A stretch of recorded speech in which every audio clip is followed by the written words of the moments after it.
Crazy clock time. The clock is beautiful and incomprehensibly crazy. Alright.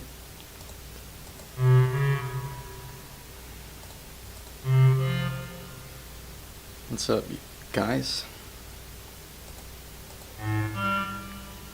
How's it going?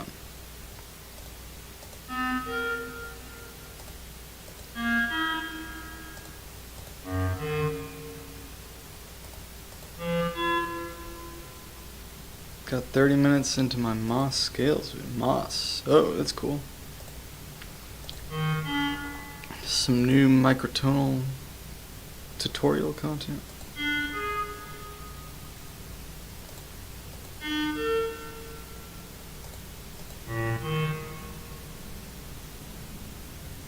Hard to tell if you're going too mathy or not.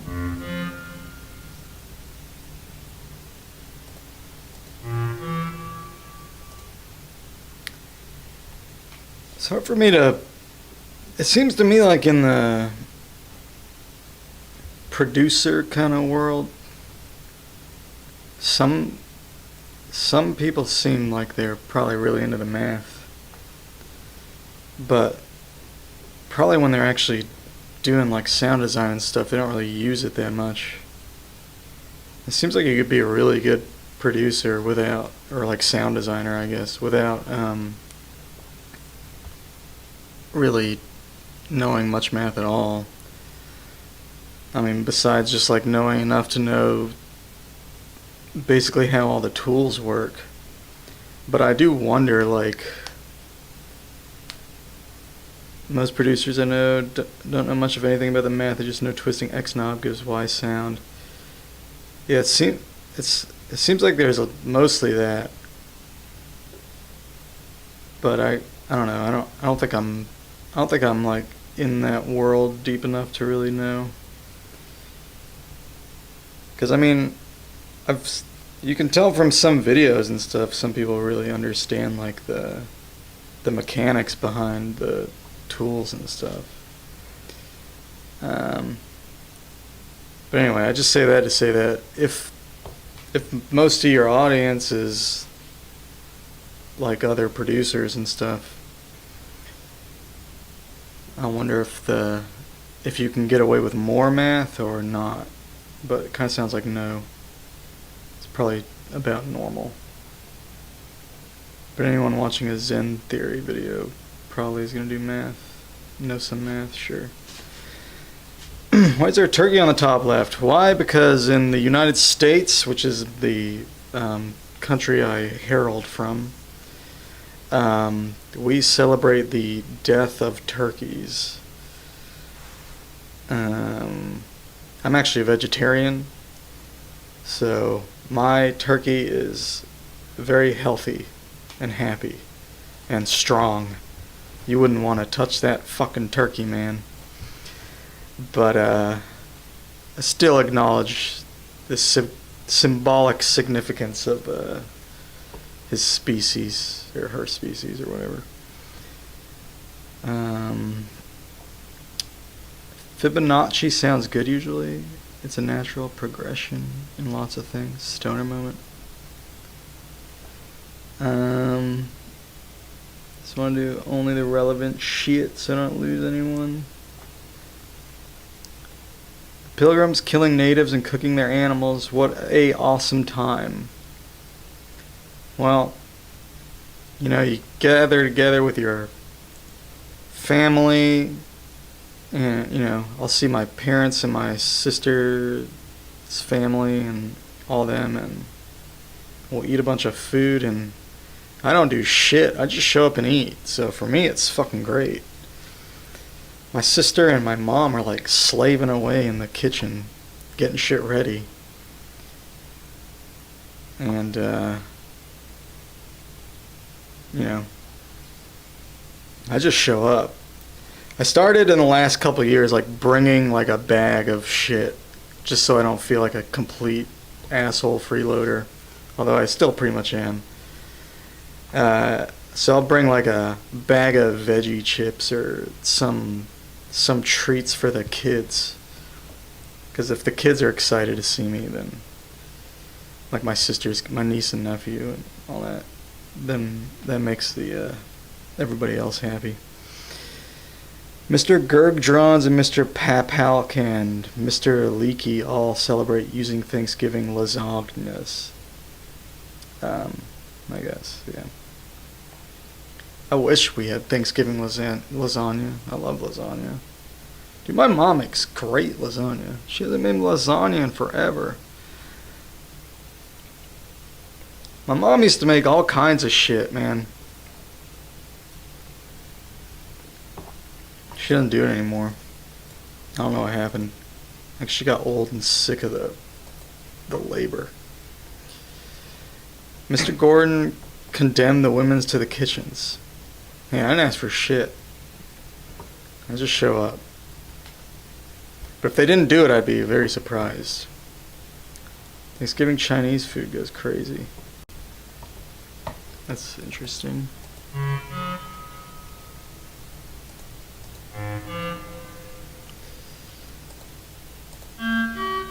I say this to say I kind of like Thanksgiving. I like it because it's kind of low commitment. Like, nobody expects you to like stay the night, and it's good food, and I like food. And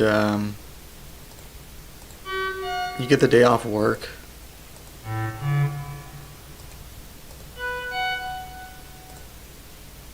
It's a good holiday.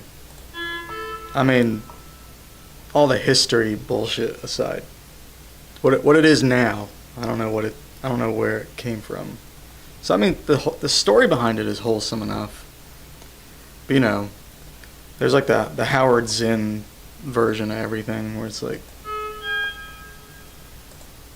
there's a lot of raping and murder and disease. I mean, all that shit sucks. But usually when I go to my sister's for Thanksgiving, there's no rape or disease, so pretty thankful for that.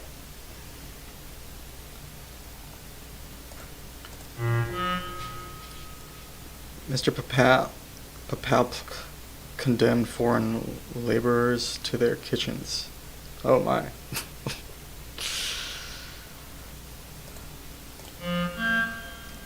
I'm deeply closeted.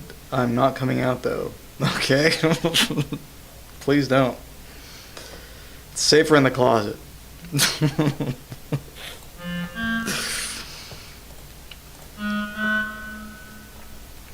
I know times have changed, but they're trying to change them back, so if you're out, go back in. It's all downhill from here, guys. Hate to say it.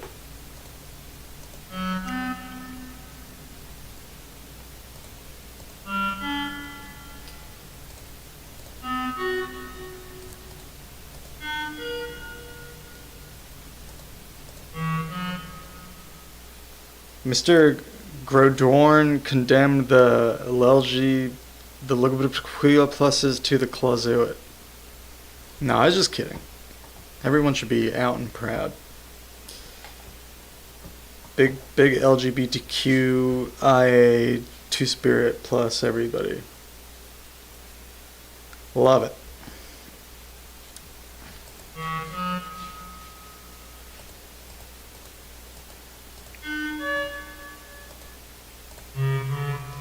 Proud to be 343. Nice. Some of us are 343 spirit. Yeah. I believe that.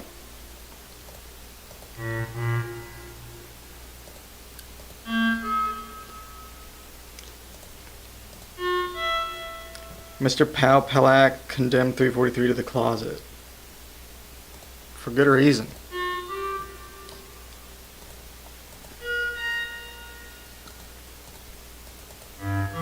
This is true. Did you truly ban it? Did Overlunan bug you on your stream and you banned it? If so, I'm probably gonna have to go watch that. I want to see that. Was there a big blow up? And he shall be constrained to the ballast of the merchant boats which sail the Baltic seas.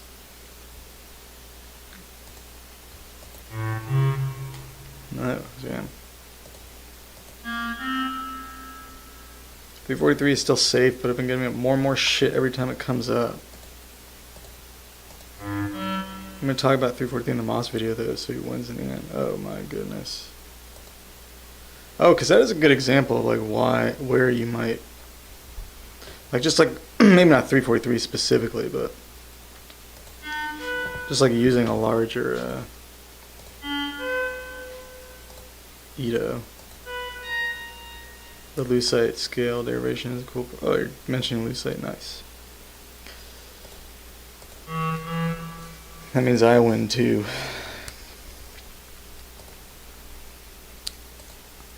Damn, that was terrible. Example of how you can use the MOS to decompose big Itos and smaller Itos, yeah.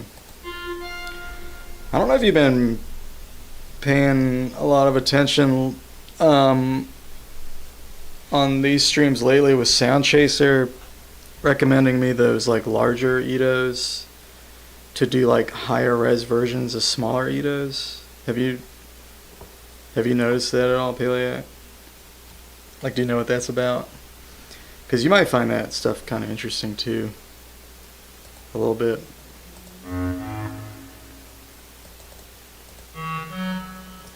Yeah, it's pretty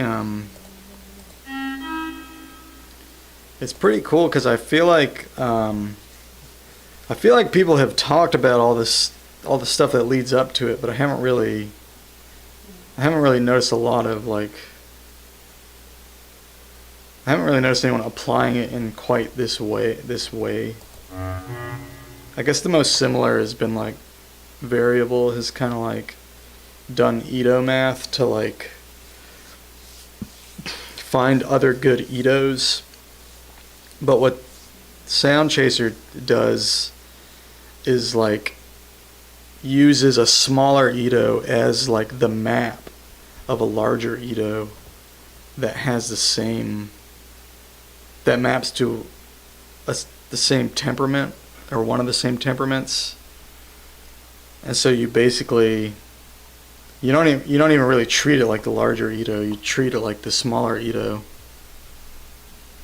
but like with better tune. Some of the intervals are better tuned. I feel like you just detemper to JI because you lose transposability. Yeah, you do, but not as. But I mean, well, it's kind of a trade-off because like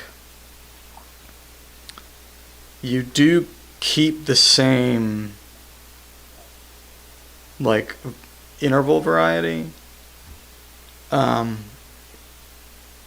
if you just play the larger Ito on the smaller Ito mapping, but you lose some redundancy.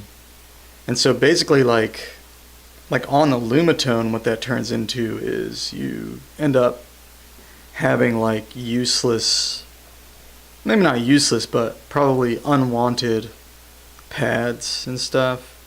But it's still isomorphic and stuff, and you can still do key changes, but it's going to be a little more limited than it would be if you just played in the small Ito. But if you do a JI detempering, you have greater interval variety.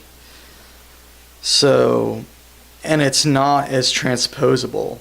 So it really is, it still is like it's like a middle ground, because it still is an Ito, but it's just like a slightly jankier mapping of an Ito.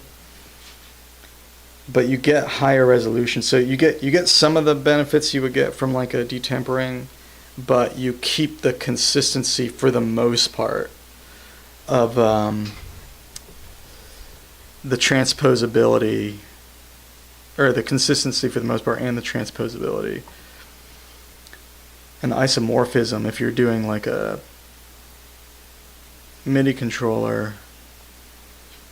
But you could do like, and this is what I was saying to Sound Chaser yesterday, is like, if I was to do that more, if I wanted to keep the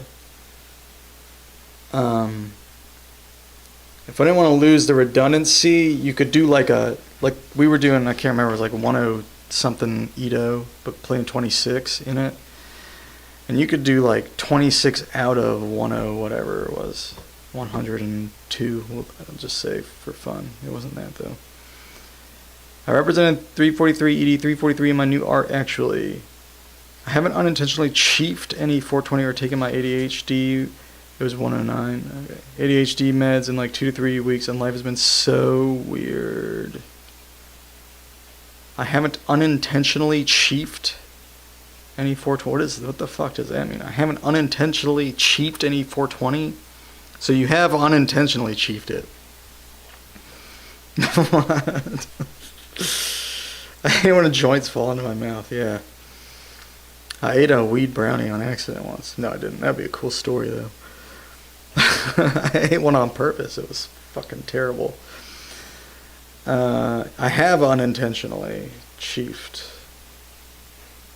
I have unintentionally chiefed any 420. Wait, what? I ate a weed cookie on accident once. Yeah, I hate eating weed. It lasts too long. It's way too strong. It's like, do you want to trip on something that's not fun for way too long and feel like you're going crazy? Then eat your weed. Actually, my worst time was we cooked it in soy milk. Because there's something in the soy milk that supposedly like makes it stronger or something. And like, it didn't taste good. We took shots of it. I think I took one shot. I was like 19.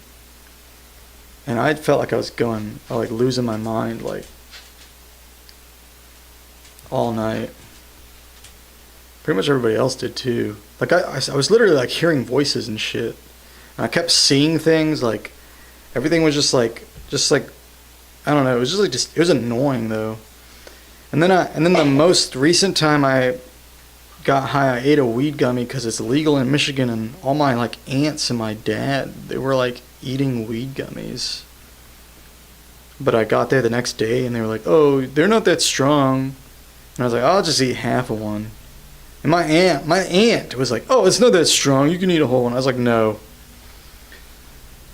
I can't believe like this half a weed gummy like fucked me up so bad that was like 5 years ago, and I was like, I'm never fucking touching weed again.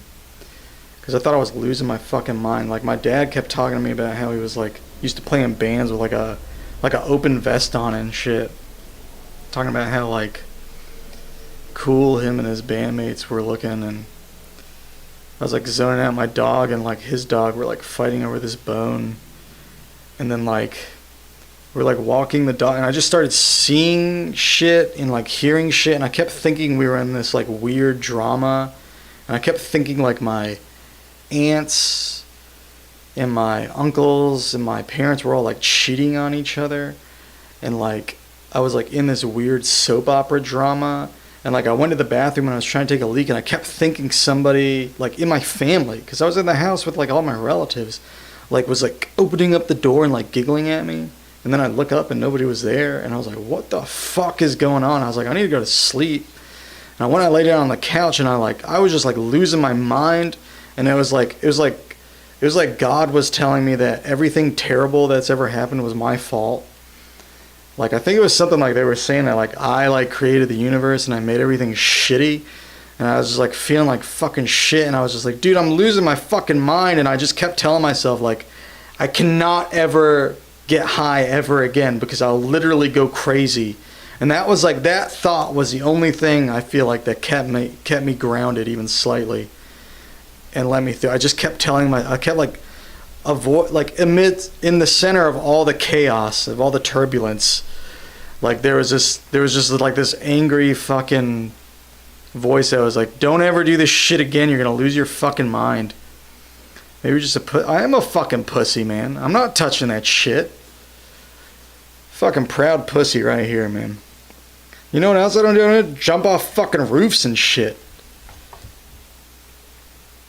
Dude, I had a couple friends when I was a kid. They like locked me out on this roof trying to get me to jump off it into this pool, and I was too scared to jump into it. And dude, one of those kids is fucking dead. I mean, I feel bad, but like, they would always tell me what a fucking pussy I was and shit, and like make fun of me and shit, but like, I mean, they weren't good friends, but they were the friends I fucking picked. No, I didn't jump. Fuck. I wouldn't jump off roofs and shit. Sometimes they jump off the roof in a fucking... No, that wasn't that guy. That guy... He's a whole other story, but his story's less funny. Although he was a funny guy. But, no, dude. Yeah, one of those guys, he's fucking died from heroin overdose, man. Like, I may be a fucking coward, but I'm still here. Alright. And I've done some dumb shit, though. I mean, don't get me wrong. I've made some regrettable mistakes. But, anyway. Well, shit. The irony if they die, yeah, that would be crazy. No, but he did hurt himself like tons of times doing dumb shit too. Alright, so much for the ear trainer though. Murphy's Law, the less you do, the less can go wrong. There you go. No, I don't do shit. What's your most incredible roof-like mistake? I stepped on a nail on a roof one time. No, I'm scared of heights though. Like, I seriously, like... I feel bad too, because like my dad would try to get me to like blow the leaves off the top of this little gazebo, and I like literally like couldn't get on the gazebo because it's like slanted a roof, and I'm so scared of heights. I like literally just like couldn't make myself do it as an adult, and I don't know. Bro, I realize I'm not as productive when my ADHD isn't medicated, but the quality of my work is the same, if not better, and the small bursts of productivity I do get. And you regret stepping on the nail? Yeah, sure. Bro, yeah, yeah, I mean, medication, I don't know. I mean, some people should take their meds. Some people shouldn't. I think you have to kind of decide on your own. I used to take a lot of meds. Not for ADHD, but for like bipolar and even like some schizoaffective shit. But I think it's like for OCD, not for schizophrenia. But I hate that shit. I think I'm too mildly crazy to need any of that. And actually, as long as I stick to like a pretty regular schedule and go to the gym and stuff and eat healthy and don't do too many drugs, I think I'm okay. I'm pretty normal mentally, I guess. I don't know, it's hard to say. Okay, speaking of, let's go play some lumatone. What are we gonna do today? I've got all these layouts.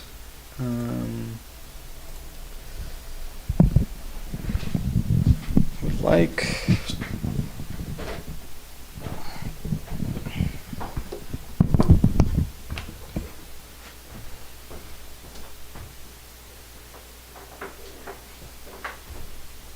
I would like to start digging into some of this stuff. Maybe I'll keep messing with 26.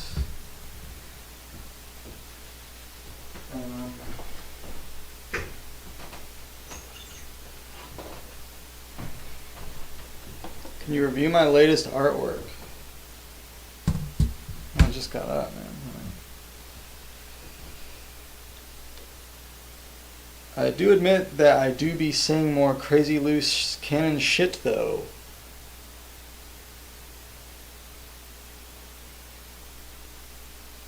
I don't know. I don't do well. I actually got worse when I took meds.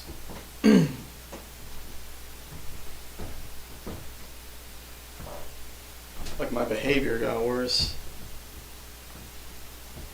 Sometimes. But part of that was because I couldn't like, I don't know, I would always like smoke weed and shit when I was medicated. I don't think it mixed together too well.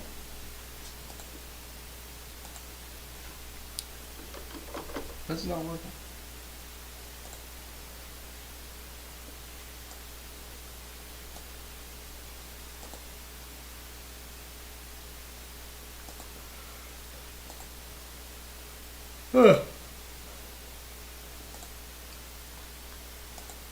Lumatone.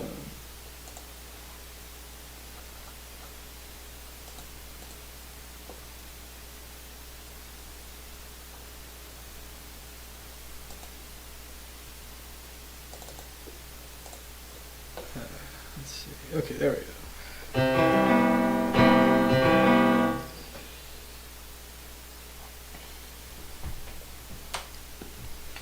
I always smoked cannabis while medicating for sure because when I didn't, I just had no empathy for people whatsoever. That sucks. I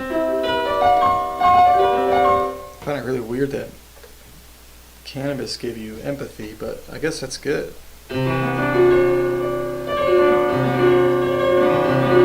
feel like it kind of does the opposite for me because it like puts me in this weird.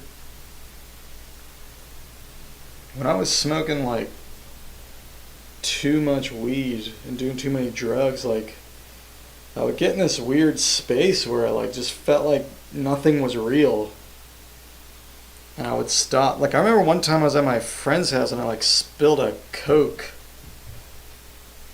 and I just didn't pick it up because it just was like nothing's real and nothing matters. And like he went and cleaned it up and just gave me this dirty look. And I was just like didn't think anything mattered. It was just very fucking weird, man.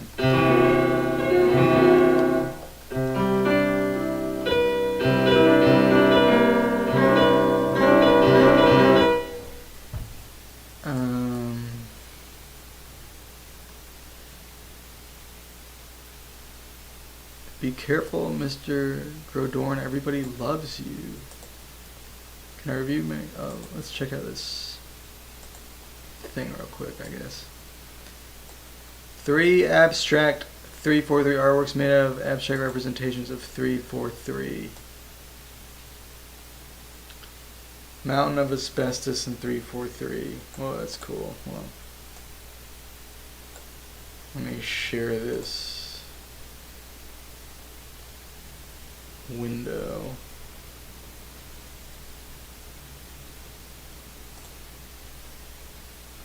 Come on.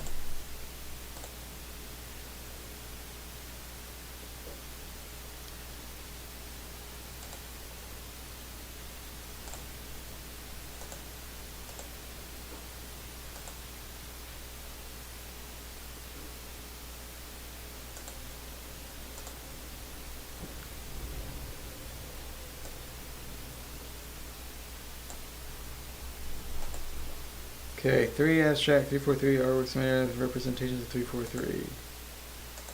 So, mountain of asbestos in 343. Nice. That looks cool.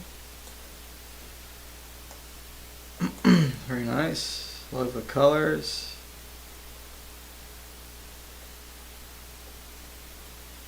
Kind of see a 3 in there, but yeah, that one's cool. Sun rising over a fence under a sheet of stained glass in 343. Oh, neat. That's a funny title. Under a sheet of stained glass. I guess that's this. Or is it the sky? That's cool.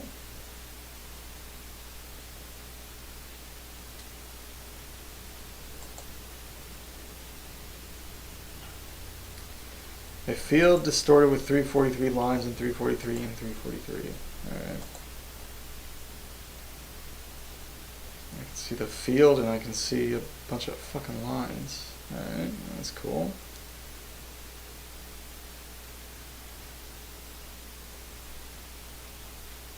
And this one's kind of trippy. It's kind of hard to look at. Thank you for watching. You should subscribe to my YouTube channel because I assume that there's a chance you were interested in number 343. Yeah, right about that. Okay. How do I close this?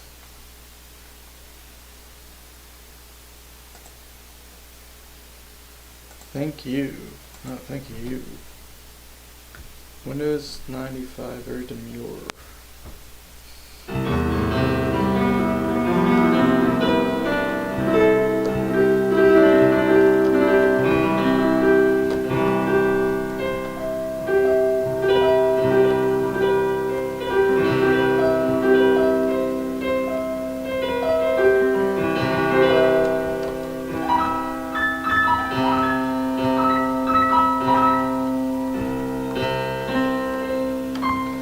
Wait, is this not in tune anymore?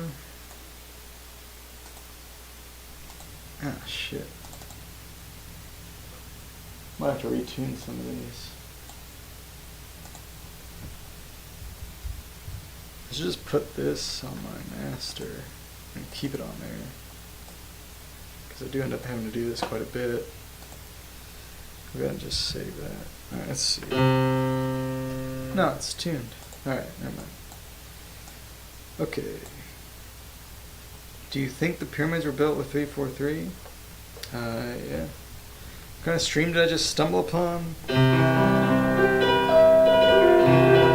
It's a microtonal stream.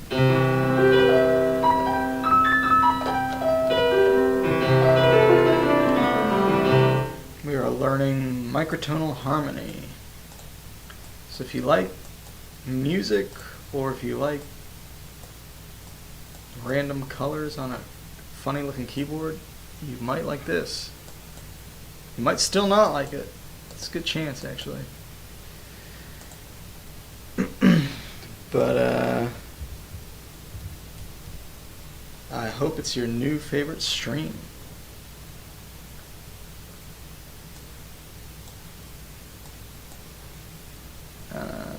Okay. Let's see. So 26 Edo has bad thirds approaching neutral. The major third is 369 cents.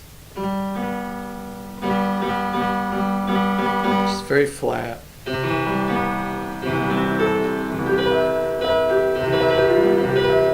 And the fifths are very flat.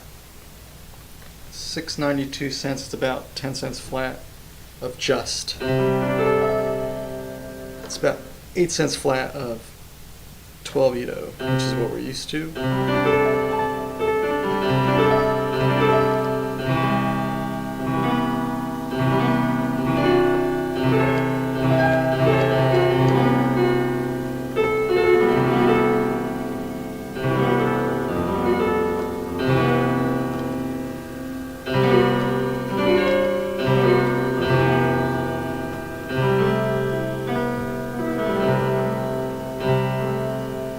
Very flat, very demure. Seems pretty cool. No pre-Sumerian numeric representations of names. Pyramids are subwoofers. We're also simultaneously summoning pre-Sumerian Mesoamerican demonic archons.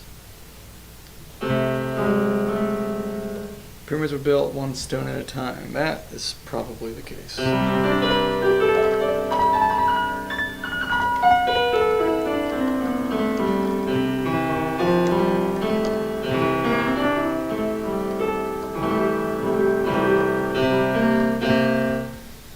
The seventh harmonic is very well tuned in 26. When it's pure, it's about 968 cents, and in 26 it's 969, so it's only a cent sharp. You can kind of hear that cool seventh harmonic kind of twang. And the 11th harmonic is also really close. Octave reduced. When it's pure, it's about 551 cents, and in 26 Edo, it's 553 cents.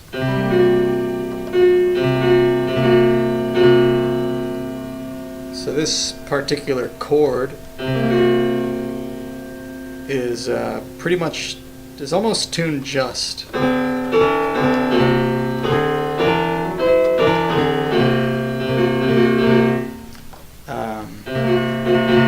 So it does have two really well-tuned intervals. In comparison, 12 Ito and the 13 limit only has one really well-tuned interval, which is the perfect fifth. So we lose out on that well-tuned perfect fifth, but we get two well-tuned higher limit intervals, 11 limit intervals. Which means 26 Ito can make some interesting sounds that 12 cannot, that are also in tune with the harmonic series. Which,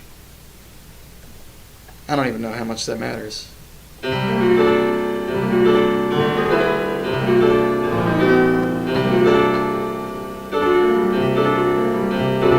it's kind of interesting. How do you get the piano roll and Reaper? How do you get the piano roll and Reaper? You make a MIDI roll. You make a MIDI item. Dude, you can type that in Google, man. It'll tell you. I can show you when I go back to the computer, but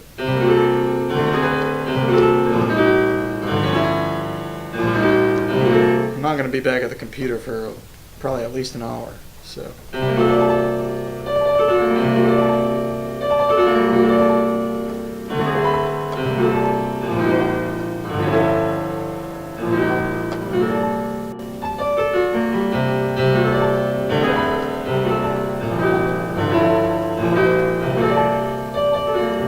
Gonna sleep in study space, right on, Overlieutenant. Thanks for dropping by. Google doesn't have your voice, though. I mean, that shouldn't make much of a difference. But yeah, I'll show you later if you still don't know.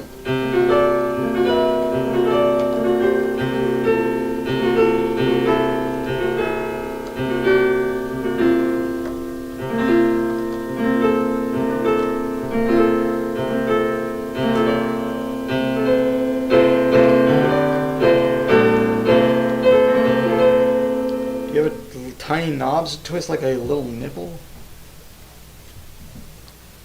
No. Not on me.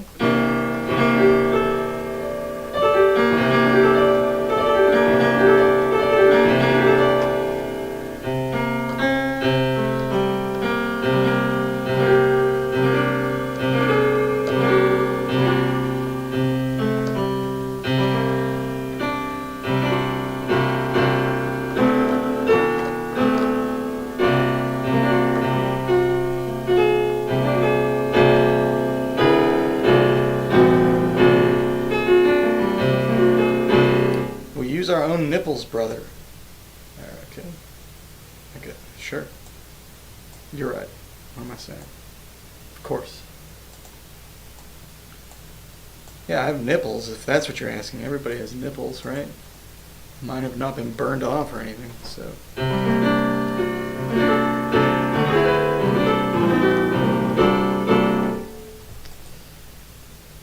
Not everybody? Okay, well, sorry. That was, what I said was very inconsiderate to the rare individuals who don't have any. And to them I apologize. I mean, I guess people get mastectomies and stuff. They lose their nipples, so. I guess that is kind of common.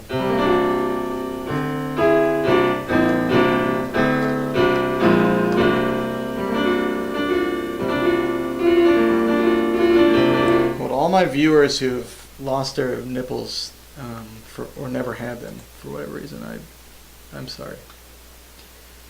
I empathize with you as much as I can. Okay, and then the 13th harmonic is 10 cents flat, which I don't know if that's good enough or not. But it is the regular minor 6. So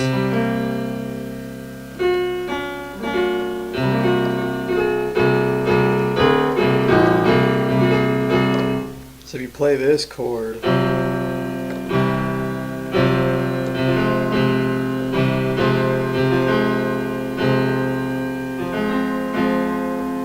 have the 13 in that chord as the third of the fourth, as the flat third of the fourth,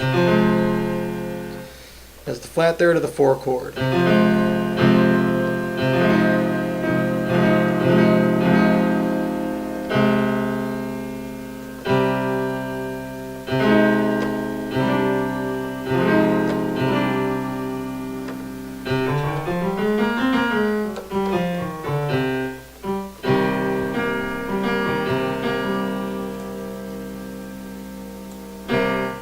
Consider to the nippless people, nipples are so infuriating.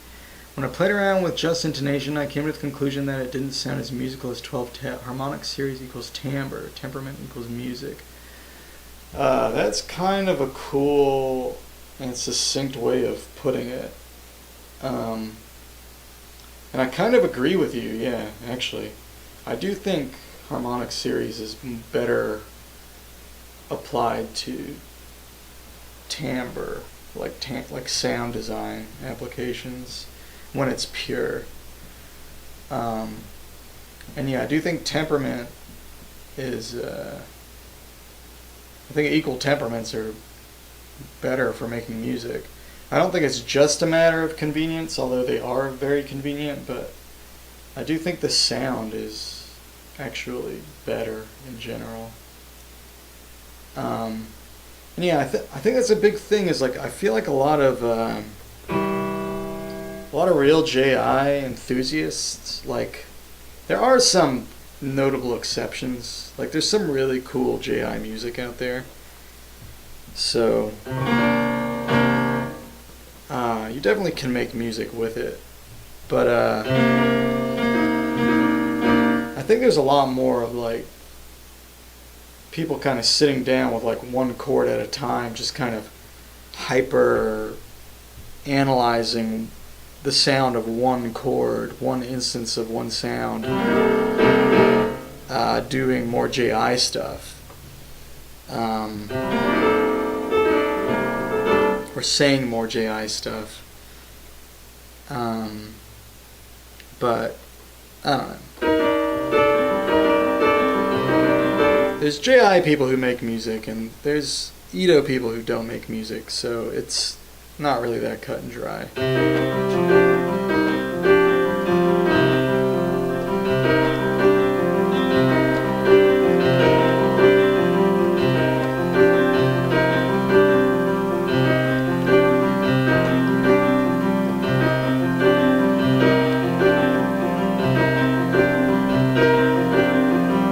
JI intervals give me a headache. Oh, really? Do you like Zia's stuff? Zia Rose? She does a lot of stuff in 31 too. And I think she has some stuff in like 43 and some other Edos, but she does a lot of JI stuff. But it's like higher limit usually. Or she calls it primodal. It's basically like playing higher up on the harmonic series. Zia Rose, she's got some cool. It's like she plays higher up on the harmonic series, and so does these like really kind of high number, complex JI chords that there's a whole like logic behind it. Like there's a whole rationale behind it. I don't know how much that really matters, but she's a very she's a gnarly musician and composer. She's just solid, like all around, like good sound design, good composer, good composition, um, cool harmonies, like, and she's like a big influencer too. She brings a lot of people in to the microtonal world.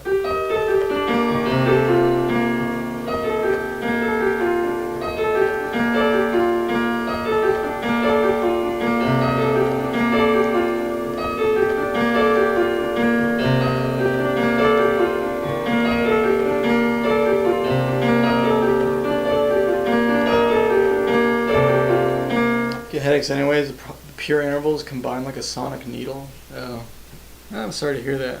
I like the low limit stuff. So like you don't like this chord then? This one? It's not totally pure, but it's pretty close. So you probably like it more when it's mixed in.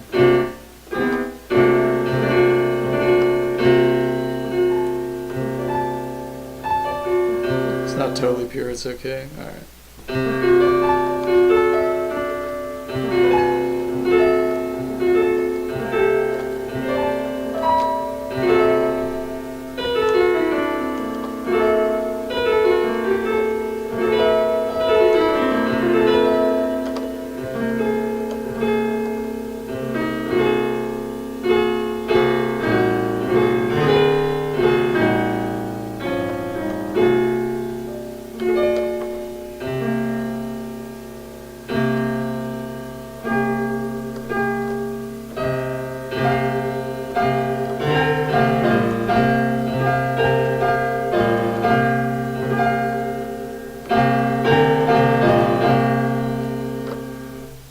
Stacking those. I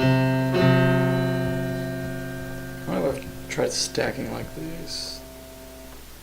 Harmonic fourths.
Great. That's super dissonant. Why is that so dissonant? It's almost an octave.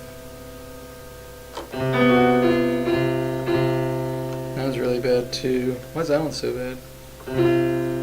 That's just a sub fourth.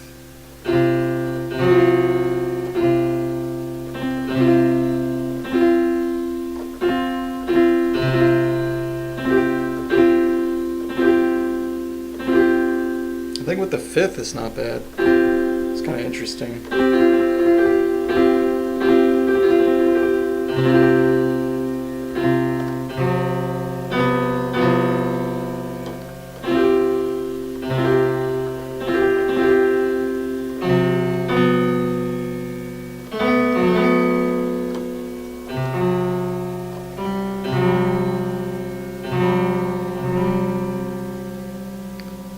So what if I add the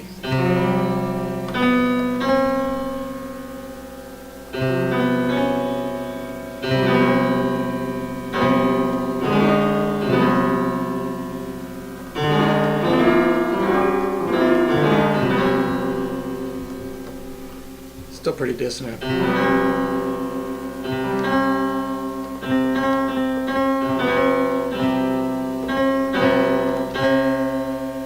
But that makes sense because that's like a almost an octave.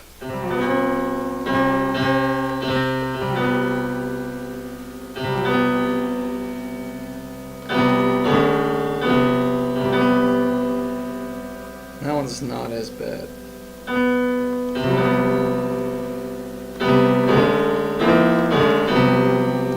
It's pretty ghastly though.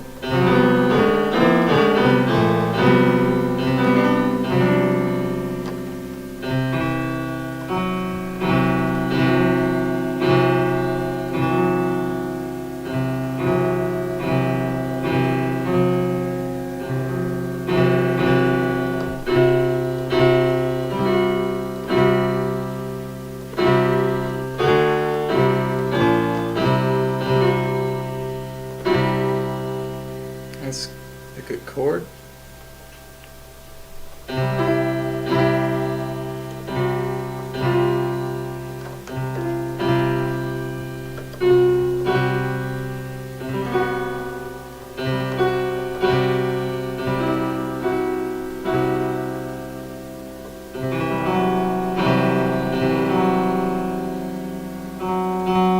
It's like just a basic Lydian chord.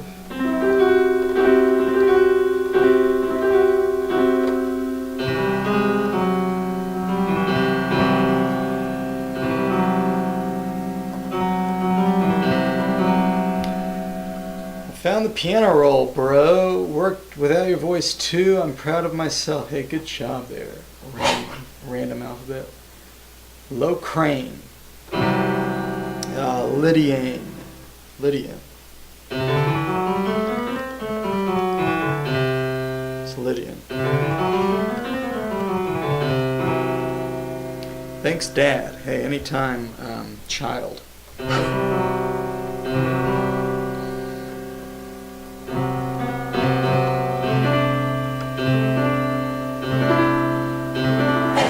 Anytime you do something worthy of my pride. Don't just hit me up about random stuff.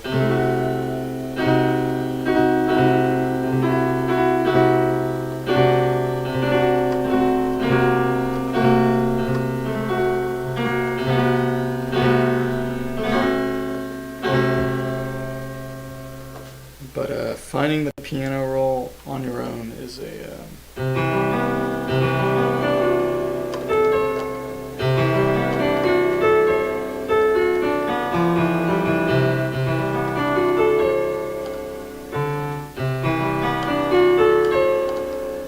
task you have completed.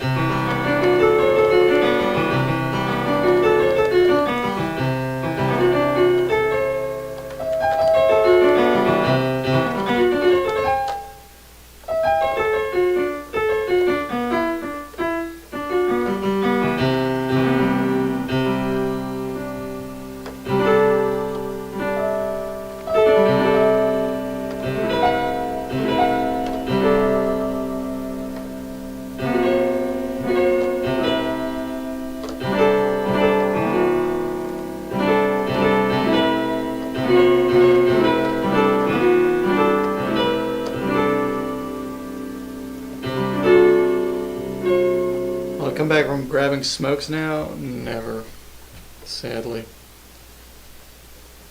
And if I do, it'll just be to hit you up for some money so I can buy more smokes.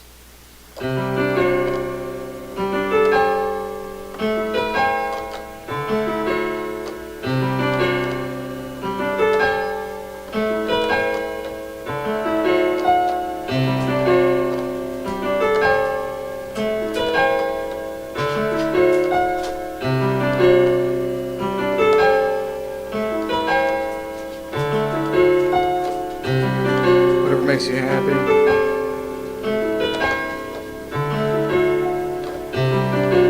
Truly, nothing makes me happy. But some things help me forget how unhappy I am.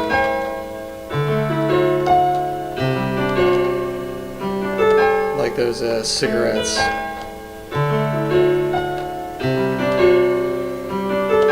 I did actually used to smoke.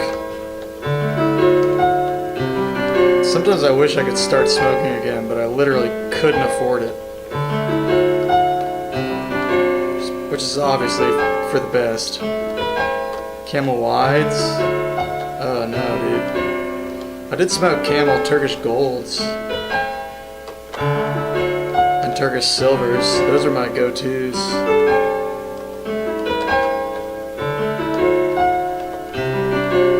I hacked my brain to quit smoking cigs. I used to love Turks. The same cigarettes.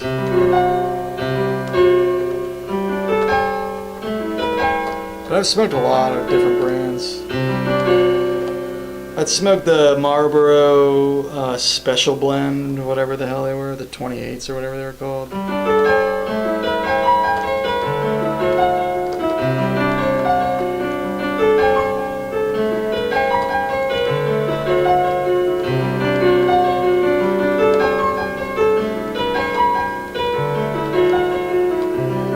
Just love cigs as well. I managed to quit after college and a few years of working. American Spirits were my go-to. Oh, those are so harsh. Newports starting out, same. I started on Newports, yeah. Man, those are rough too. After getting off of the Newports and then trying them again, it's kind of crazy. Like the menthol is so intense.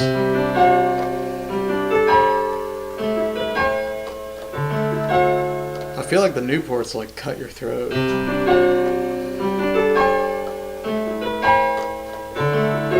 But American Spirits are pretty harsh. Don't miss it.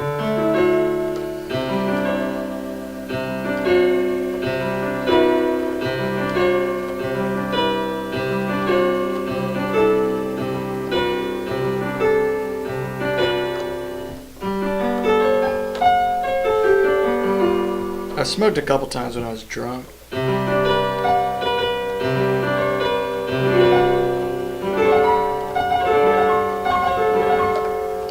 Yeah, I had to quit twice before I totally quit. I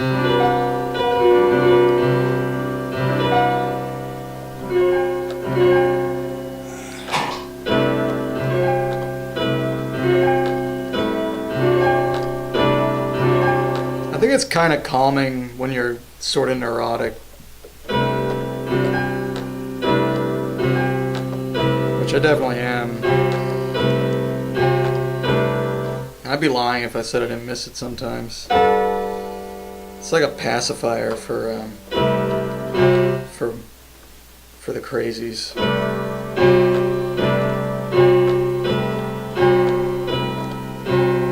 But I definitely feel better not smoking. It's not like I crave them.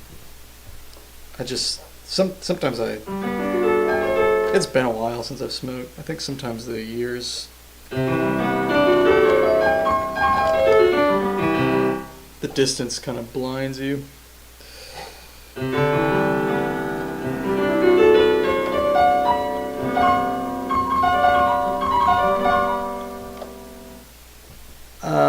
There were some trip reports about how people had bad experiences robo-tripping and smoking cigs, so I took 20 gel caps of Robitussin. Holy shit. 20 to get a nice trip going, and then went out to light a cig. I took 2 or 3 drags and felt sick. Oh my god, that's insane. Isn't that a lot of fucking Robitussin? I've robo-tripped before, but I just drink the bottle. I don't take like 500 pills. That's insane. I've never done that. Way back in middle school, we took Coracidins, which is the same thing basically. It's the same drug. But the people at the grocery store got wise to what we were doing, and they started like locking them up. That was so long ago. Next day I couldn't even take one drag. That is nuts. Fucked my stomach out literally from 1 pack every 2 days to 0.6 at all. They're 10 milligrams each. I don't know. That's the same amount as a bottle. Oh, okay. What do I know?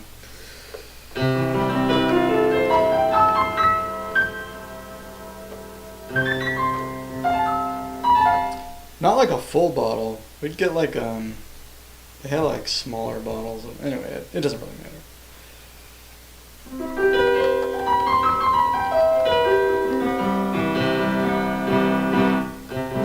That's something I haven't done in a long time.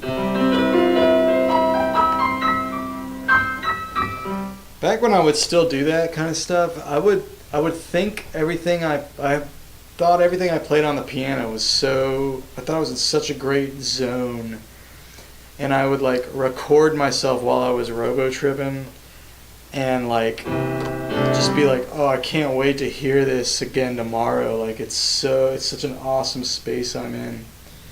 And like I would go back and listen to it the next day, and I'd be like, what the fuck was I thinking? It just sounded like meandering bullshit.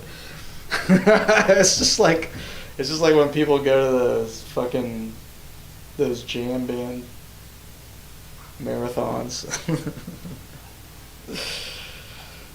No, it was way worse than that actually. At least those are sometimes have their moments.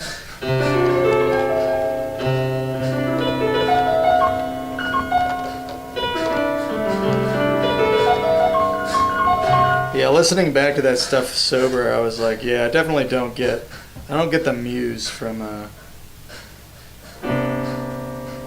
drugs. I love sobriety. Fuck all drugs and alcohol and anything smokable. Honestly, shit is a trap. I do think it's, I do kind of agree, yeah. Some kid that was younger than me would take 60 caps minimum every trip. Wow.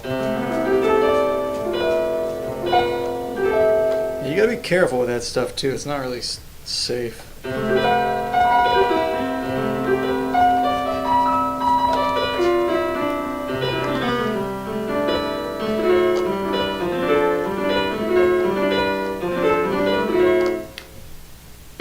Yeah, I'd be lying if I said I didn't enjoy doing drugs when I was doing them, but I don't really do them anymore. I mean, I still drink sometimes. I'll take a muscle relaxer here and there to calm down, but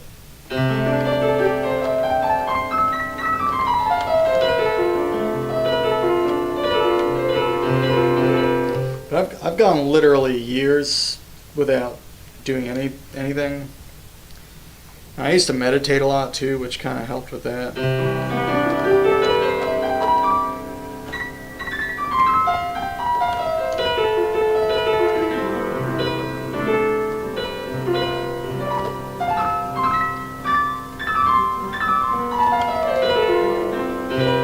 Now I drink like once or twice a month. But I kind of think I'm getting sick of that.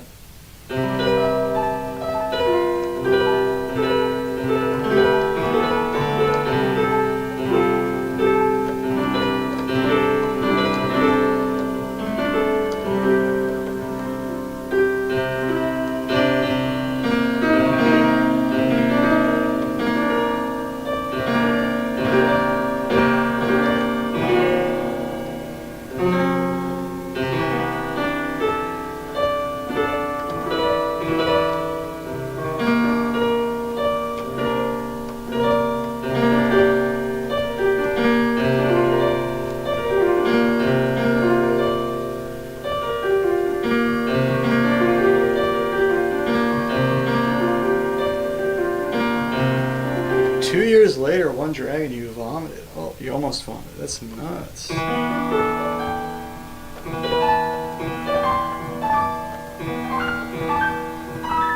I never heard of that.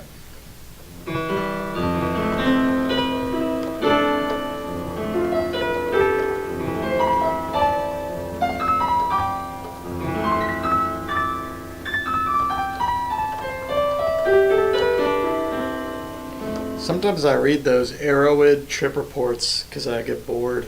I'll read about some like really crazy drugs I'll never ever do, like people on meth and shit. But it puts you in a weird headspace, like reading about that stuff, because it's just like the depravity is just so insane, and like all the trips are just like they're literally just like going insane. You kind of wonder, like, why do people even do these drugs? It's just like, It doesn't even sound fun. It just sounds like they're just losing their fucking minds.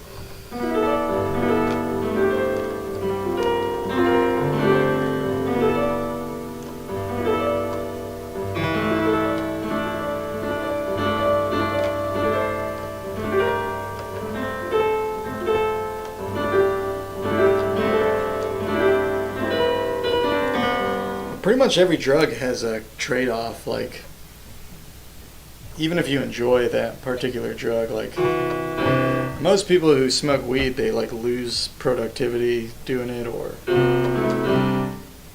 they become a little less clear-headed, or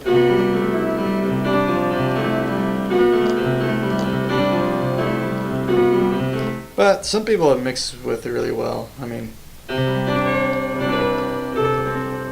everybody's brain chemistry is kind of different. Some people can get away with drinking a lot and not ever like get into behavioral problems and stuff.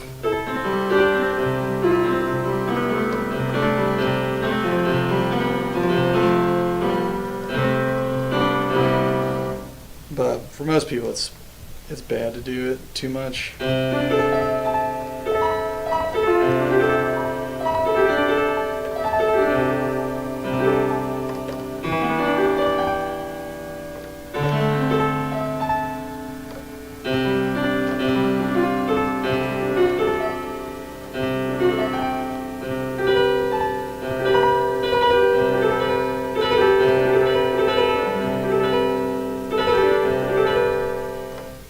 It's like a real-life demonic possession. The particular trip was almost 14, 15 years ago. Glad to be sick-free since. Nice. Congratulations. It's like saying, why do people go to space? There's literally nothing out there until you hit something. Ah, alright. Interesting perspective on that. I don't know. I don't envisage most people, is that the right word? I don't envision most meth users as being like, even in their own minds, like psychonauts. I mean, maybe occasionally, but you know, I attribute that more to like psychedelic users and maybe some pot smokers. Maybe 1 to 5% of people who smoke meth are psychonauts. They're just curious about the experience, but just to see what the being alive can be like. But I think most of them, that is nowhere, not even on the tip of their mind tongue, you know. It's nothing to do with anything that they're doing. Maybe the people writing on Arrowhead, though, they're documenting the experience, so I guess that probably does apply to the perspectives I'm reading. Actually get more productive smoking weed, but I'm also a sick fuck. Oh, right. Weed is such a trap. Every time I've had to be on TV, I've been lit to the tit. You go on TV a lot. Let's just all of us do toad venom right now. Alright, dude, I'll grab my toad and let's get started. Psychedelics destroy the nervous system. Oh, really? Method particular is just bad news, you're right.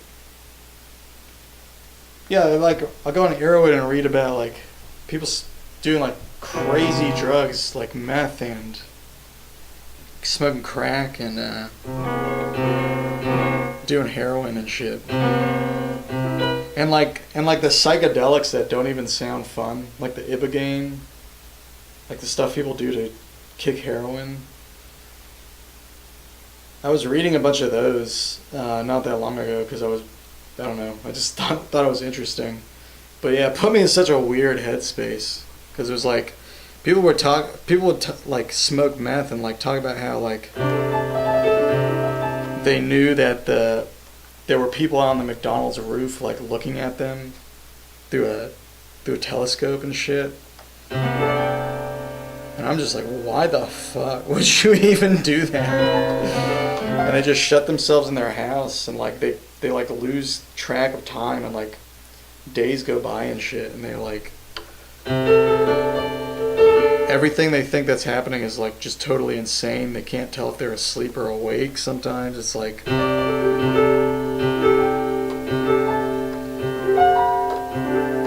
and there's weird psychedelics too, like datura and stuff, that like they're not even pleasant. They just like they put you in this weird hazy nightmare.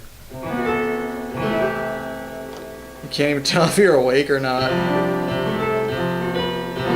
I'm like, why would you even do that? Or like the salvia shit, like nobody likes salvia, but tons of people just try it for reasons.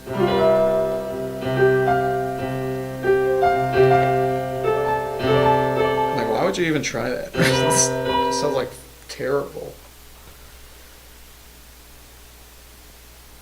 John McAfee was down in Belize synthesizing his own drugs for a while before he died. I don't know who that is, John McAfee.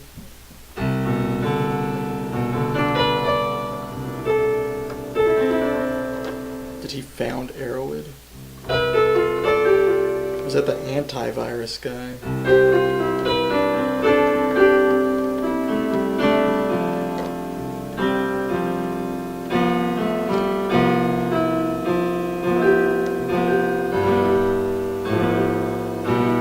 He's the creator of McAfee antivirus, yeah.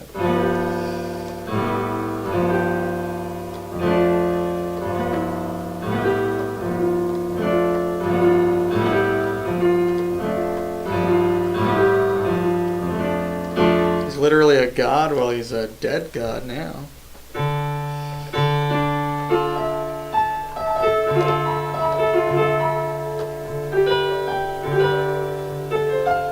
Did he die from his, like, drug concoctions, or was that unrelated?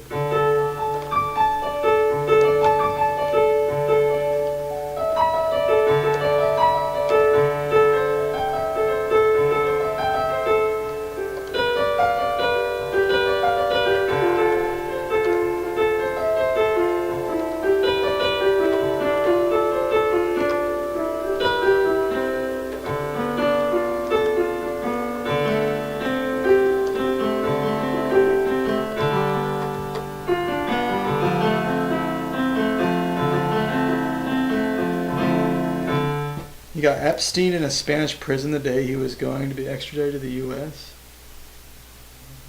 I don't really know this guy's story. Sounds interesting though.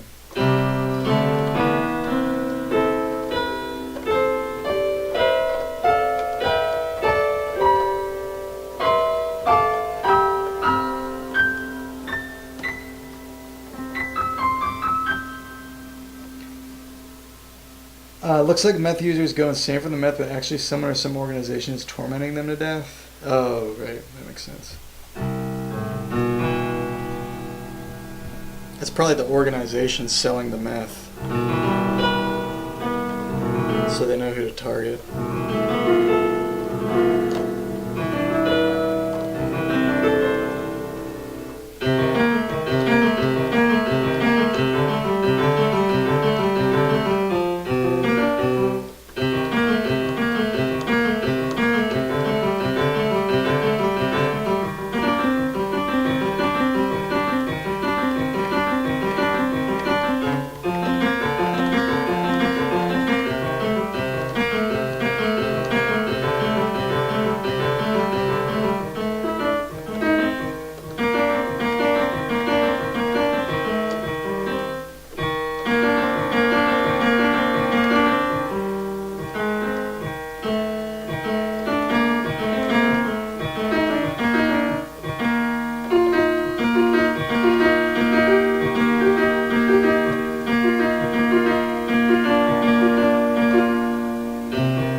pharma smear campaign of meth. It's inconceivable.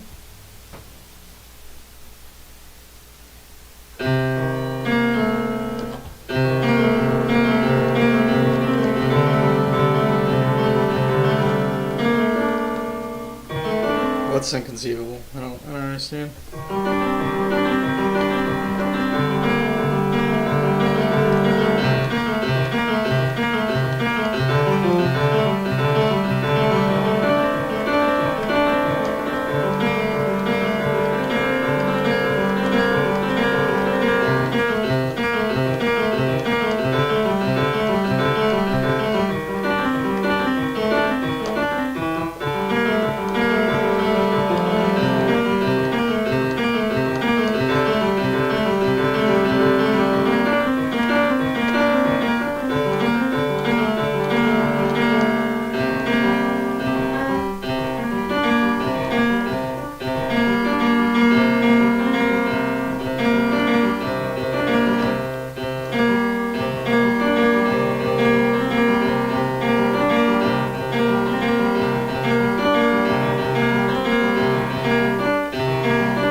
They know someone is tormenting them, but when they try to explain what's happening, they sound insane, so no one believes them. Right. It's a very well orchestrated plot. The conspirators are aware that the meth smokers are going to be seen as unreliable.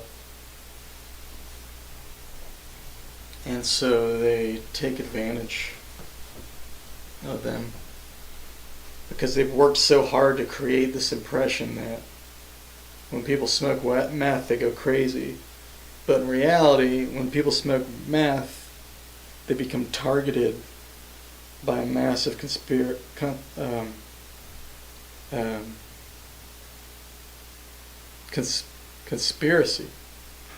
Why can't I fucking think of words? I think I'm losing my mind. I'm literally becoming dumb on camera.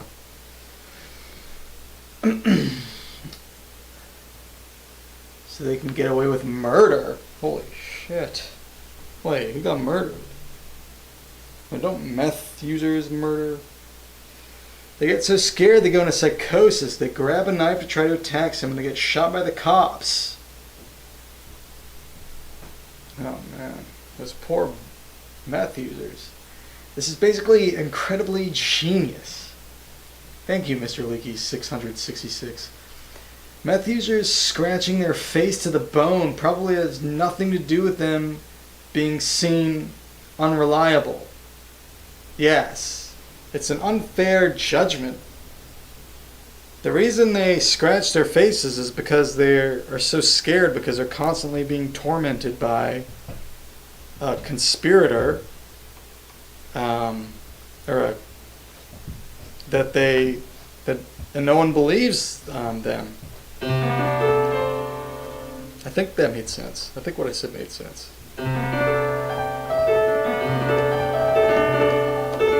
I'm 70% sure that made sense.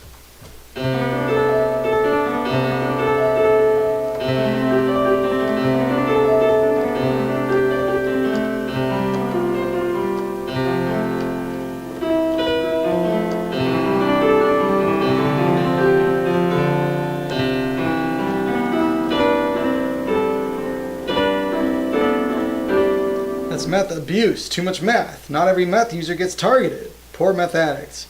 You sound like a meth lobbyist, bro.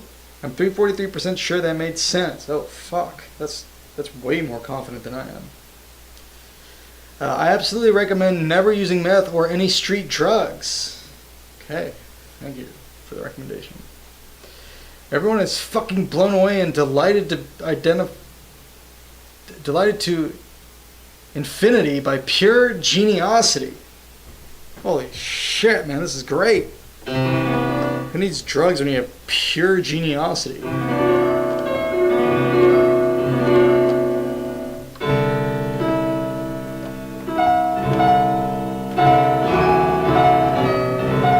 Agreed, fuck drugs. Next subject, please. Boom. New subject, y'all. Divorce. Good? Bad? Necessary evil?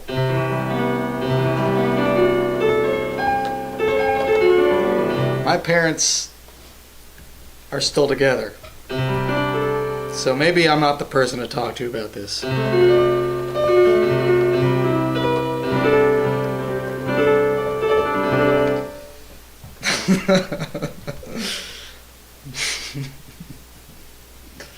Oh, that's worse. Oh.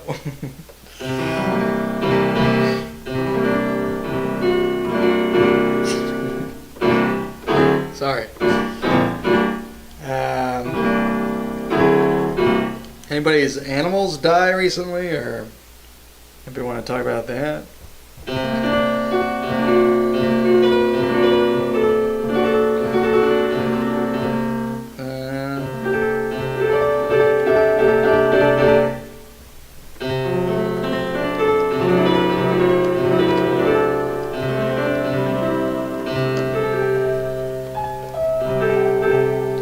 Maybe I should look at this chart again. Alright. Is the goal for the conversation to get darker, more depressing? That's never the goal, but it always happens when I'm around.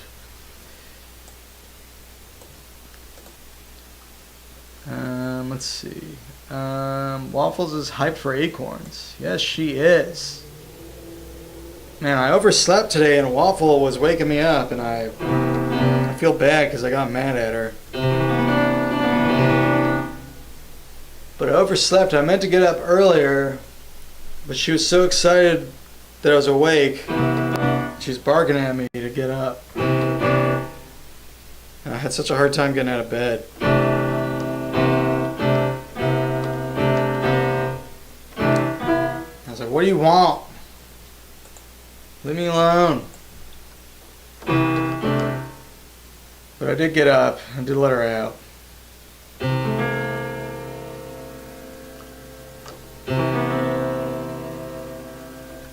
I fed her some non-acorn food. She got her wet food and some rice.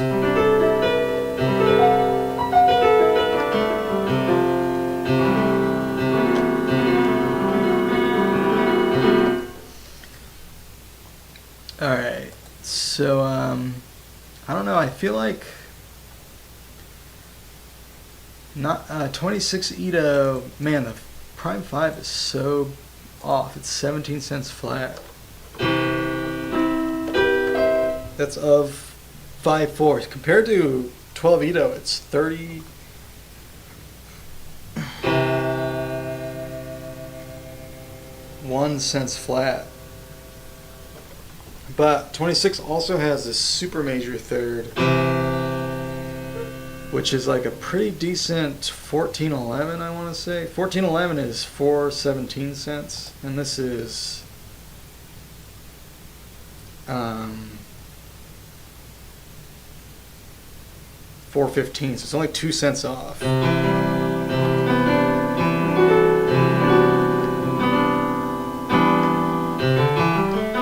You can make a scale based off of these thirds instead.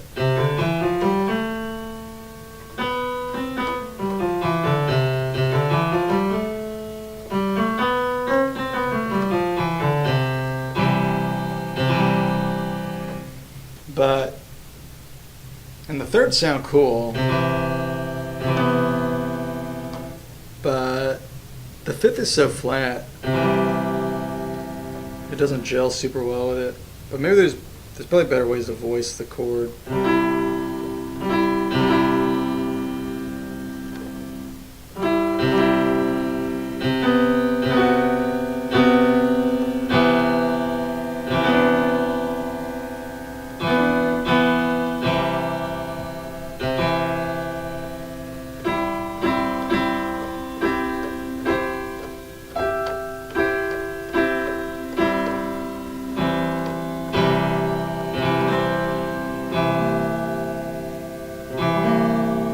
wise acorn, especially in the morning.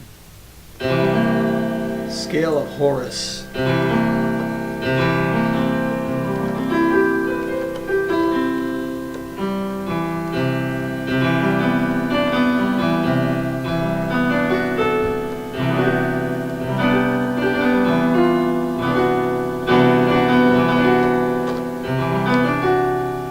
That sounds kind of cool.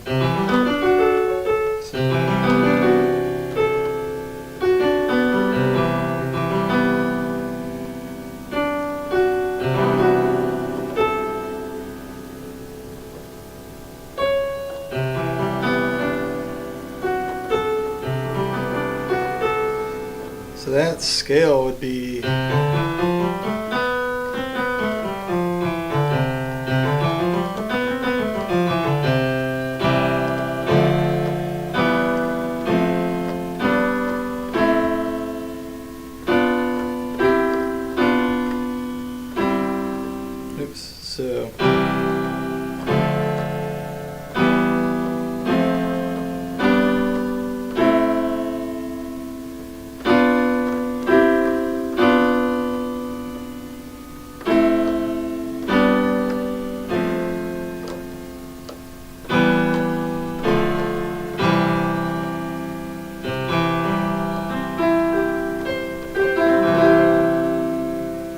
so that's the super major triad in 26.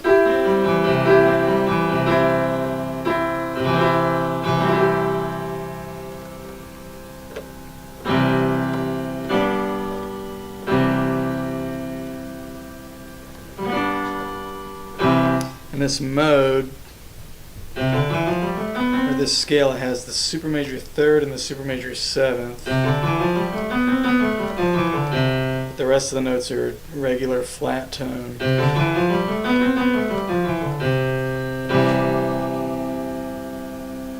So super major on the 1, just a regular minor on the 2.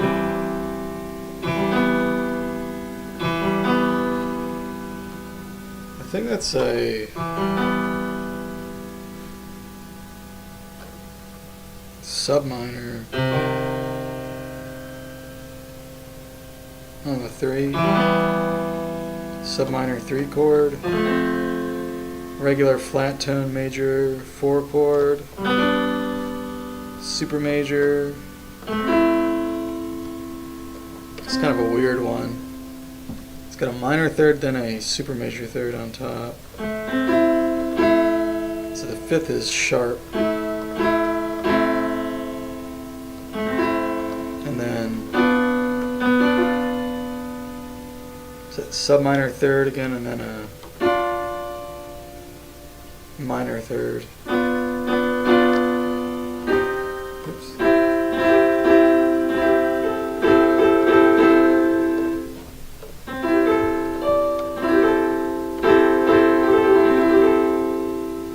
Super major sounds pretty good with the 6th, the natural 6. How's it sound with the raised 6? Oh, that sounds even better. I wonder if that scale sounds better too.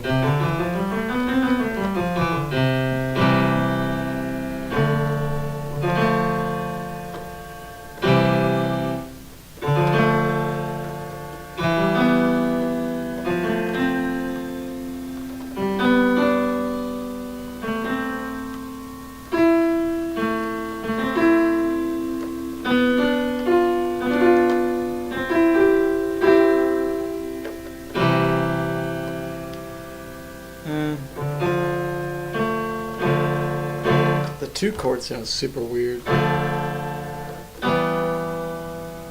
The rest of it sounds fine.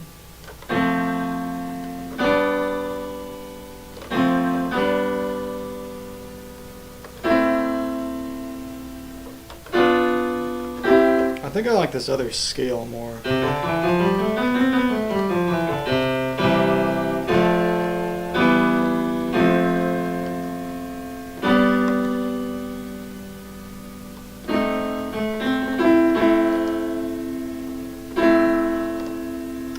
Yeah, putting the weirdness on the 6 chord for some reason feels better than putting it on the 2 chord. I get the same thing in 22 Ito with the nice tone, the wolf fifth. I'm gonna relapse in front of you guys. Don't do it, bro. I'm a mod, so don't do it, or else. Oh shit. Not even just a little bit of Mary. Mom, you can thank Mr. Leaky666 for me not poking smut anymore. I like Super Major. Hell yeah. Thank you, Mom, but please omit the underscores as they descend from some strange YouTube settings, etc. Dang, I already read the underscores out loud to my mom. That cannot be undone.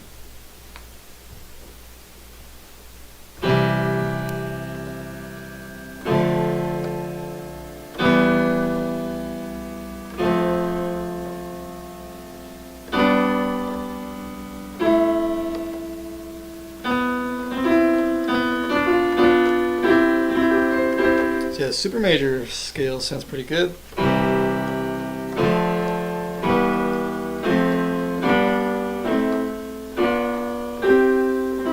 That's the flat tone, just the regular diatonic. Yeah, I do kind of like these super majors.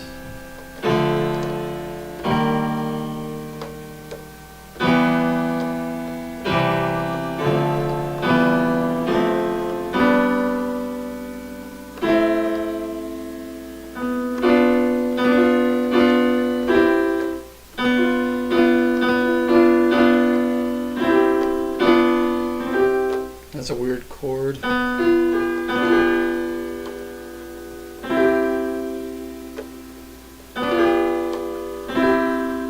Stack of subminor thirds.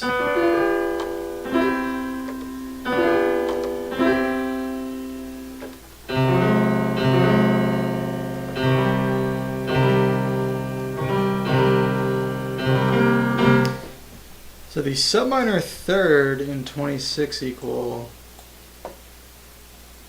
So the minor third is about 323 cents, which is about 7 cents sharp of 6/5. And pretty sharp compared to 12 equal. But it's a pretty reasonable size for a minor third, I think. Then the subminor is 276 cents, which is about 10 cents sharp of a just 7/6 or septimal minor third. But I think it sounds pretty septimal minor, pretty subminor. So here's a minor, this is a subminor. And yeah, I think it's got a good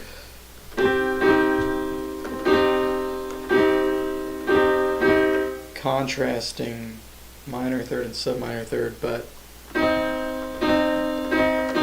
the fifth is so flat it kind of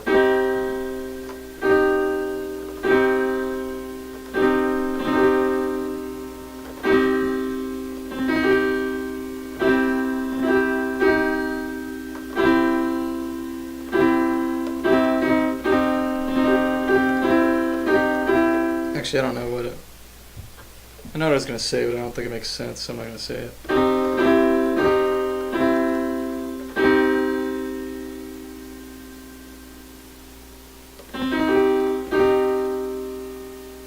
I think the subminor almost. I think the subminor and supermajor are almost like better standard triads than the diatonic major and minor, which is really similar to 22 Ito and a lot of other tunings, really. 27, 41, 53, blah blah blah. The chain of fifths triad works fine, but or the native fifths triad works fine, but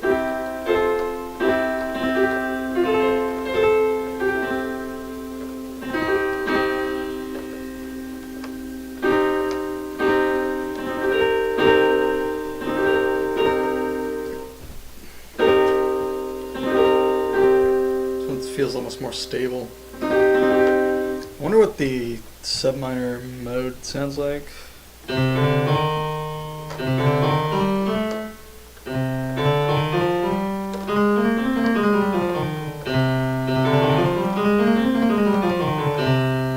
should I try it with the natural sixth?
Keep getting mixed up with the super major. So this one is.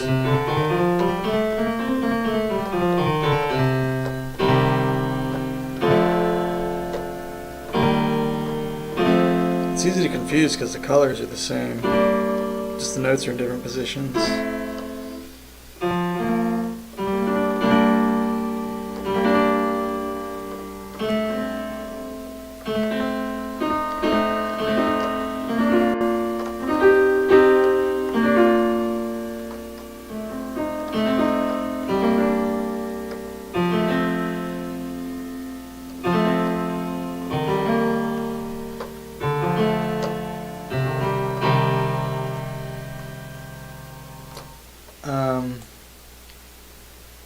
I lost her at 666 anyways. Did you go to school for music? I didn't graduate with a music degree, but I did study in a music program for 3 semesters before I switched to psychology. I studied piano. I have a friend who went to the Conservatoire National Supérieur de Musique et de Danse de Paris. Nice. Well, that sounds very sophisticated. And I'm sure your friend is a much more accomplished musician than I am. I'm just some guy. But I have practiced a lot. But I just went to some no-name college down the street from my parents' house.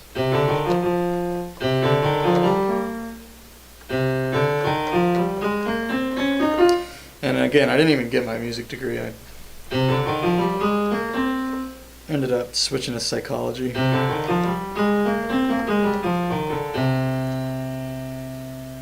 It's like one of the most prestigious music schools in the world. It is classical music though. Yeah, I can't play classical music like a concert pianist. I do like learning it though.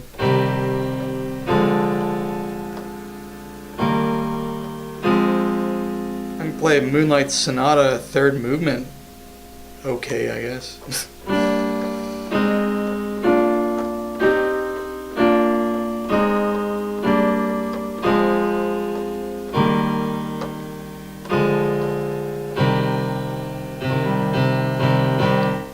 His name is Raphael Hinojos. By the way, you really enjoy my streams. Thank you, appreciate that. Well, maybe I'll look up your friend so I can get all fucking jealous. Jeez, man.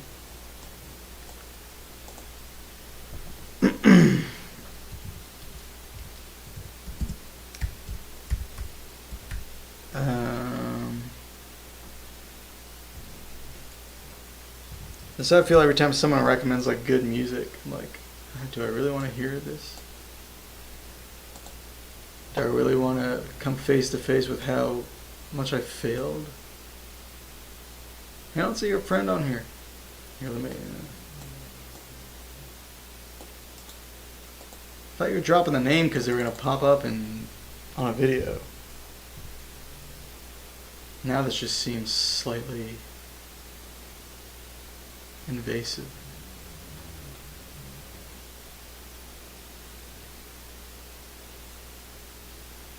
I moved to Thailand to learn some weird Thai instruments.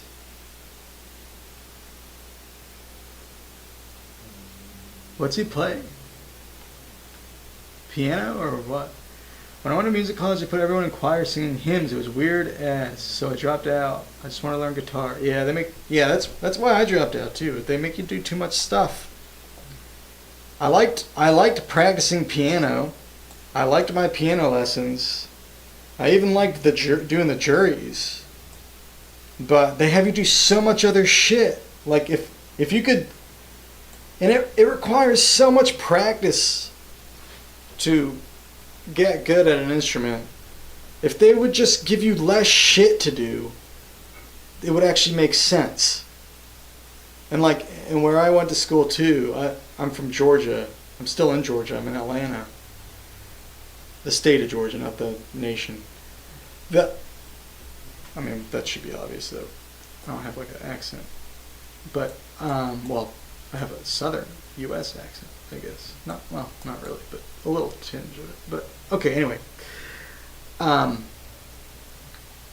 In the state of Georgia, they don't appreciate the arts, so arts classes, and music is included in that, aren't even worth as many credits where I went to school. So you actually had to take even more classes, because the classes you went to, even if you went to them 4 hours a week, they were only worth 2 credit hours. And like choir, for instance, it was a 3-hour-a-week commitment, but it was worth 1 credit hour.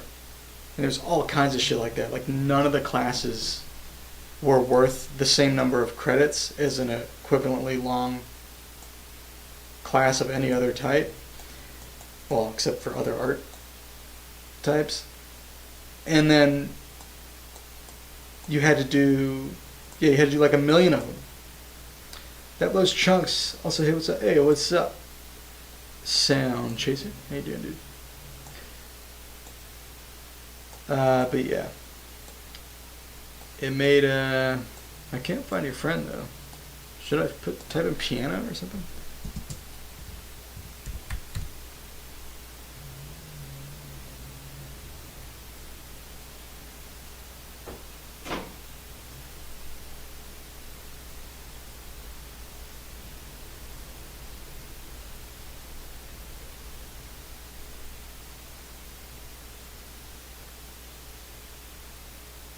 See,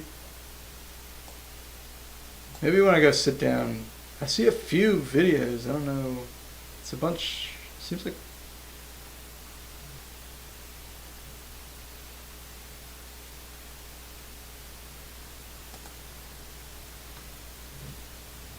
Oh, I think I found. Hey, Sharp Razor. Oh, I found their Facebook. Oh, this is a young man. Yeah, he's pretty handsome.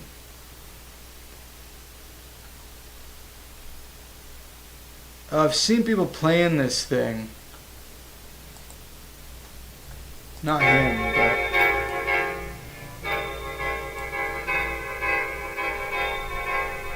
I watched the new Lamplight vid? Not yet.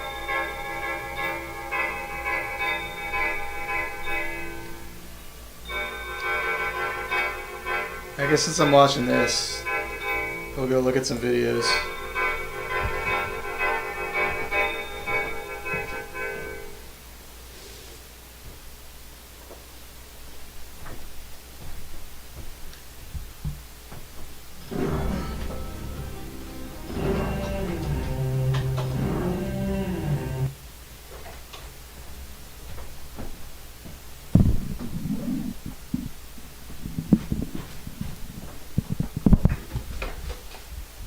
But yeah, I can't really be jealous of this guy because he's too young.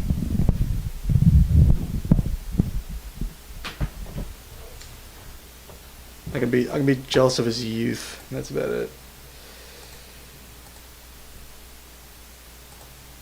All right.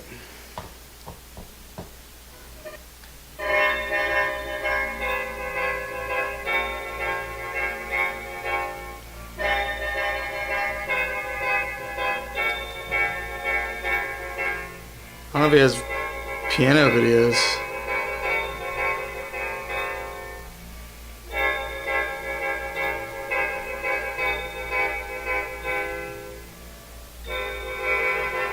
Composition.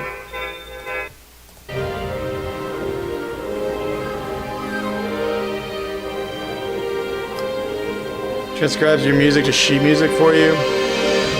Nice.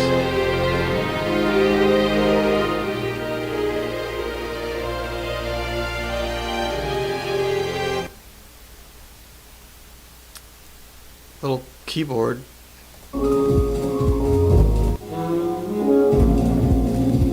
That's a nice view, jeez. Piano.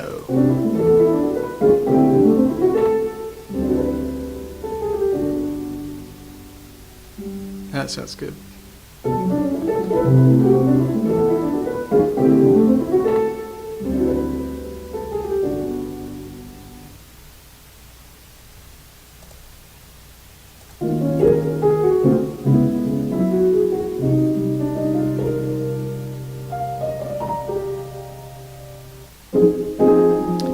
Dude, that guy doesn't need shit to make beautiful music. I need 280 keys and I fucking struggle.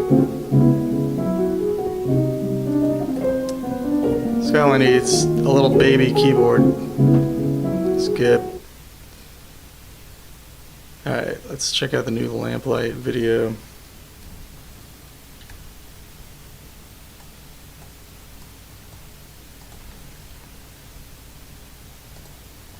This may be the last ad you ever see.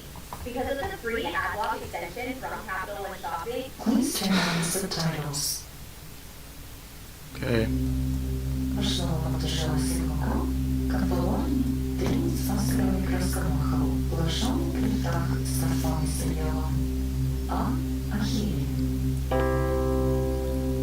Хи. Ахилли. Фу. Ахилли. Какие в рамках не фол.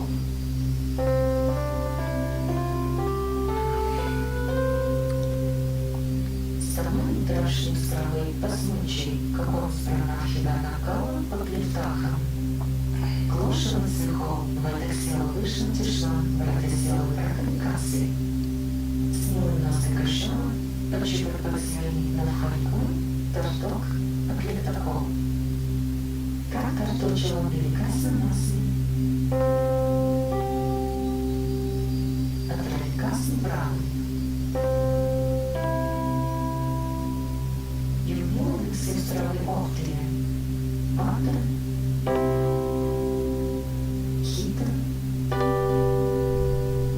Афутер. Futa. Сострасанный далекоцев пошаном шлом. Святого имел звезды. Скрипс размажет коленный зой. Yeah. Thank you. And whatever they say after this, I'm telling you already, it's gonna be bullshit. There's no good answer to this question. I'm just telling you. Whatever they say after this, if I come out of this video going, oh yeah, you know what, that makes sense. That's gonna be amazing. I will fucking I'll say, you know what, Lamplight was right and I was wrong. Okay.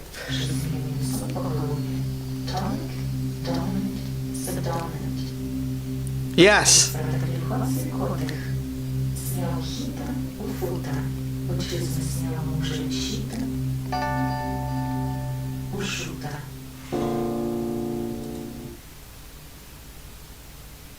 Are you fucking kidding me? So they're saying they're making new names so they can make more new fucked up names? There's already names for these too, man. This is called the 5 of the fucking 5, man. This is called the 4 of the 4. What the fuck? This is fucking bullshit.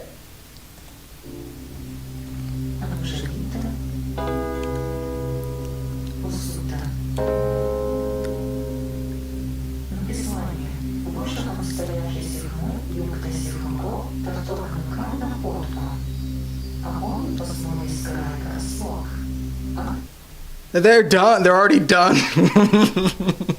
Oh, you could do it. You could do it again. We already do it. We already do it, man. Or lamplight. It's the worst possible explanation. Is rage bait and gay bait. What does that even mean? I flipped this earlier and I got to the part with the larger chord progression samples. I was like C, G, A minor, E minor. I got pretty good damn names already, I think. Yeah. You could actually understand what they're saying. It's where Lamplight explains those symbols in Isheni Owo. Okay, well, don't let me fucking rain on y'all's parade. Shit. Hita and Futa. You're right.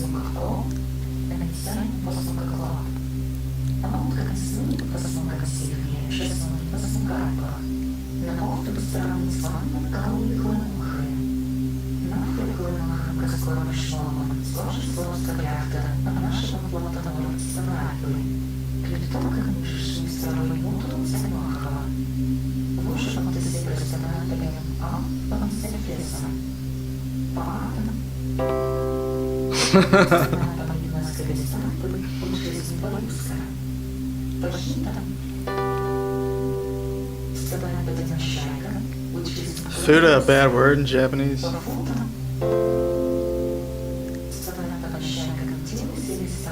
Hold on. Let's investigate.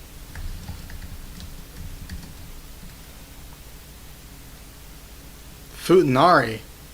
Hermaphroditism. I don't know if that's necessarily bad. Is it used as a slur?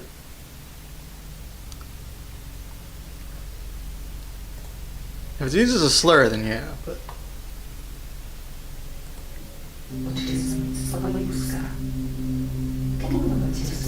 Pull it up on stream. Careful. That's a whole subgenre of hentai, I guess. I didn't know. Nothing bad came up. I just said, what is it in Japanese?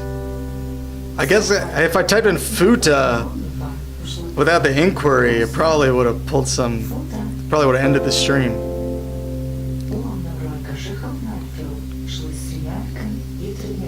Kung futa?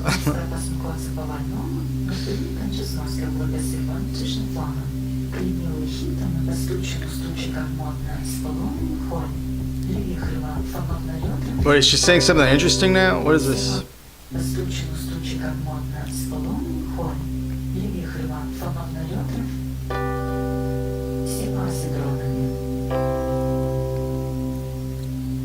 No, hold on. We're staring at chords. We got Fuda, Atta, and Shita.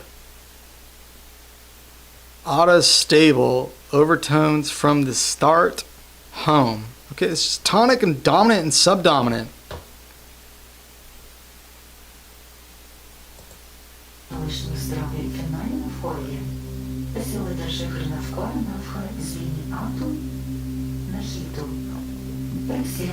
Dude, this is 15 fucking minutes, man.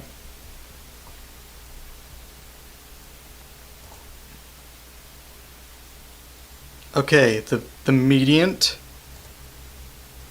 the submediant, some shit below that. Okay, you just okay. What a fucking smiley face. Hold up. Let's see what this is about. What's with the smiley face? He's happy. Look at how fucking happy he is.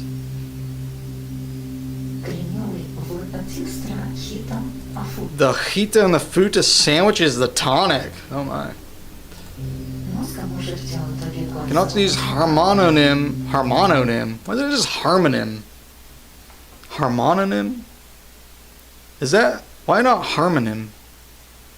Or harmononym? Your mother's was a Christian's woman's? Don't condemn anyone and spread your wisdoms to everyone you can talk to. More notations. They sing it, perhaps better to think of the tonic as the middle chord. Is that the point of the video? They are putting it as the middle chord. Is that the point of the video? No, but also, if you ever look at a circle of fifths, it puts the tonic in the middle. So it's literally the same thing. The funny thing is I didn't even learn names like subdominant, median, etc. until later in life. I grew up calling stuff the 4-chord, 3-chord, and so on. Yeah, I mean, you don't even need to call them tonic, dominant, blah, blah, blah. I mean, knowing how it fits in the scale in relation to other chords is way more useful. It's useful to learn the other chords when you kind of learn about function and extend that to different chords.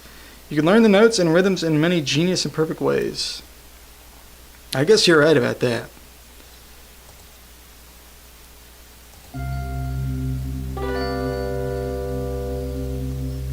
Мозга может делать далеко от запасмокальпов. Тренуй логотипстра хитом, афутом. На старом пути. Alright, Будь красавчиком. На нас каписташ. Личном спорт. Пыхом на посмаковку.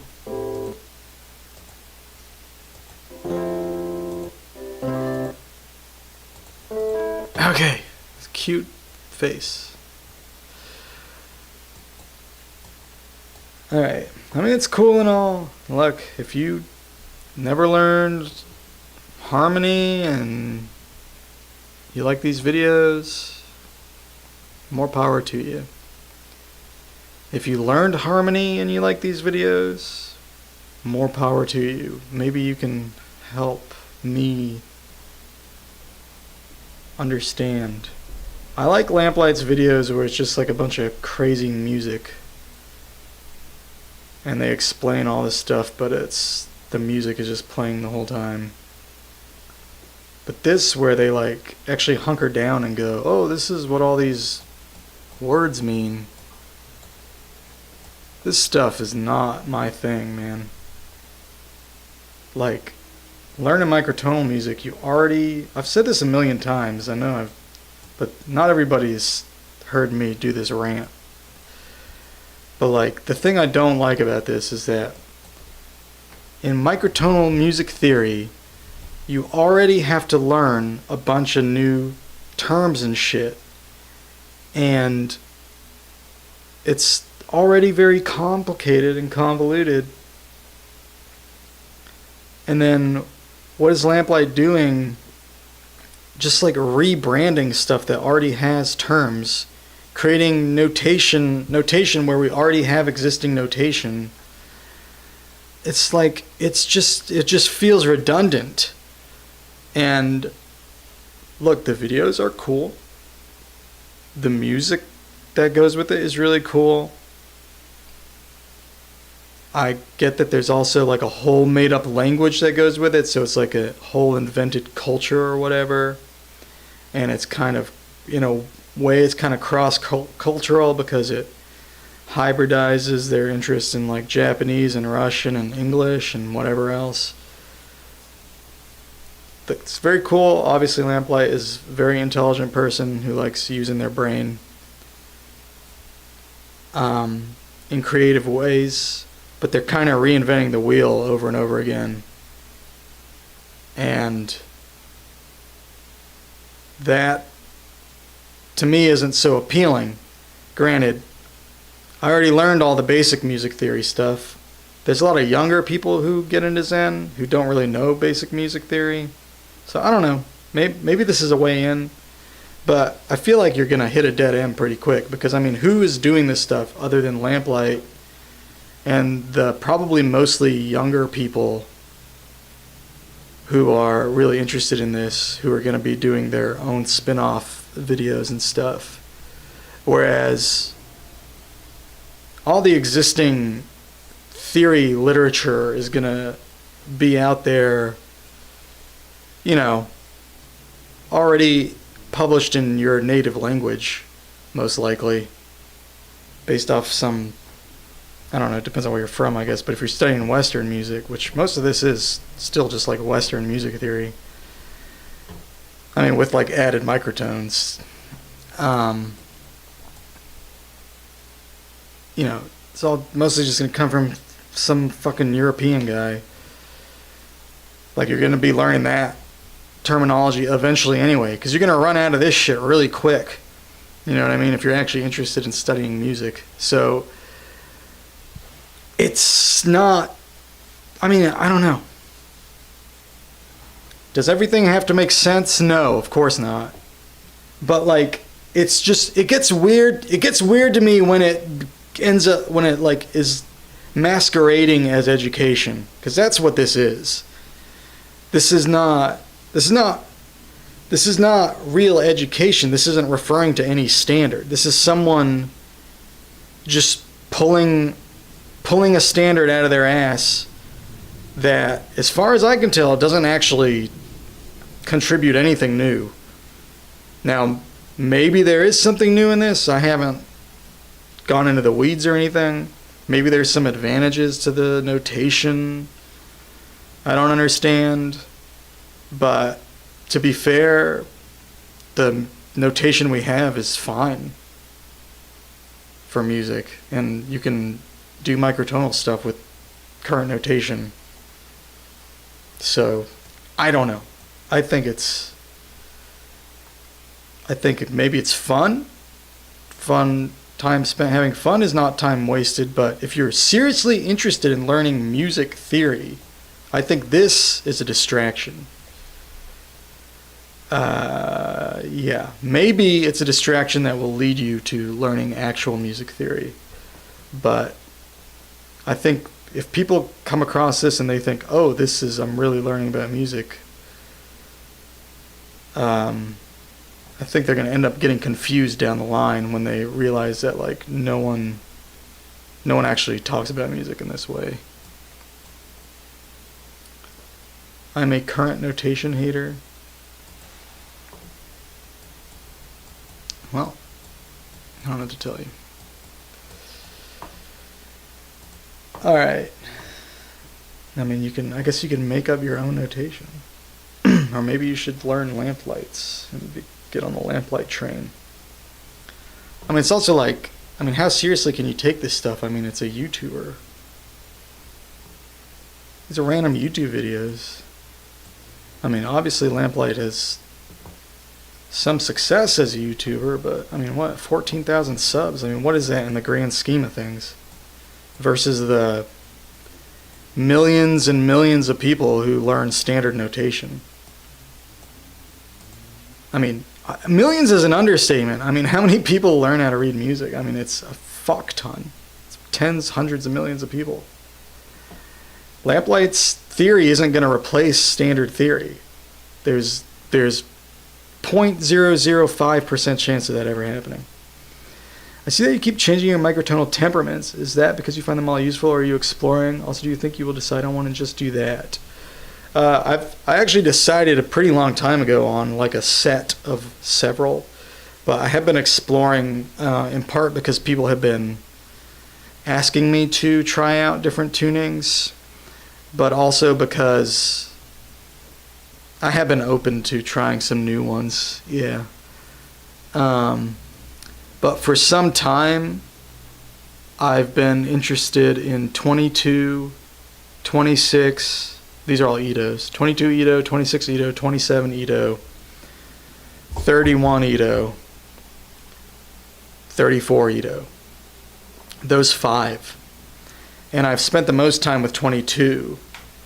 And since I got the lumatone, I've been wanting to try some of the larger ones. But I didn't have a good layout for 26. Or for 31. Or for 34, really. But now, thanks to Sound Chaser, I have a good layout for those 3. And also for 41, which I'm kind of more interested in 41 now, too. Like I think I want to learn 41 and 31 kind of at the same time. Is that because you find them all useful? I do think they're all useful for different things. Will I decide on one and just do that? I don't think I'm going to ever decide on just one tuning, although it's possible. But I think I will eventually. I don't know what's going to happen, actually. I mean, it's hard to say. I want to focus on a few, and those are kind of the ones I have my mindset on. I'm also kind of interested in 49. I'm kind of interested in 53. And there's other ones that I know I like, but I don't know if I would deep dive. Like I know I like 46. I know I like 19. But I don't know if I would like them enough to deep dive them.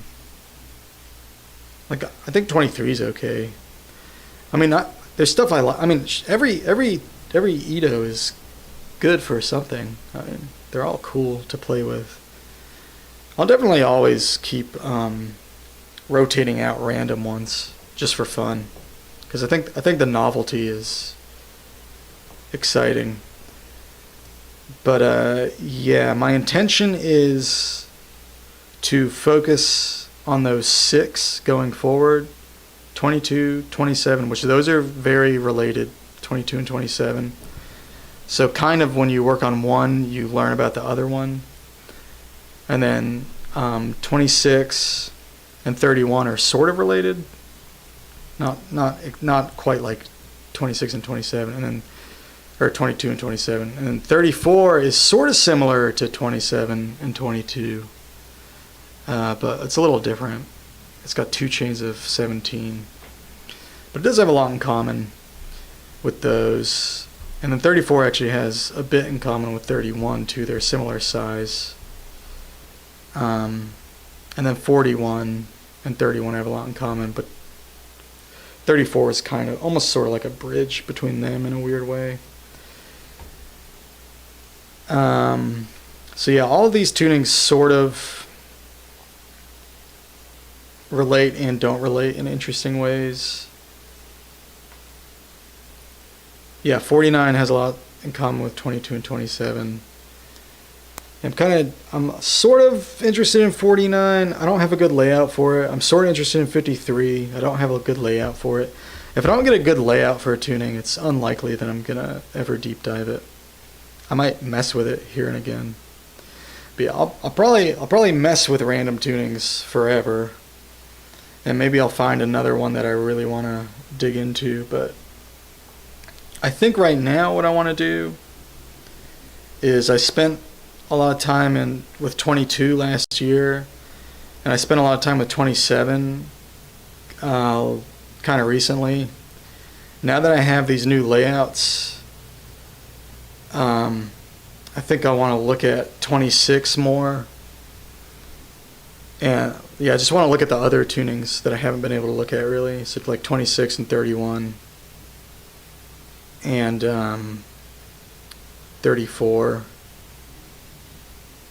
But at some point, I will probably hyper focus on one of them. And I'm not sure which one yet. Or I might hyper focus on 2 of them. But that's not to say that I won't go back and check out another one. But I think there's a big benefit to just like focusing on one for a long time. And just kind of, but yeah, I do intend on committing to a tuning for an extended period of time. But I haven't figured out which one I want to do yet. Because I could either keep going with 22, or I could do 27, which is sort of like an extension of that, or I could kind of go to the other side, which would be 26, or maybe even like 31. So I haven't really figured out which one I want to focus the most on next. I have some stuff in 27 I've kind of almost written. So I should probably finish writing those ideas I have kind of half written for 27 before I walk away from 27. You probably get away with stuff like 27 out of 49. Yeah, that's true. Yeah. Yeah. If I can find a good layout for, I mean, the Bose and K layout for 49 was like not, I mean, it wasn't great, but I guess it was comparable to the 53. So I don't know. I might look at it again and reevaluate.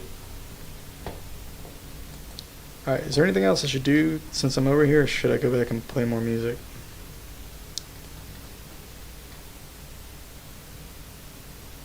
Okay. I think we're ready to go.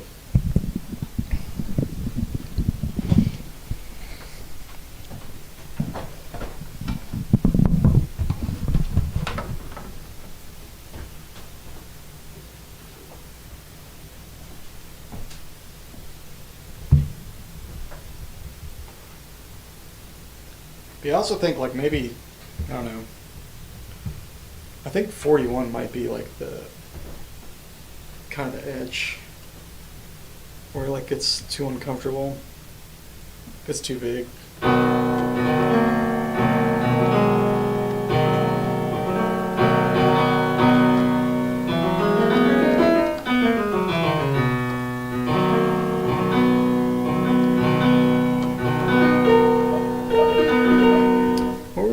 Oh yeah, we had these cool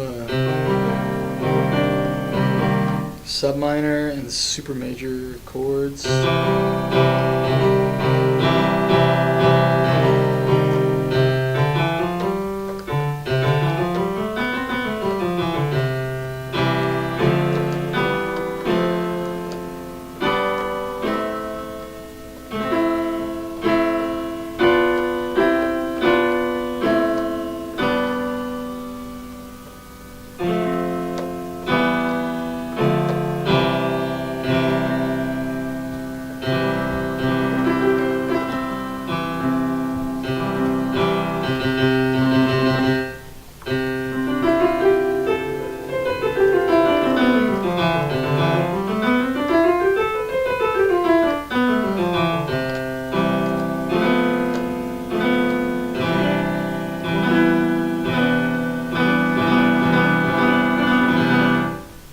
I will say though, of all these tunings, the one I'm probably the most eager to work on is 34.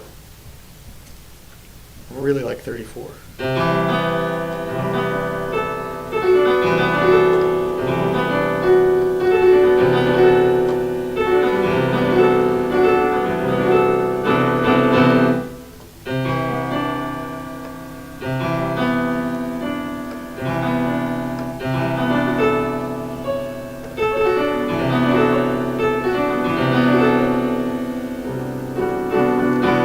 Yeah, that layout is really cool.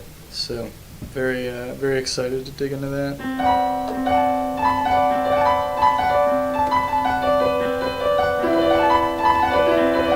I just feel like I've been putting off 26 for a long time. So.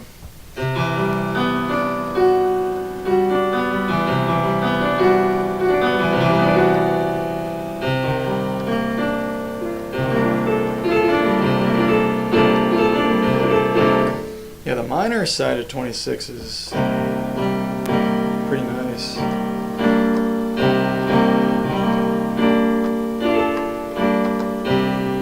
feel like it's the same in 27.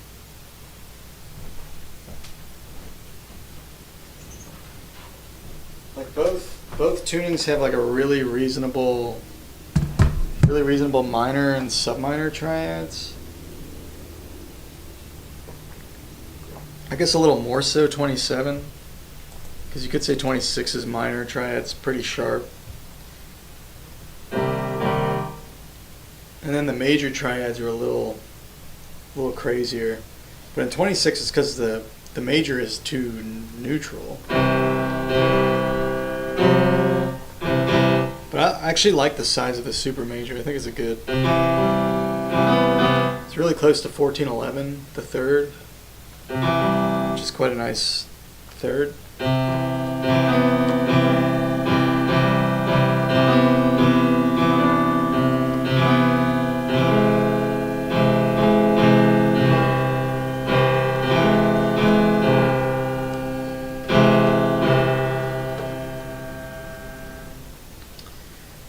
Graham Taylor's 34 Ito jam over the beat got you to get my. Oh, nice, yeah.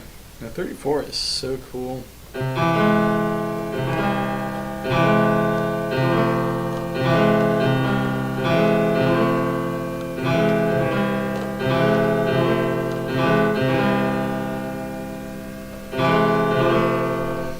It doesn't have, like, if you want JI stuff,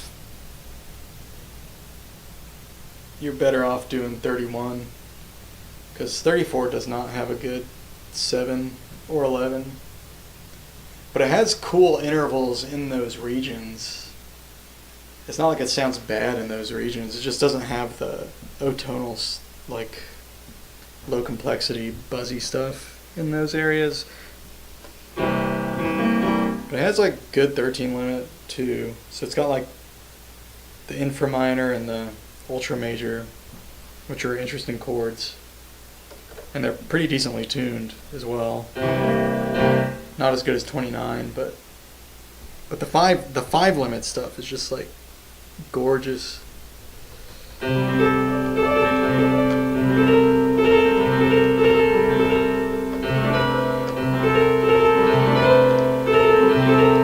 Its 5 limit sounds better than 31. Even though I think 31's 5/4 is better tuned, it just doesn't work with the 5th as well as 34's does with its 5th.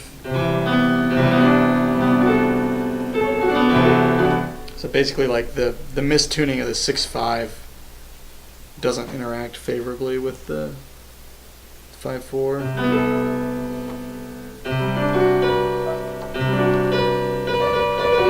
In a 31.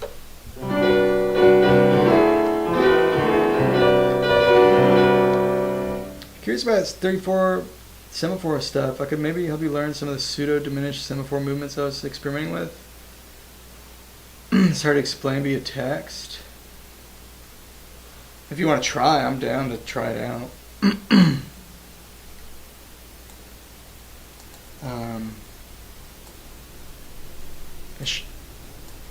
If you don't want to, though, that's fine. But, like, you can give me note names if you want.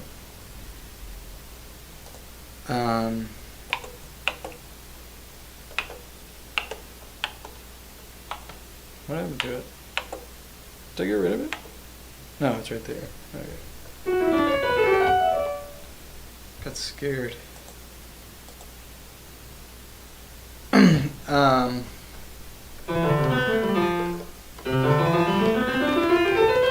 Let's go this other way, that's funny.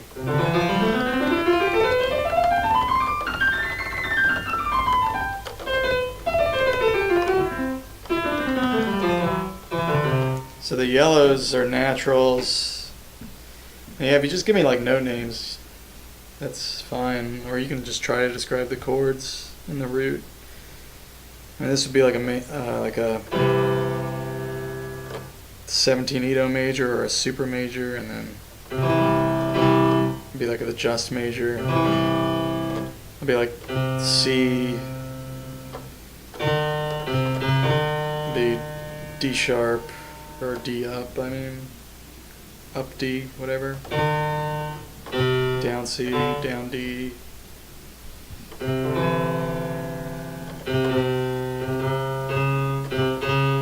D flat,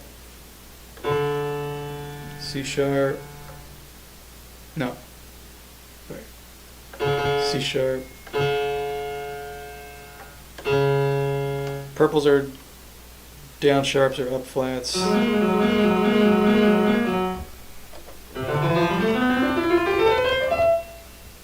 So yellow is natural, green is ups or down flats. Orange is down or up sharp, blue is flat, red is sharp, purple is down sharp or up flat, and the white is enharmonically up and down. So it's down C and up B, down F and up E.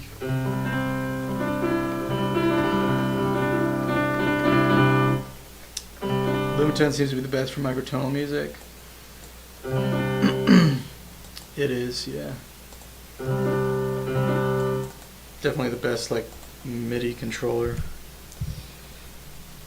I mean, you can do microtonal music in a DAW and do whatever you want. You can actually do more in a DAW. Start with the root position down major chord, say on C, then a pseudo diminished thing would be on D, the note immediately to the right of D. It's B flat, then resolve, you land.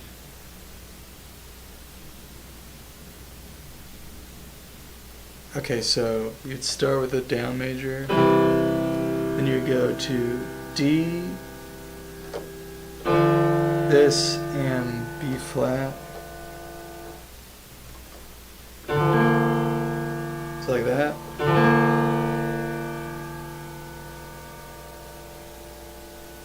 Then a resolve, you land on the down major root position triad, immediately one key to the right of your initial C chord. Oh, I see, okay. So, okay, so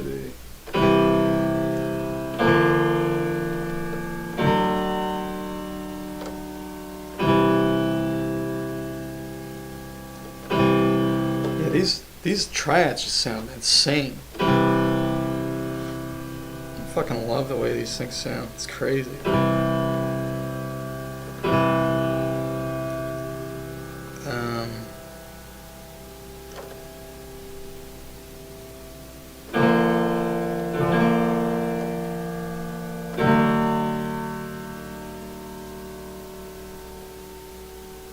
So rinse and repeat.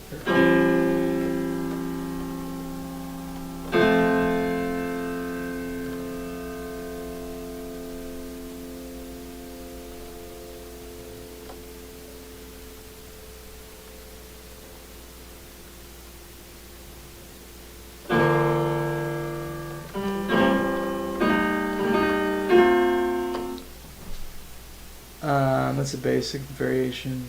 Just keep doing it up. Does it have an especially distinctive sound?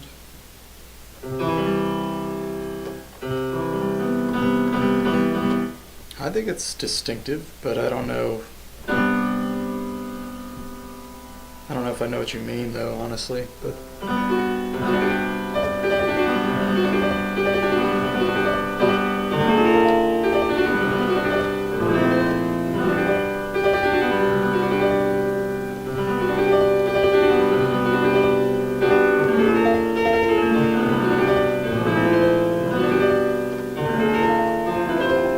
yeah, 34 sounds cleaner than 26 for sure.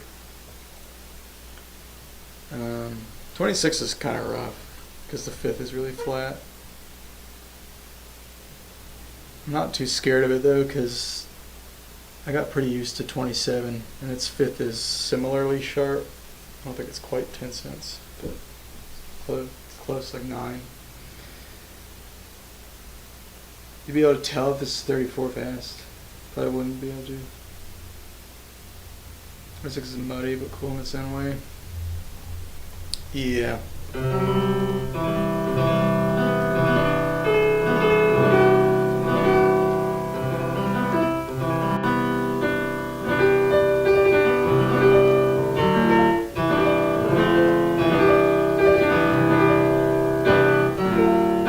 Yeah, 34 can sound very clean.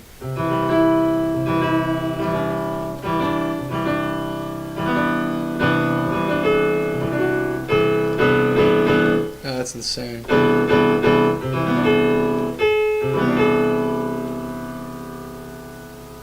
Is that the 13?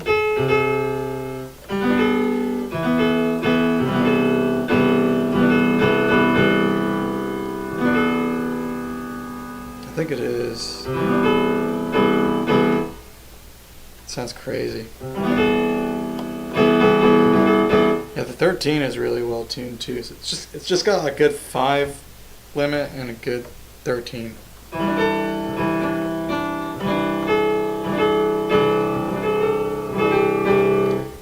But it has these like Barbados or Highland triads or whatever you call them. Like instead of doing the, it's got this ultra major.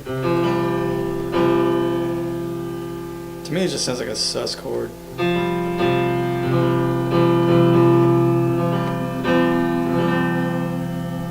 But some people are convinced ultra major is a thing.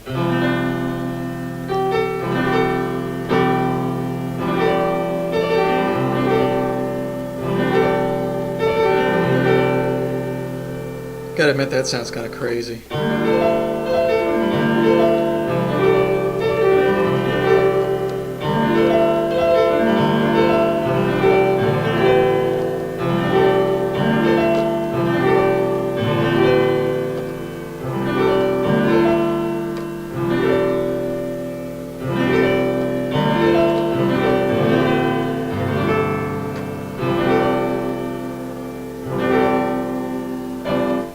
It's got the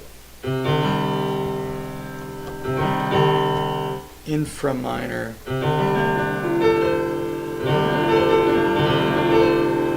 Which pretty much just sounds like a sus chord. But not if you do an ultra stack.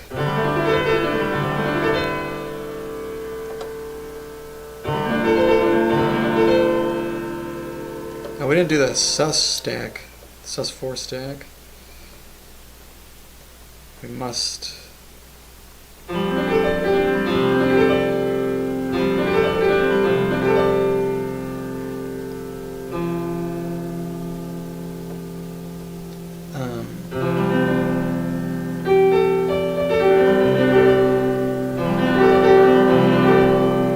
that's the ultra major stack.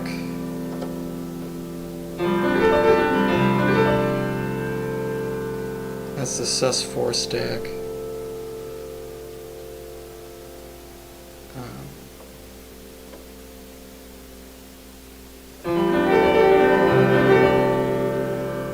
It's the ultra major stack.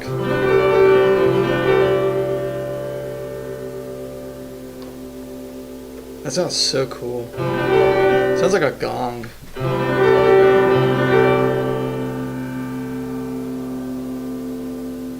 Really interesting.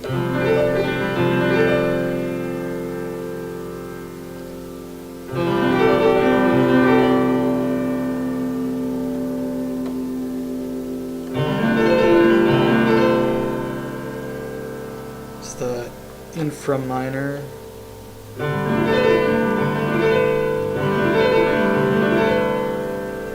It's a sus2. We have neutrals in this too.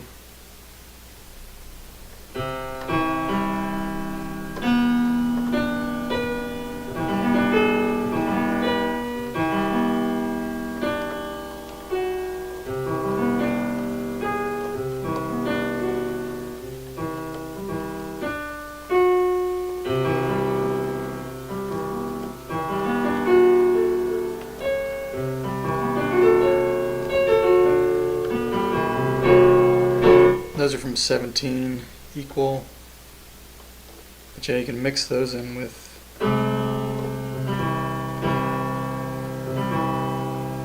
34 equal intervals.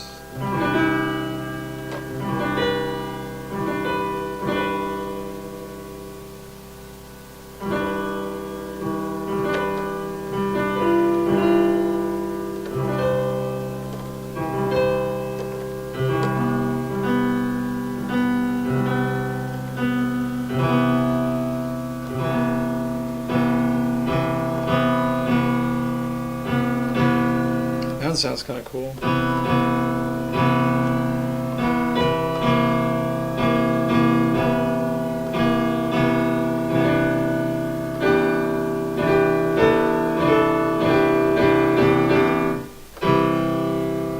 So we did this, then this, then this, then this.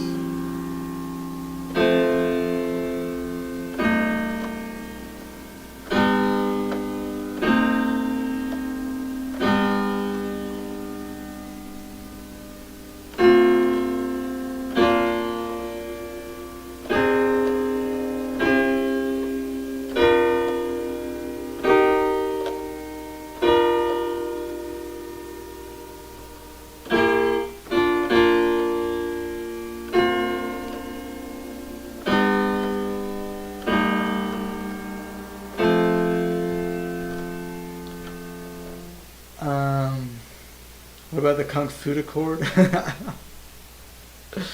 Love that 7/4 stacking sound, very gong-like.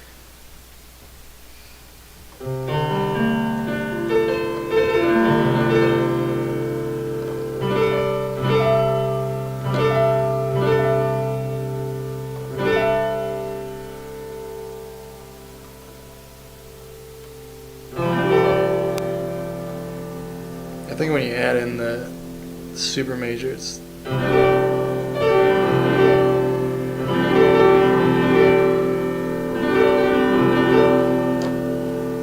even worse.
You go down a different way for the diminished stuff? Yeah, sure. So I got this. Kind of.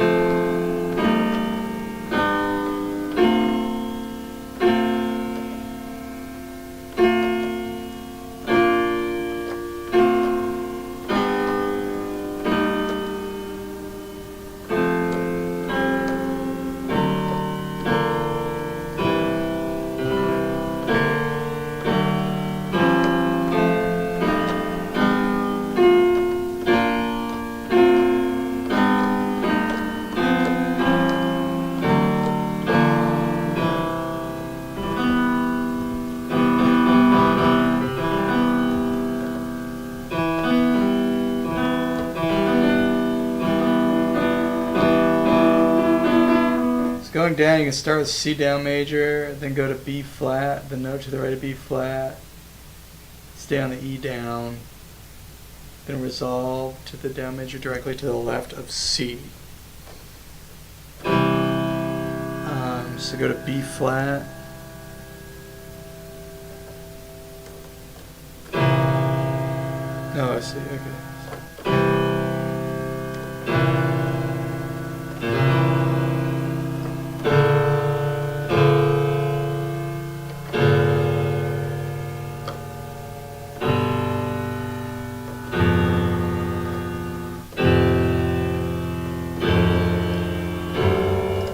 Alright, so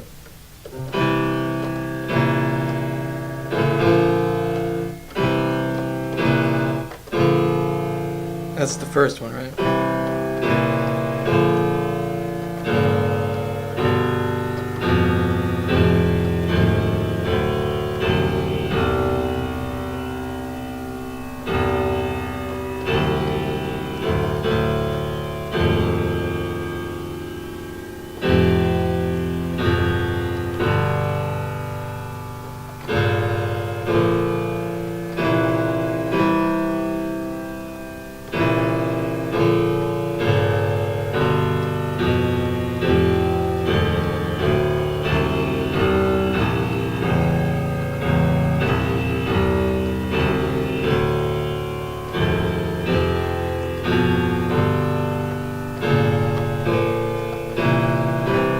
Sick. You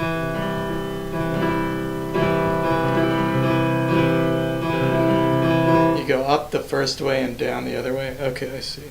So let's try that. So when you go up, you do this. And then when you go down,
because you want to resolve with a quarter tone movement of the root to the next resolving major chord. The quarter tone movement of the root to the next resolving major chord.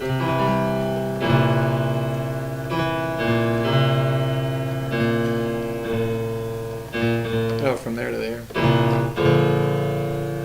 And then...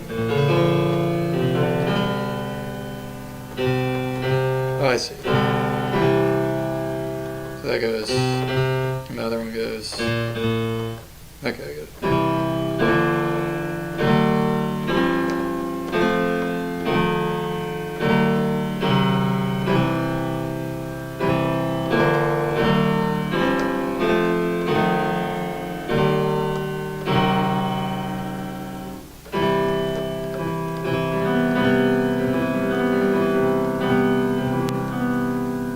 Yeah, that.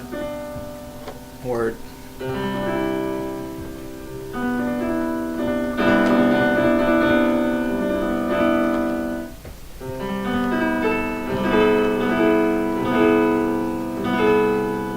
Not a bad chord right there. You can just toss in that 13. It's kind of interesting.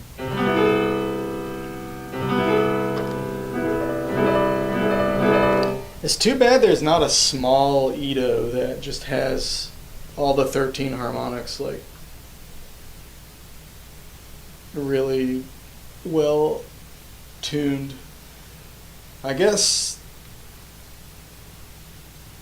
arguably 41,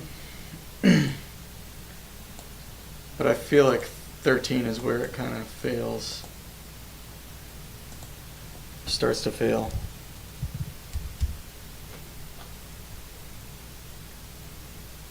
No, I mean that has all of them. Like 40 or 34 has a good 13, but like doesn't it? Or does it just have a good 13.5?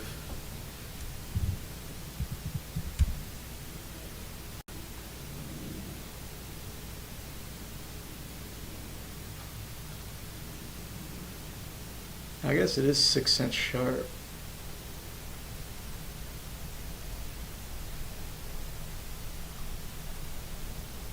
I guess it's not that good, is it? 6 cents sharp, but that's not bad, honestly. But yeah, 13.5 is even better because they're both sharp. Pretty much everything is good. Yeah, it works well with prime 3 too because they're all sharp. Maybe it even justifies the 11 to some degree because 11 is 13 sharp. Yeah, prime 7 is so far off the other direction. That's kind of the only one that's like completely unbelievable. But yeah, maybe you can even buy prime 11 if you have 13 in there. Let's test it. So it would be the sharp or 11. 560. I mean, shit. 564. What is it? Pure 551. So the 11 is. Let's say it's 13 cents sharp. Oh, it is. Never mind. That's why. Because that's how math works. Alright. So that one is the. It's the sharp 4. Or I guess technically half sharp 4. So it's the double up 4. So that's this one. I gotta say though, this is a, I mean, it may not be a good prime 11, but that is a sick interval. I mean, that's just a good sharp 4.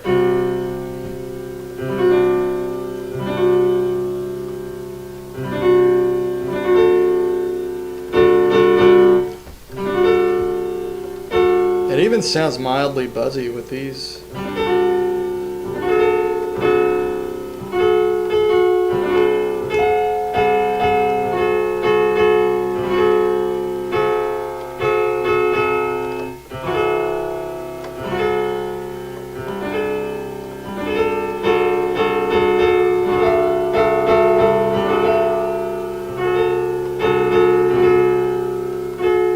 I don't know.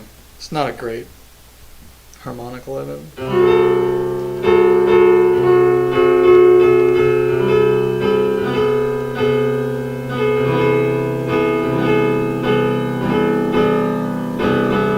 That's a cool chord. That sounds cool.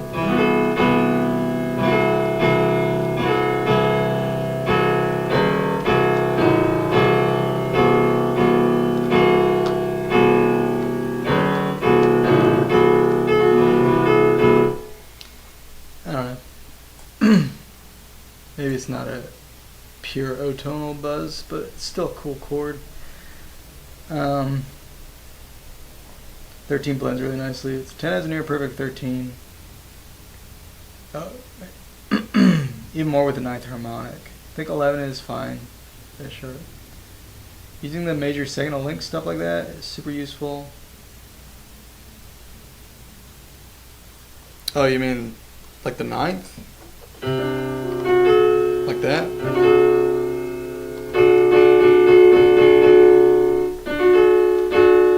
Oh, that sounds sick on its own.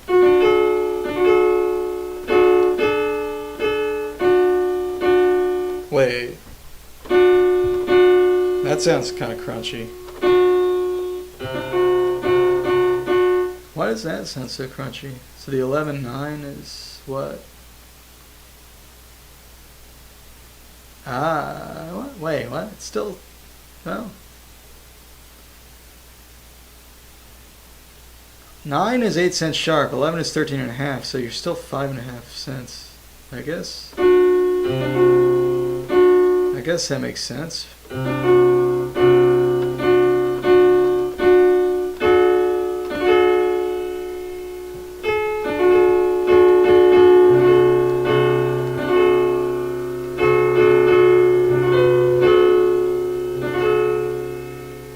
I forgot to add the 17th.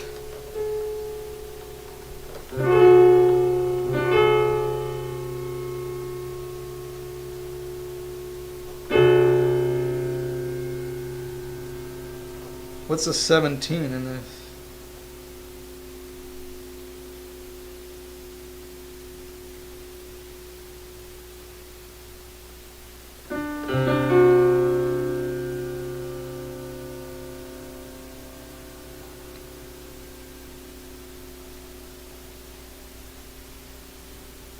Three Edo steps.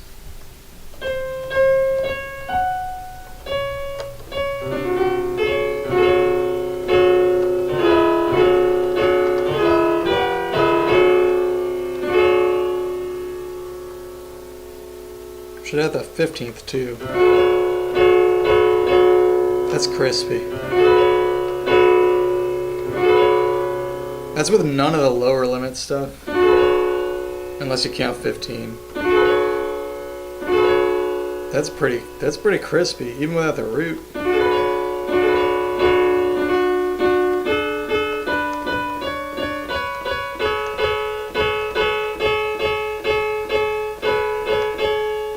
Maybe a slight hint of it there.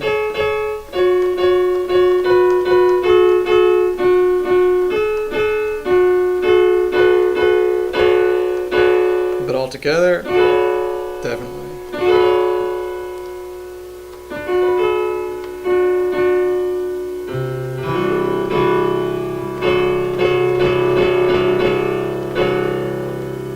Yeah, it's crispy. Kind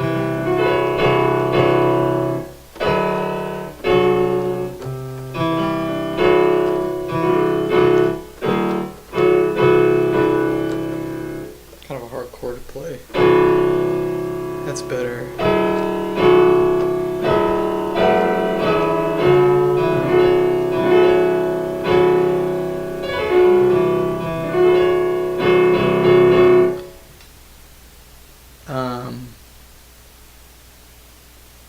And then 23 is 7 cents sharp. So we could add that in too. And 25 is only 4 cents sharp, but I don't even know what that is. That's the fifth of the fifth. Fifth harmonic of the fifth harmonic. So that'd be like...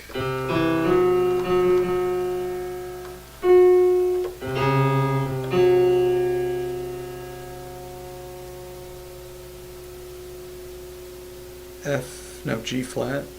Sorry, G flat.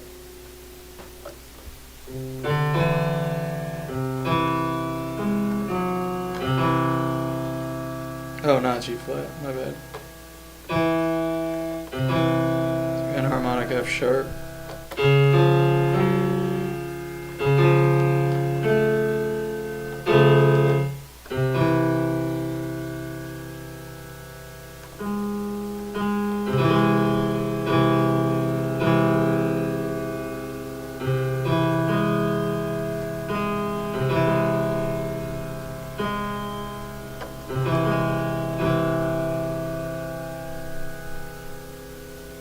A flat.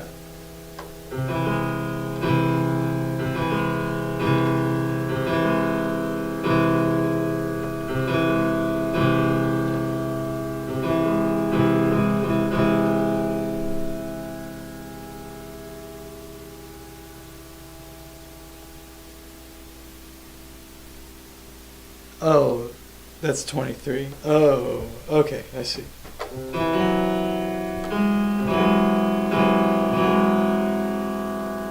So let's go back to that crazy chord we had. So we had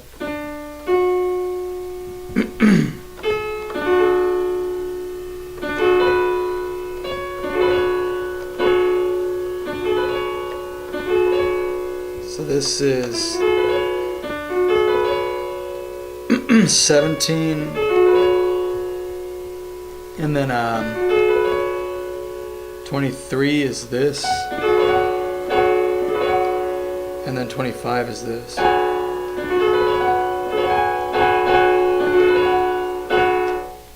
Did I lose something?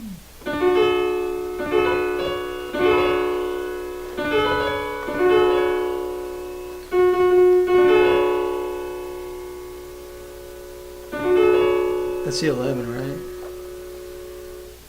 It's the F up twice. Yeah, that's it.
crispy.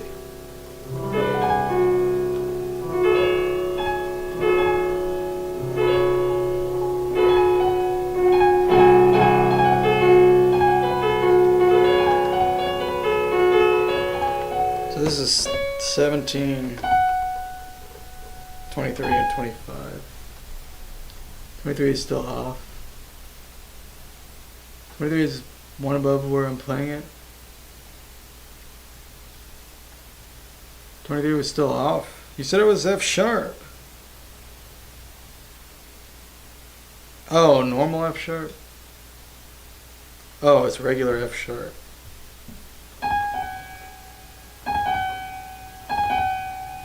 My bad. Alright. I'm sorry, guys. I'm sorry.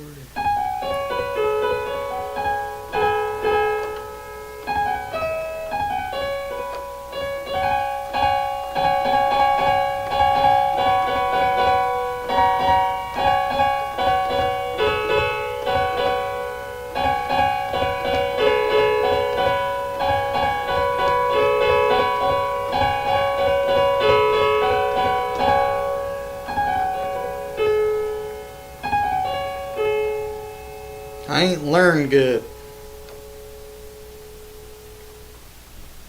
What you reading for?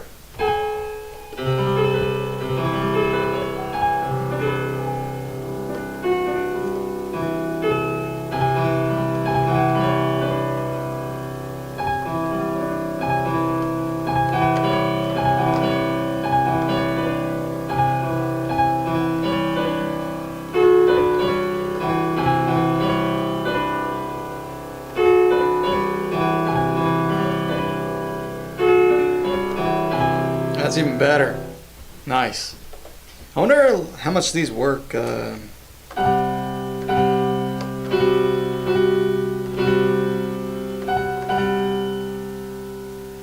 it's still the wrong one.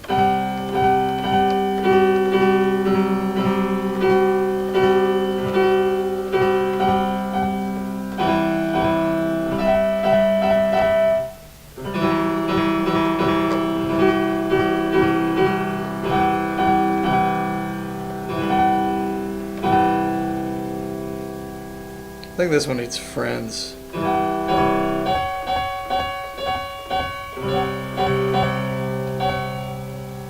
But maybe even that's enough.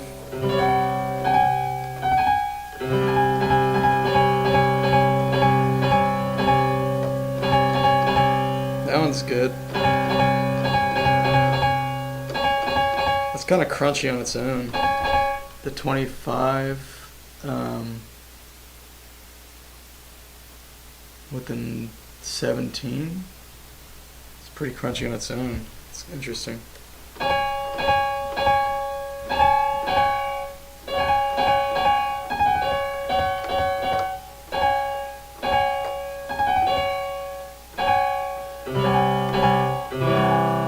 Especially if you add the fifth, the root. Or maybe, yeah, the fifth.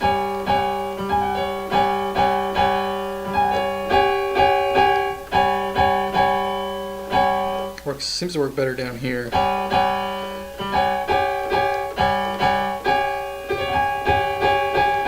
Maybe it still works though.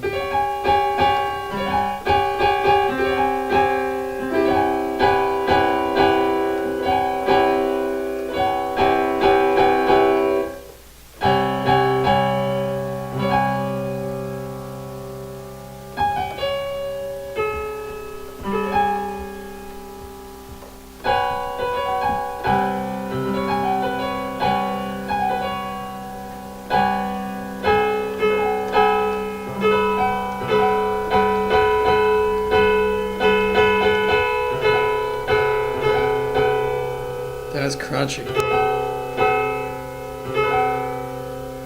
A lot of like little sizzly chords up here.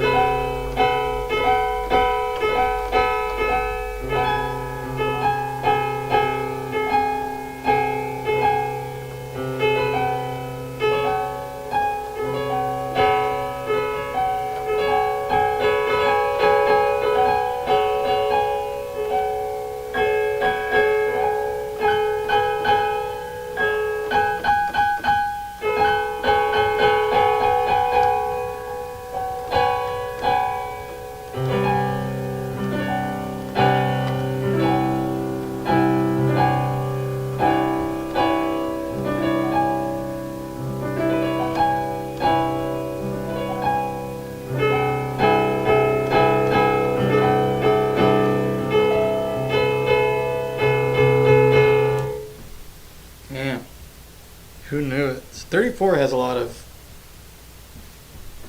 kind of interesting options with some higher harmonic stuff. It just doesn't have a good 7.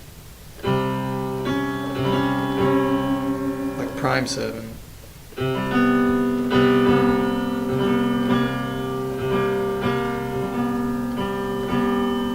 That's a cool 7th though.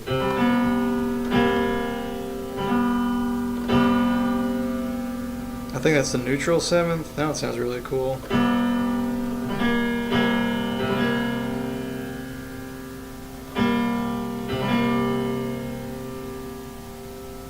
I guess that's the up minor.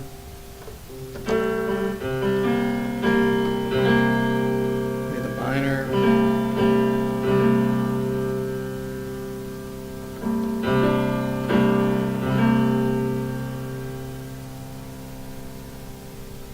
This would be like a sub minor 7th or something.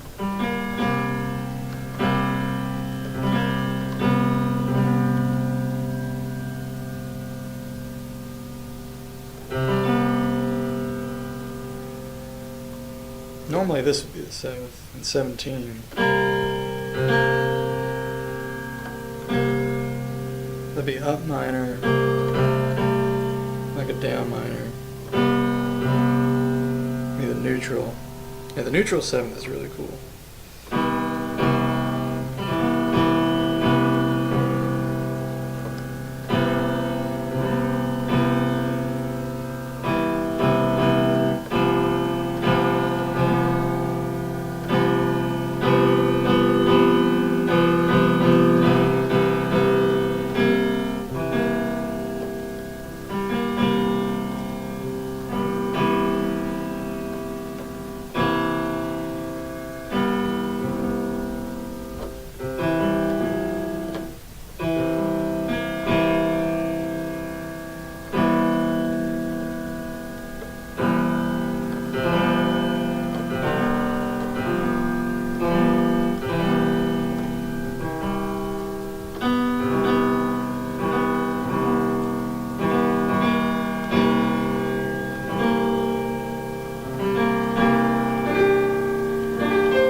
High notes go hard like that.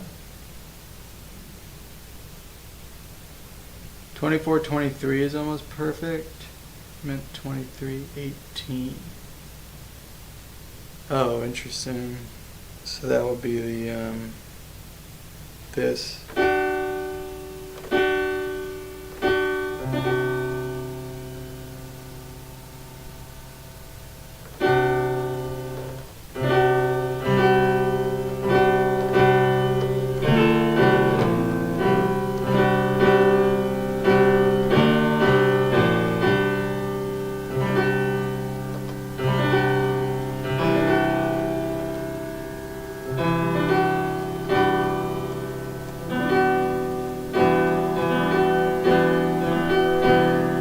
That's just a 17 Ito major third.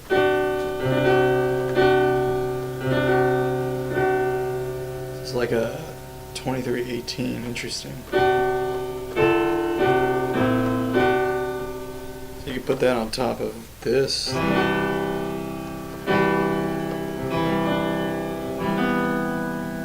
maybe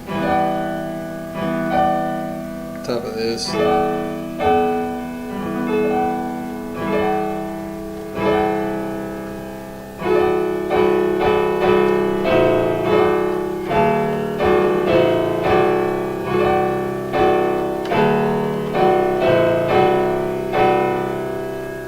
Sounds pretty crazy.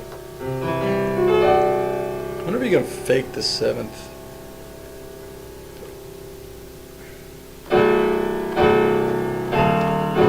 Yes, you can.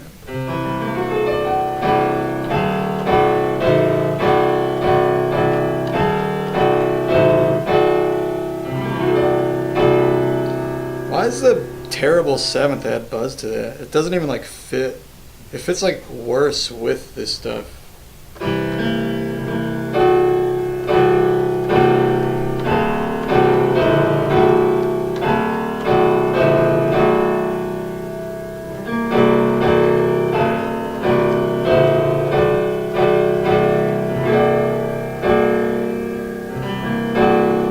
Maybe if you just did the other 7th, it would lock in better, because at least it would be sharp.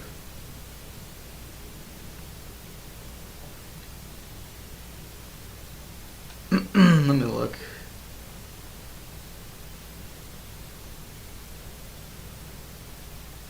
Because it's 20 cents sharp.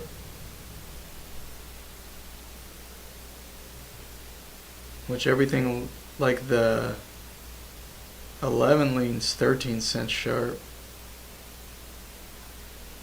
It kind of seemed like the flat 7 locked in though. I almost wonder if everything is locking in, your ear just kind of expects it to. Like that doesn't sound like anything on its own.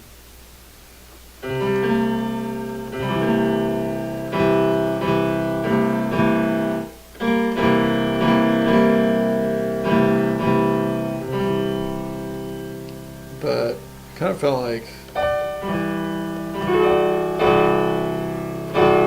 with all this other stuff happening,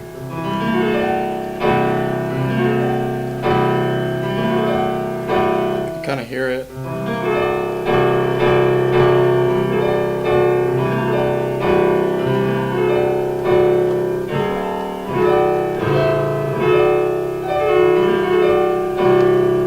It's kind of weird.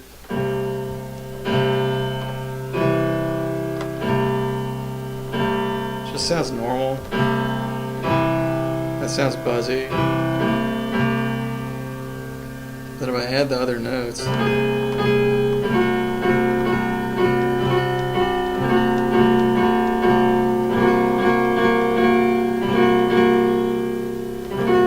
maybe that's better, I don't know.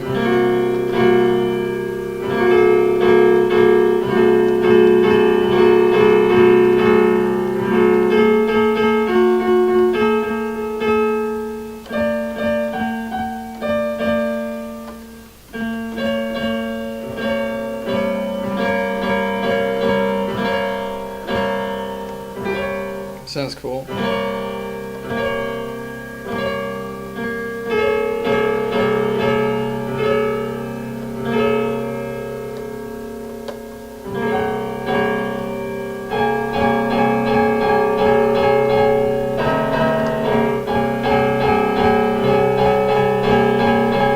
feel like it adds to it.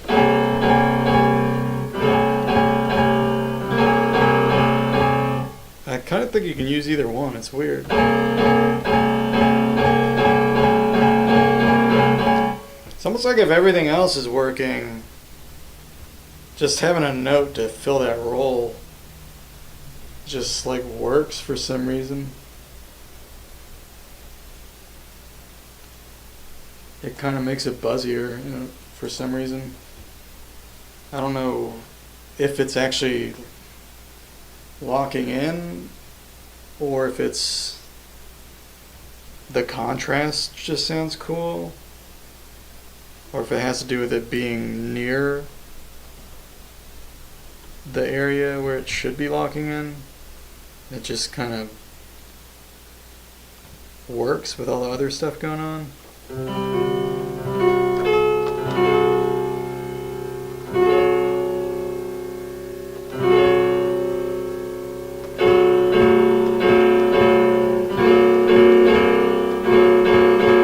This one sounds a little better here.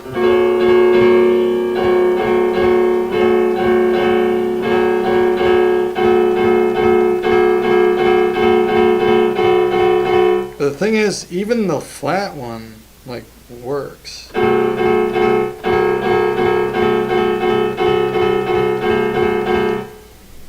That's weird.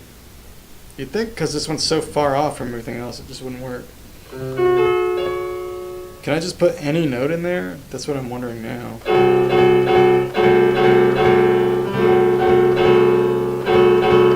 Doesn't seem the same there.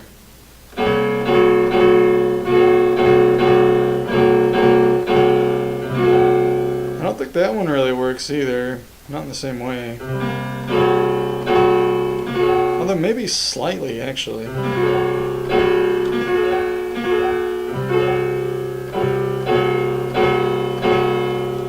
But I feel like noticeably less.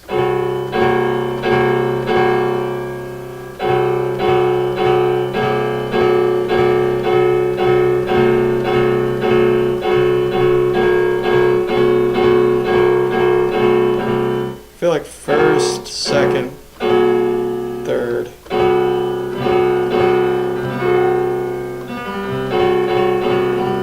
That one doesn't work.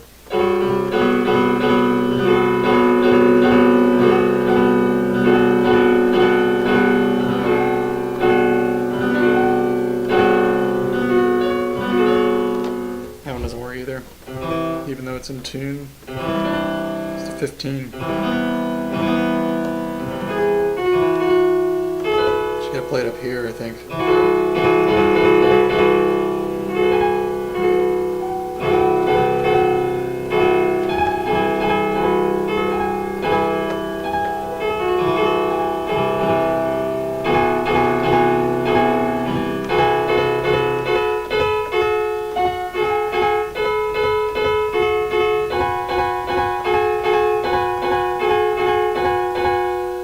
"15" is weak. I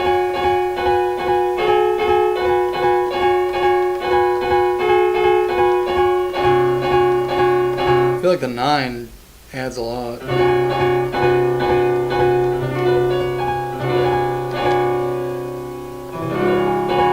"15" doesn't seem to add much.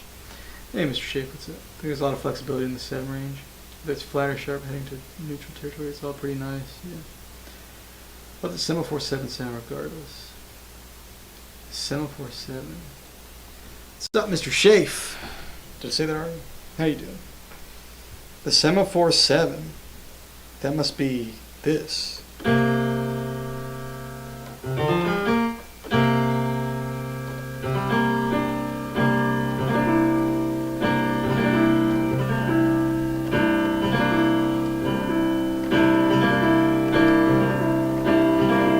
How am I doing today? I'm pretty good. Pretty good. Feeling good. Feeling focused. The flatter one is the semaphore 7. Why is that semaphore 7? I guess they could both be semaphore depending on what mode you're in. I guess both those are in semaphore.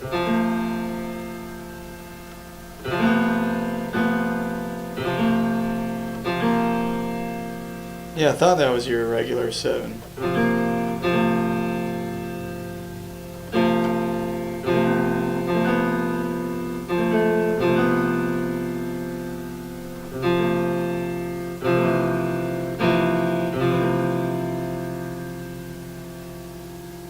Oh, it's the generator of semaphore. I see. That makes sense. It's the big version of the generator. I always think of the semi-fourth. But if you invert that, you get that seventh.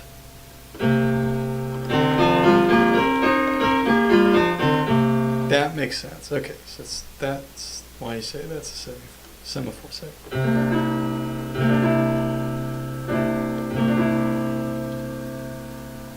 That does make sense.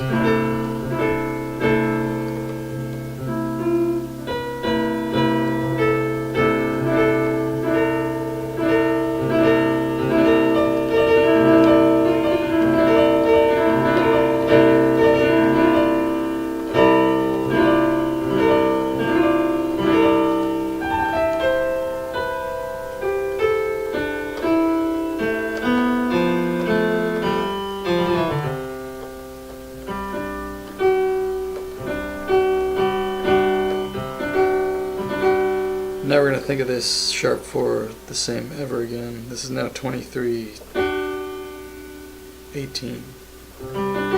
That's now my 23rd harmonic. Oh, that makes sense, because harmonic 11th is 22, and then 23 would be the extra sharp one.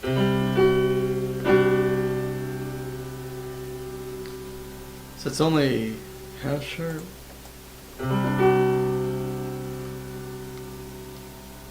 Oh, it's 7 cents sharp. But when you add that to the 9, it's really close. Because they're all sharp.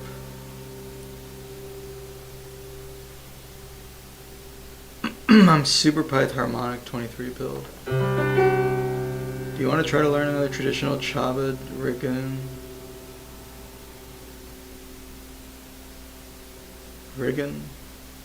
Chabad Riggin.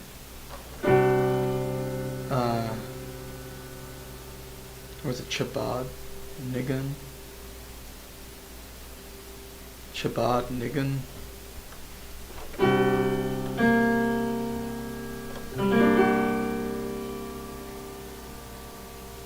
Do I want to learn one? I guess I'll check it out. I'll check it out. Why not?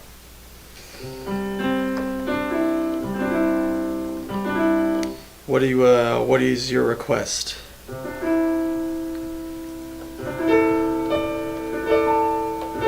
Or how do I find this?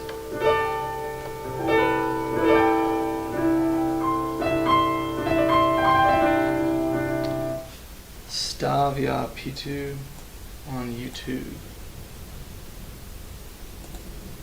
Alright, let's check it out. We'll see what I can do. 34 Ito.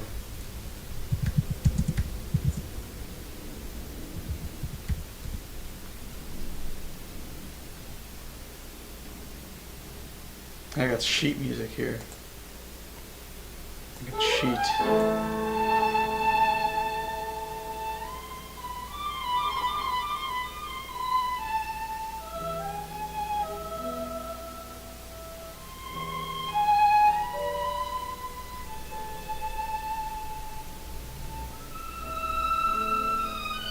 I think this is the intro. This is the correct one.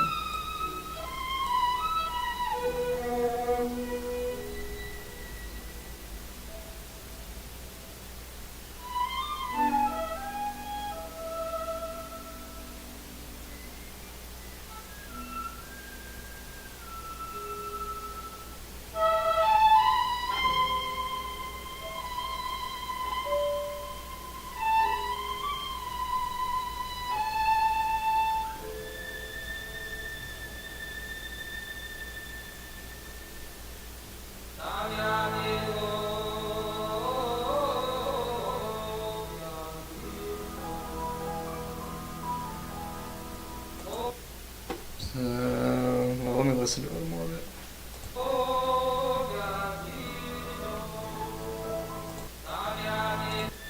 Starts around 15.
Alright, let's try it.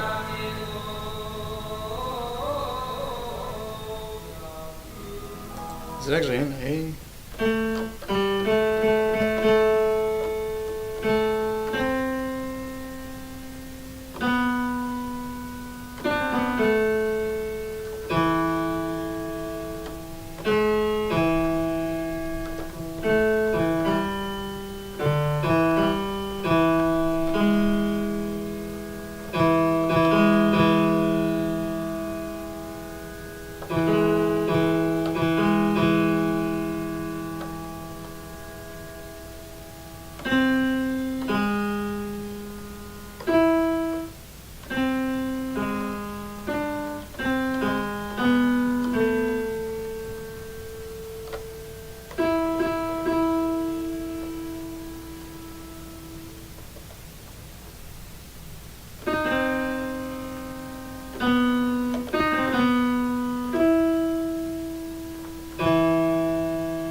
Wait.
So that part.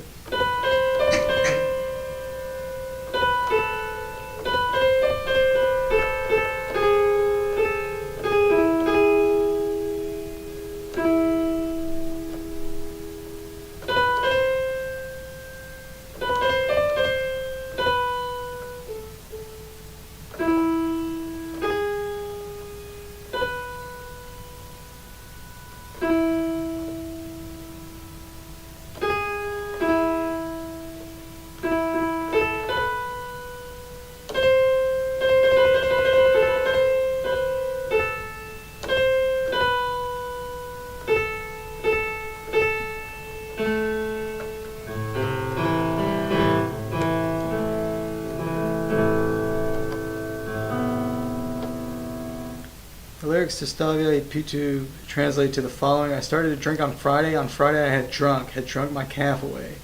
One must know how to drink, oh, how to give an accounting for the master of the world.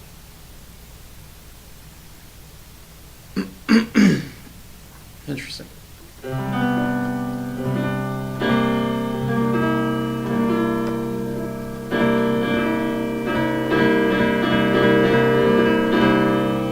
I don't think I'm going to do it justice, not anytime soon, but yeah, it's interesting. Very,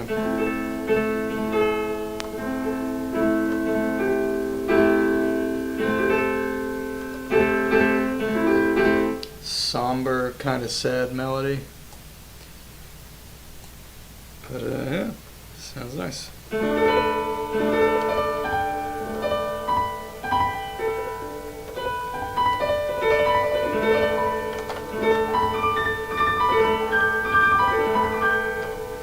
As we drink wine as if it's water and we all say L'chaim, we pray that God will listen to us from heaven.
Where's D sharp?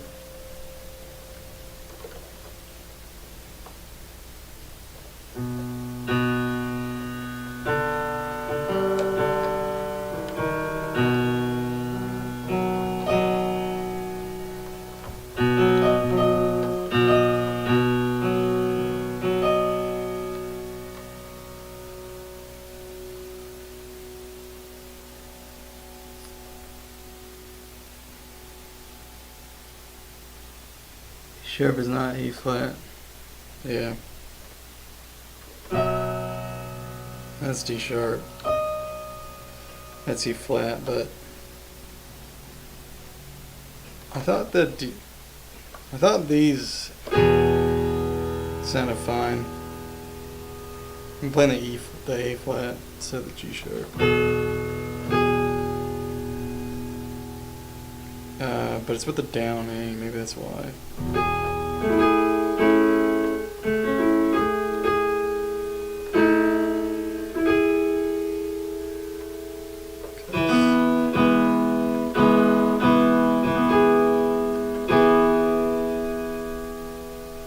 thing with the down E. The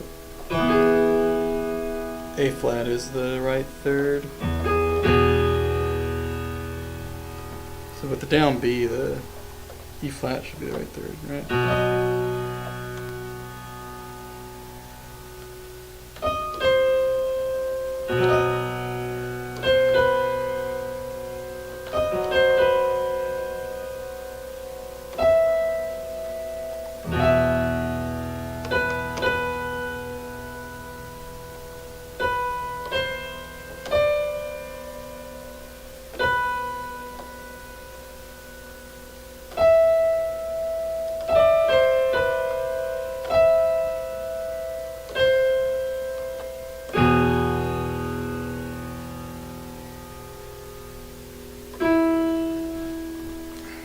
Right.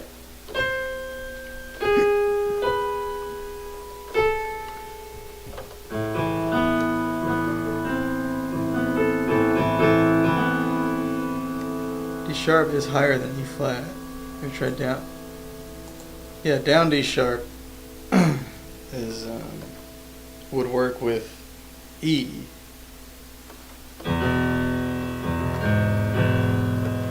I'm doing E down. I'm doing down E. So that works with double down G sharp, which is A flat. See what I mean?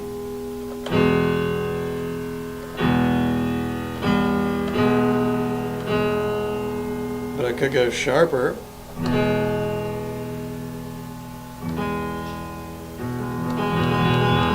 Be like that, but.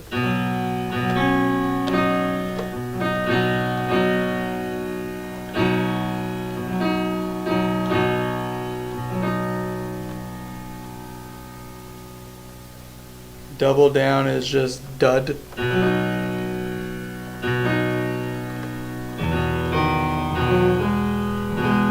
I know, but it's enharmonically A flat in 34.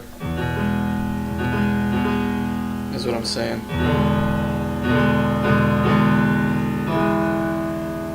So like you can see I'm playing A flat because I'm playing down E. It's the correct note. If I was playing E natural, I'd want to do the up flat. I could do the up flat with the down E. It's gonna sound like that.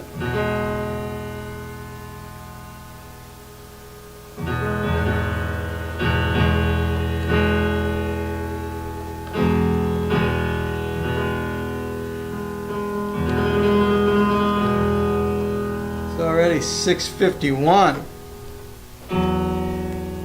Oh my goodness.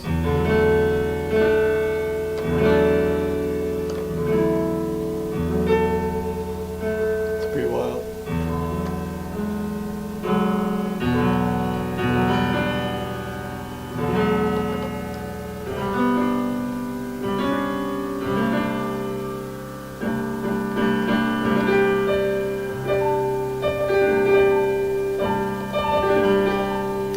Yes, it does. Time flies when you're having fun. That is true.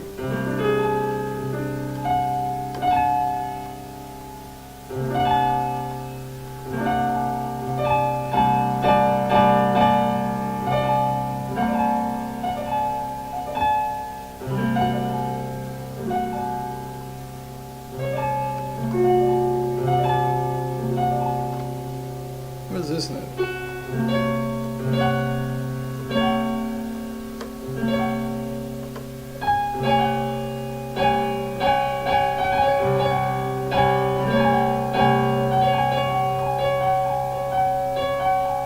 Buzzy 1113.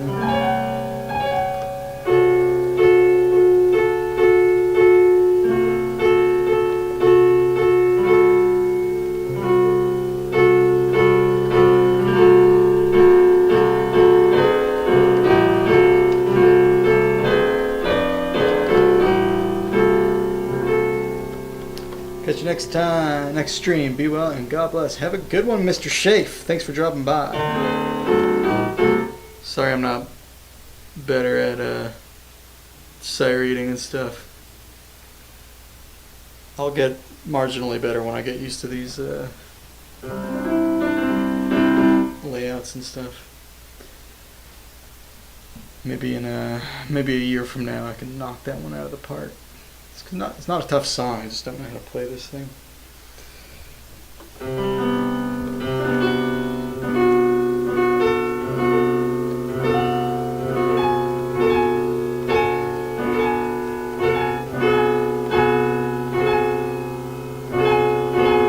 Dude, I kind of love this higher harmonic stuff in 34.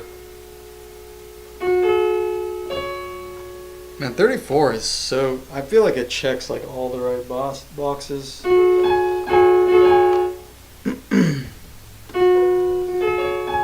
It's got the sharp fifth. It's got really good sounding neutrals.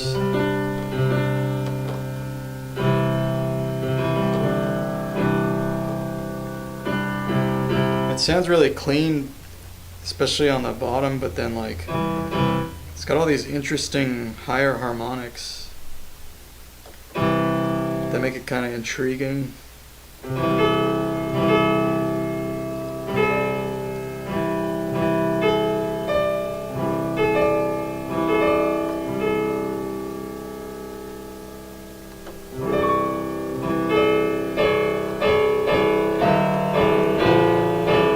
Damn, that's so cool.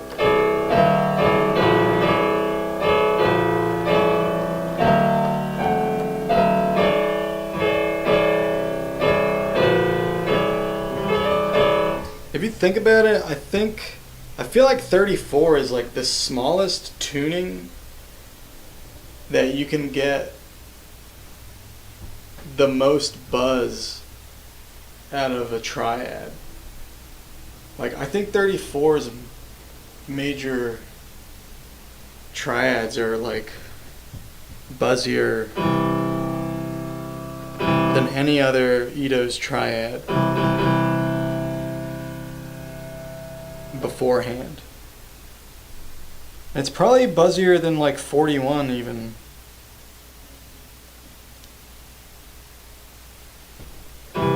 It's not hard to check. Have that one loaded up. I can check it against 53 too. But I think for like the 5 limit, obviously 53 is better, but 53 is so many notes. And then like even though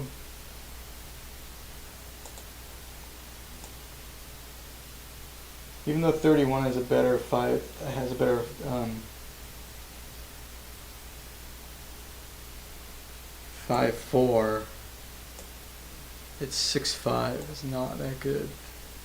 It's good.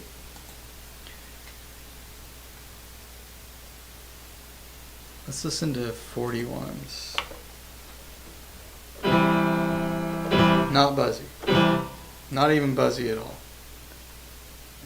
Just doing the triad. Let's listen to 53.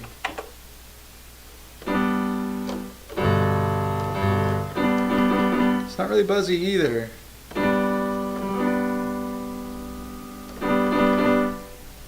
I feel like there's something about 34 that makes its triads especially addicting.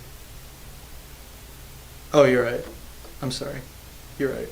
That's my fault.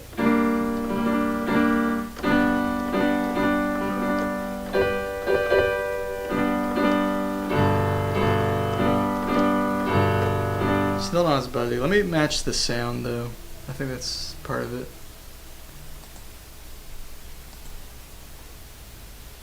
The sound is not the same.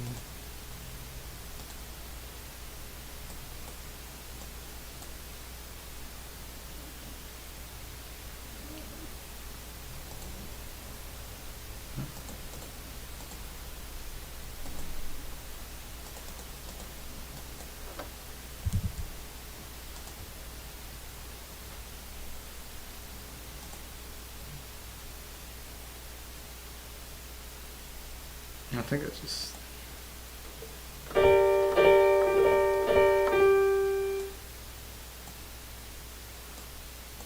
See if we're all in tune.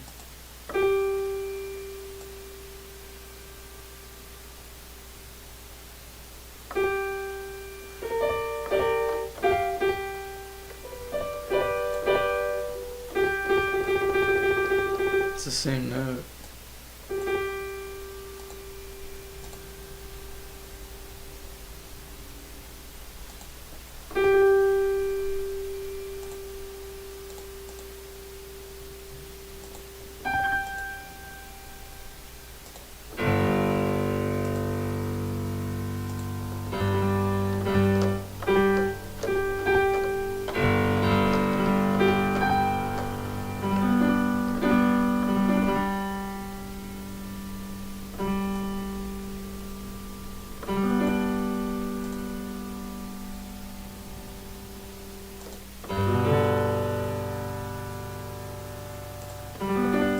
That one was buzzy.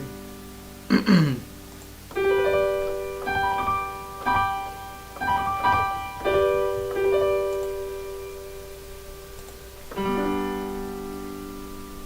need to tune it up.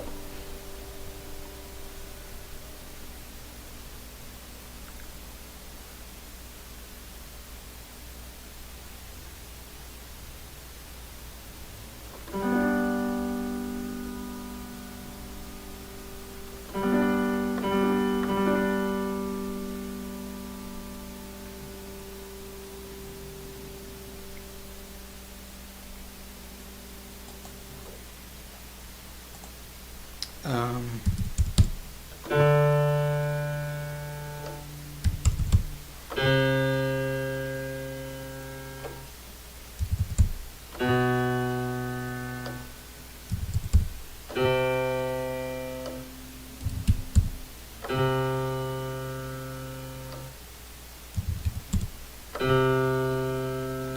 okay, good enough.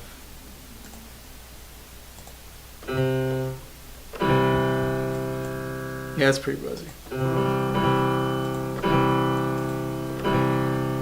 don't know, I kind of feel like 34 has something about it.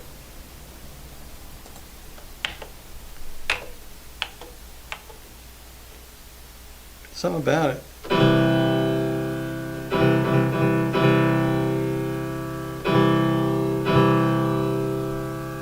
It's got a little extra. I don't know, it's got a little extra sizzle. It really does. I don't know what it... These are the same sound.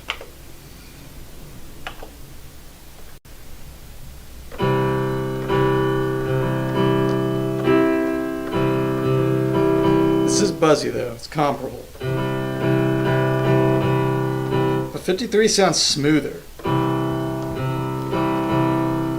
53 sounds smoother and 34 is a little sizzlier.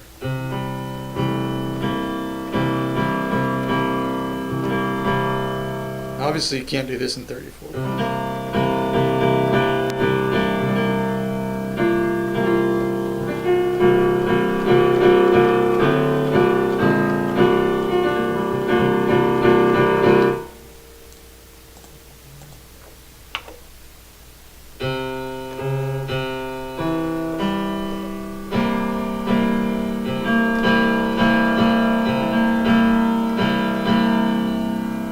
Wait, was I even doing the right chord?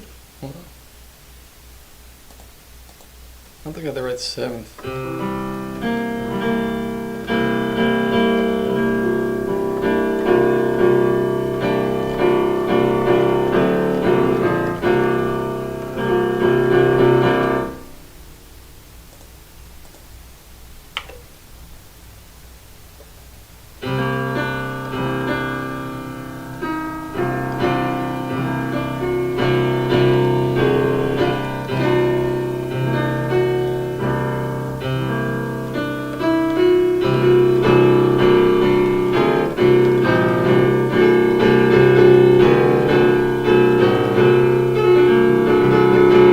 You're not going to get that kind of buzz from 34, where it's like that intense crunchiness. But I think you're not going to get the same kind of buzz from just the triad. Although 53 is close, but I feel like 53 is smoother sounding, which is not bad, but it's just not as...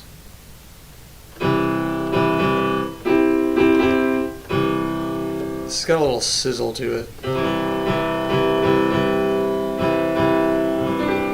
It's kind of more exciting in a way.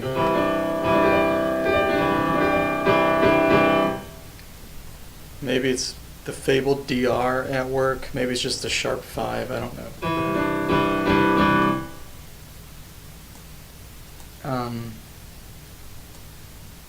The Rainbow Piano reigns supreme. Yes, come to the high harmonic dark side. It's got an amazing 47, 49, 51 that are sharp by just the right amount to blend really well with the basic 47, 49, 51. What is that? I don't even know how to find those intervals. I mean, I'd have to type them all in, figure out what they are in cents. Just an observation. I see that you are very focused on exploring microtonal harmony. Do you ever try to explore melody as much?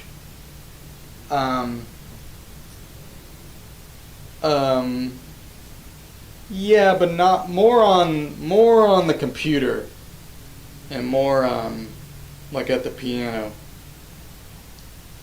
and when I sing.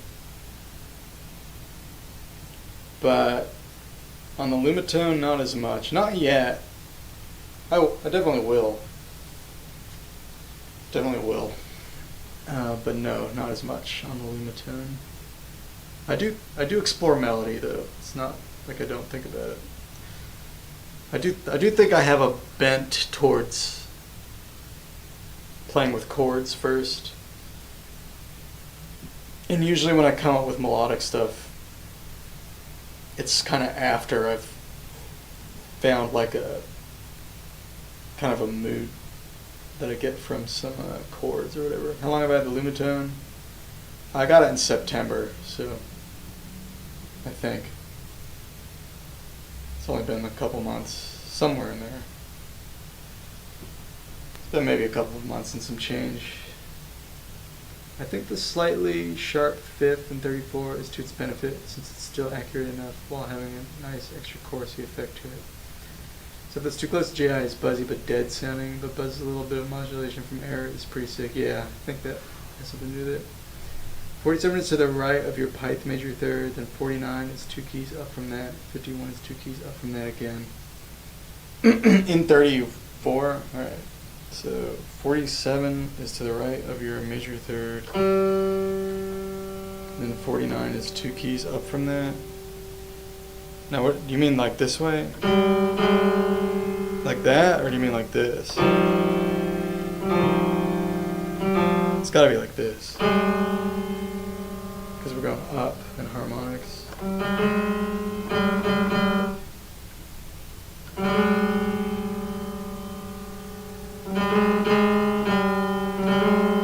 47, 49, 51. Yeah, this is where it gets to, this is where it like gets into like sheer absurdity.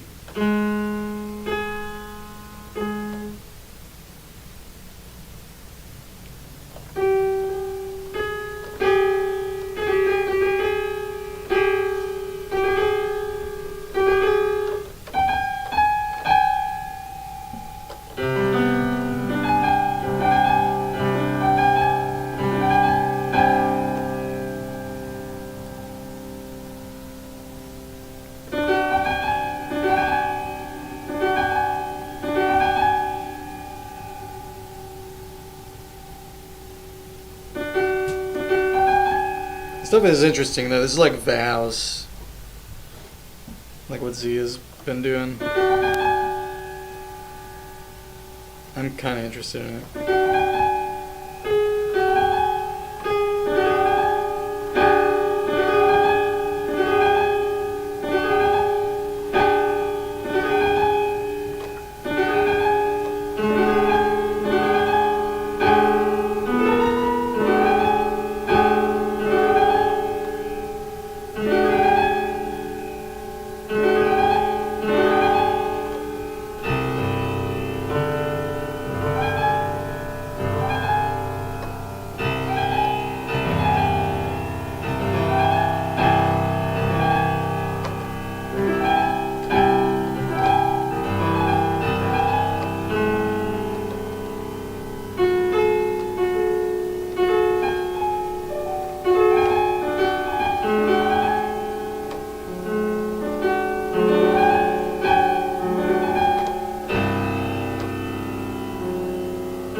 I kind of hear it there. I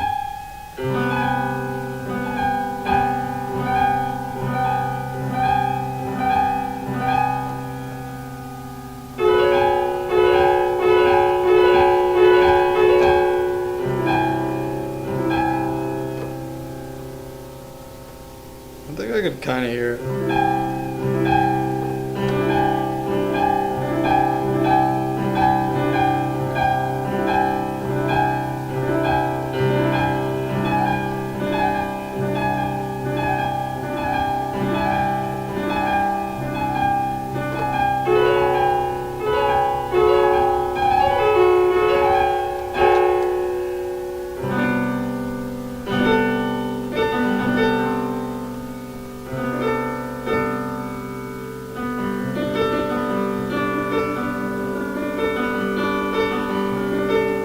Yeah, it should be the 51, I hope.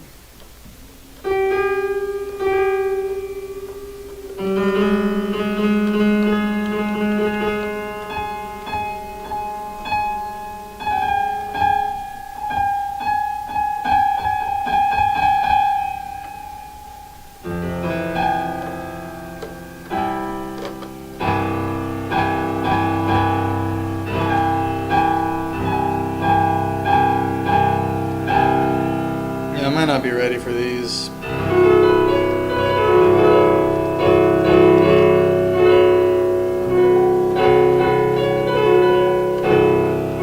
I'm ready for these though.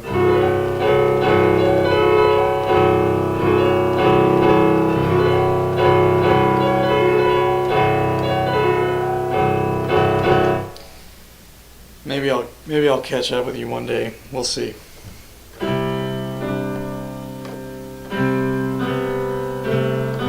But I don't think I've ever looked for the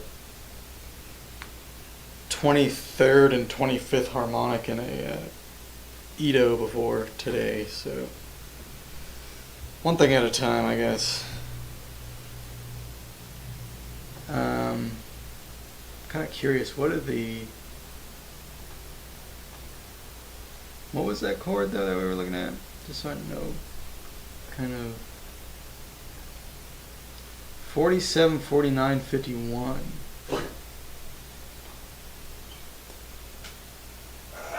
$25 comes for free if you have a good 5. That makes sense.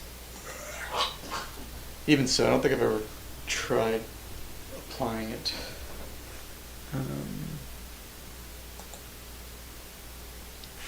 So, well, let me write this down. What you said. 47, 49, 51.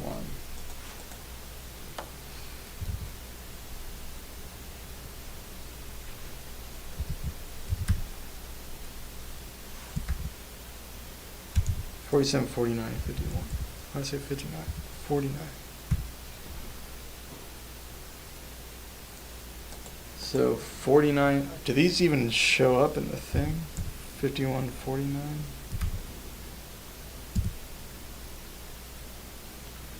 No, these are the kinds of intervals you gotta type in.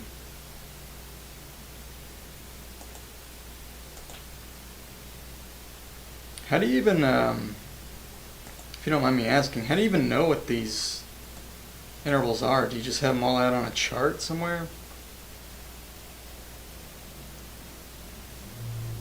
Because like you can't even look up 49, 47. You can calculate it. I don't have Excel, I just have Google Sheets.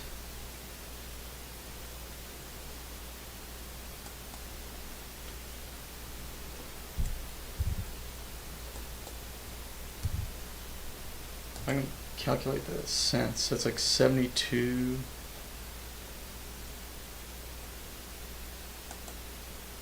So, okay, so the 72 cents, that's the 2 Edo steps. That makes sense. And then 51, 49 must be similar. That's about 69 cents.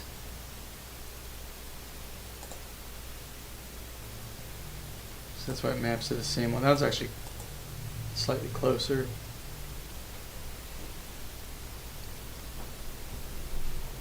So anytime you had an interval around 70-ish, 71 cents, you'd have those harmonics, that 47, 49, 51. Interesting. We just temper them together.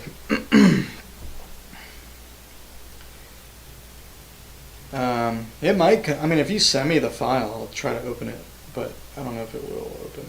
Maybe it does a readme version, I don't really know. I'm sure I can find a spreadsheet viewer. It's probably even a web app for that, so.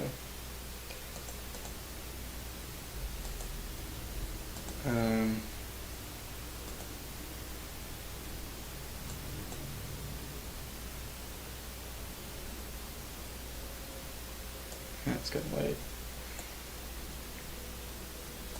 2 viewers. Nice. Had a few people here earlier though.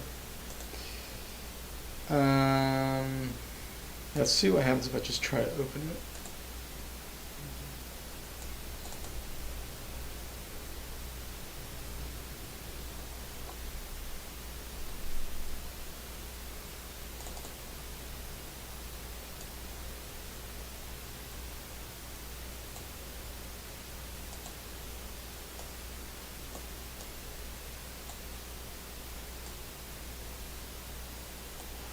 It did kind of open. I don't know if this is...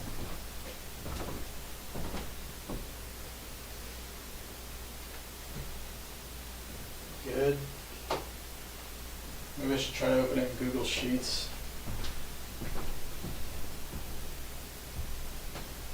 Apparently Mac has a spreadsheet thing.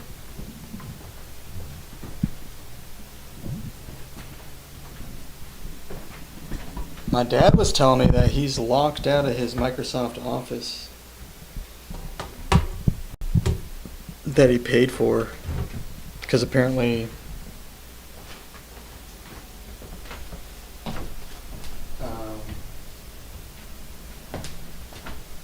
it just forces you to upgrade now.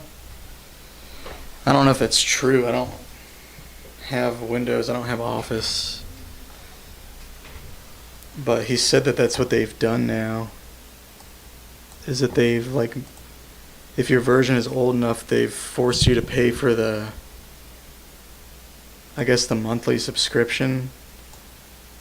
But what's fucked up about it is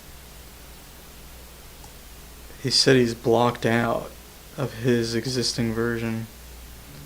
Yeah, maybe it's just a misunderstanding. Maybe he can use it. He just hasn't. Maybe I can look at it for him next time I'm over there.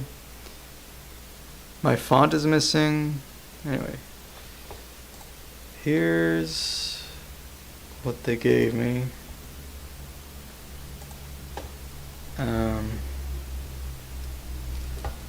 So I don't know if this is good or I should try Sheets.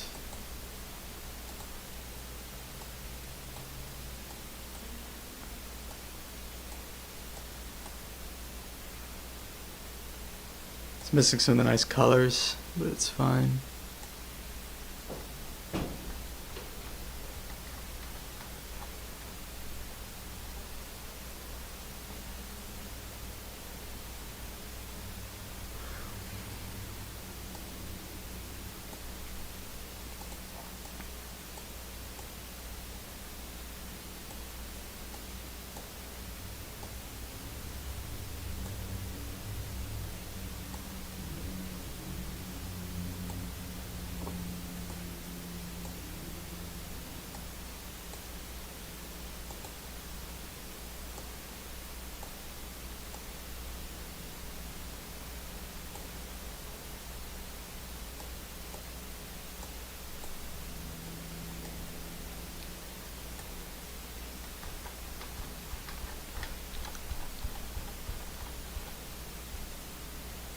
So these are harmonics.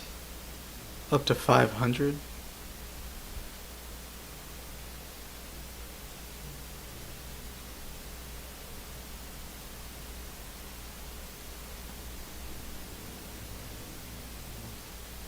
The harmonics are on the left. Oh, these are steps. Wait, what? Ito 74. Down to 63, these are the harmonics. Okay, I see that. Ito cents. Oh, you're looking at this in 74? Or in 43?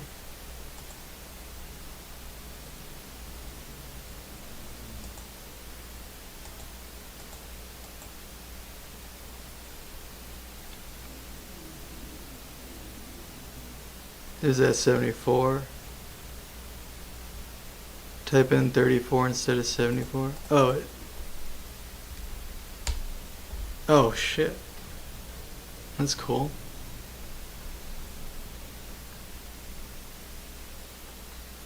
So this tells you the best approximate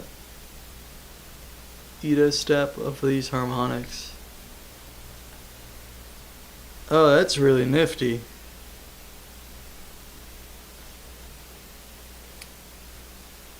Maybe Paleac would code this for the wiki.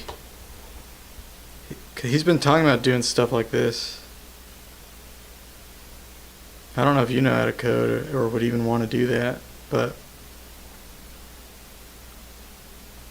maybe he can actually look at your version with the colors too.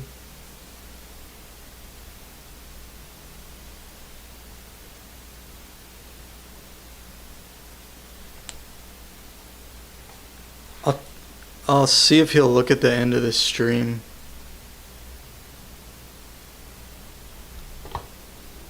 I'll send him a timestamp or something.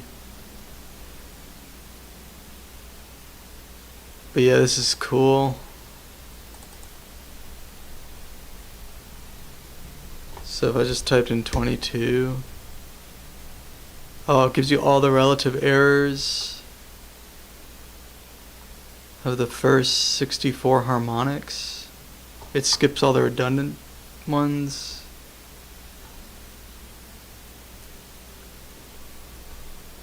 Absolute and relative error.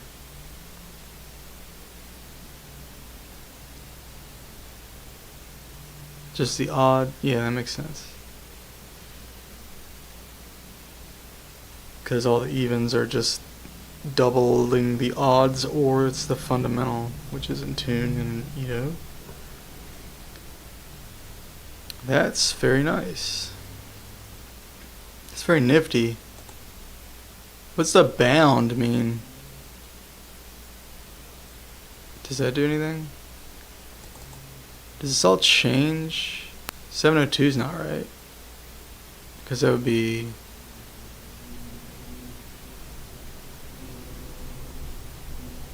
Oh, I can't see the color. Okay.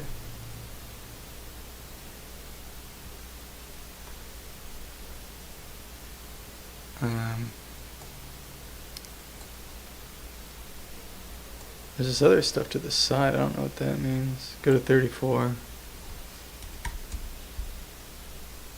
Alright.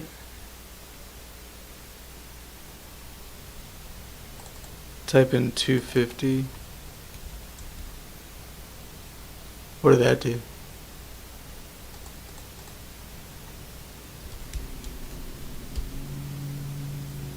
Oh, it highlighted that number? No, it didn't. Didn't do anything. What did it do? I guess that part didn't work. What's it supposed to do, though? I'm kind of curious.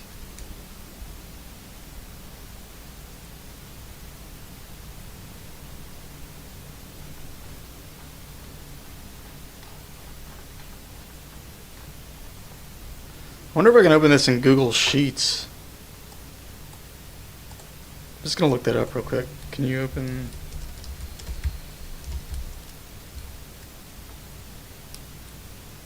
It says you can. Let's see how it works in Google Sheets.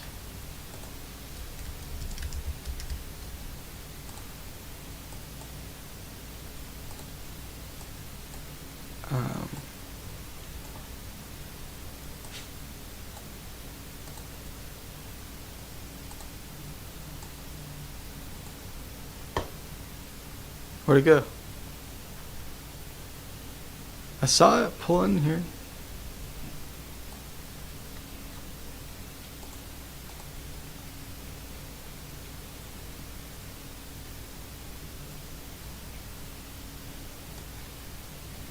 I see the green.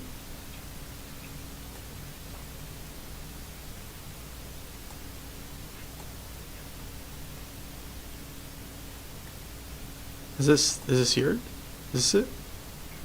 Noah Hickle?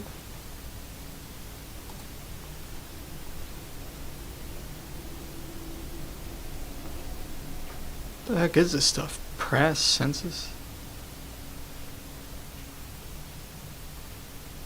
Census? What the fuck? I don't even know what the hell this shit is. Who the hell's Noah Hickle?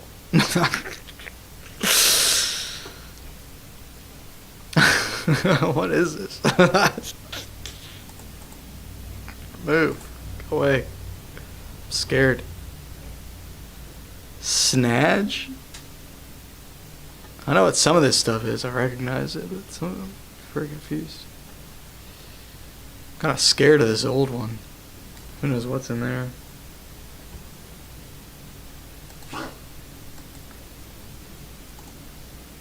How to open...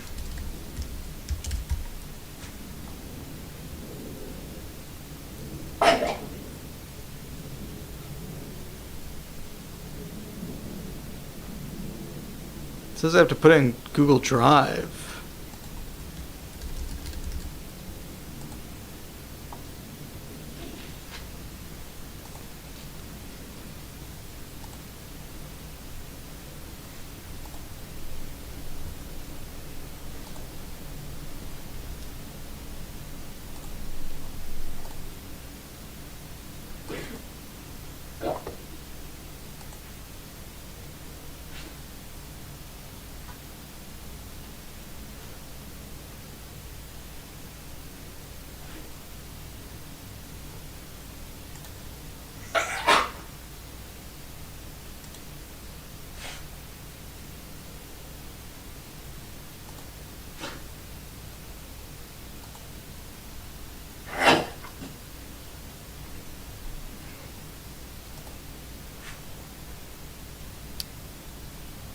Okay, now let's see if it works still.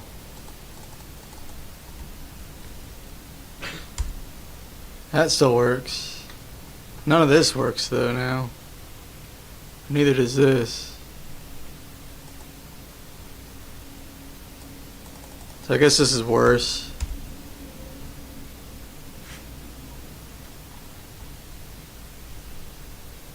Alright, let's not worry about that. It's worth a shot, I guess.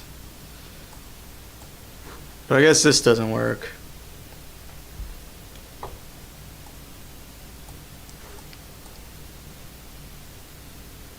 But I don't know. The error is totally borked. Is the error wrong on here too?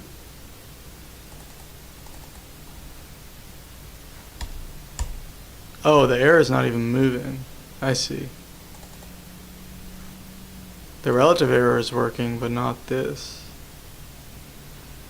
Yeah, that's annoying.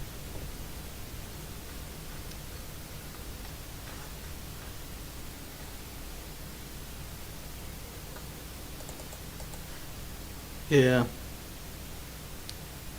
Yeah, I wonder if Paliak would want to do something like this.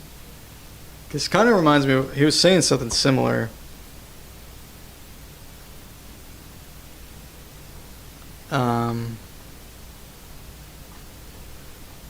This is the first 63 harmonics, and then if you type in the table, it just updates.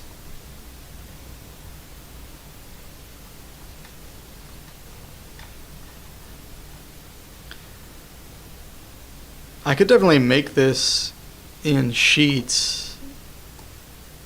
Well, I actually don't know how you would make the approximations show up. I guess you get a list of all the numbers on one side and then it like matches them on here. I don't really know how that works. I wouldn't do it. It's too hard.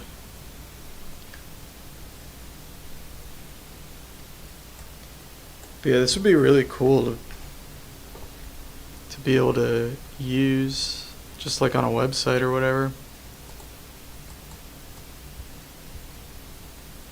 I don't know if it would have to have every feature, but just like being able to type in the Ito and then get the best approximation to like the first 64 harmonics and the absolute and relative error. I mean, that is just like awesome, and it tells you like how many Ito steps each one of those is, and what the size is in the Ito. I mean, that'd be so sick.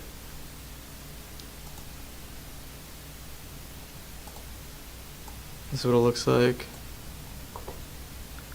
Oh, so if it's close, it's like lime green. And if it's far, it's red. It gets bright red as it gets like really bad. And if it's blue, it's pretty bad, but not as bad. And it's like brown, it's okay, I guess.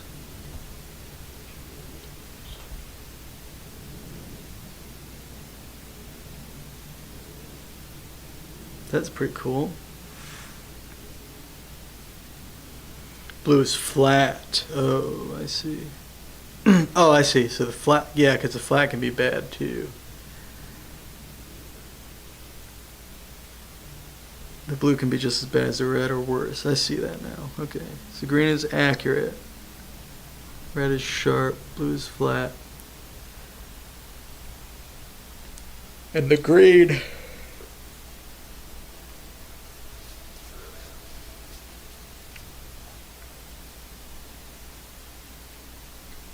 looks like it gets darker as it gets sharper. So I guess you just add red to it or something. And the bound box changes how fast you want the color to change based on how far the error is. Oh, I see. So like within 15 cents is how you set it, I guess. Interesting.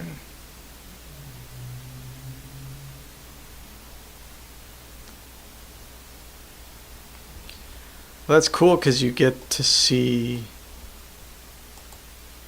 not just the first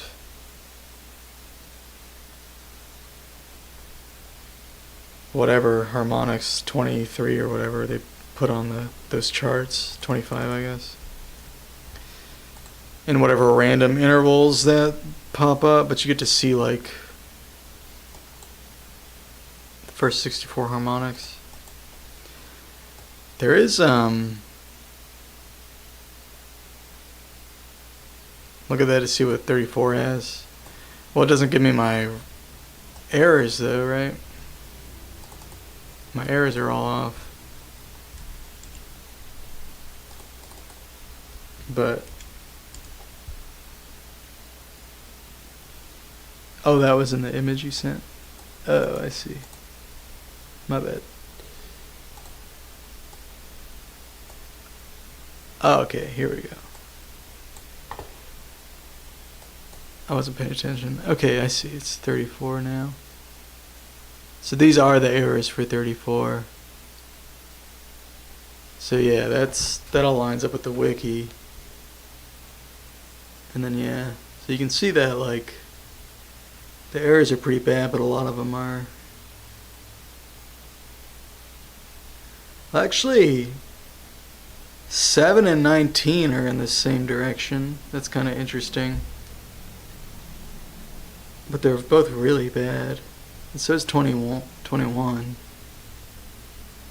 Well, that makes sense because it's just 7 times 3.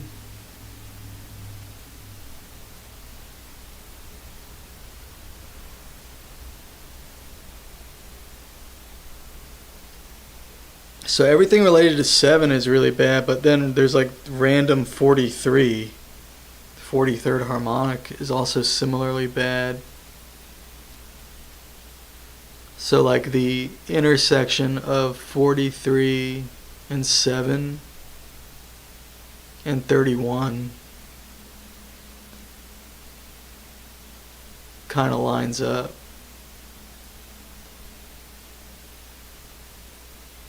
And then 57, that's kind of a random one. Yeah, the colors show you that. Kind of shows you the subgroups. You can find some vowel stuff. Yeah, if you ignored the root. So I guess in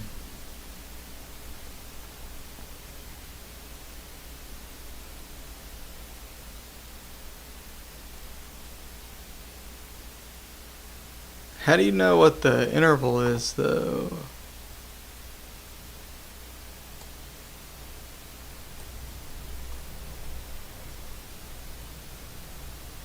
I guess you just hunt for it.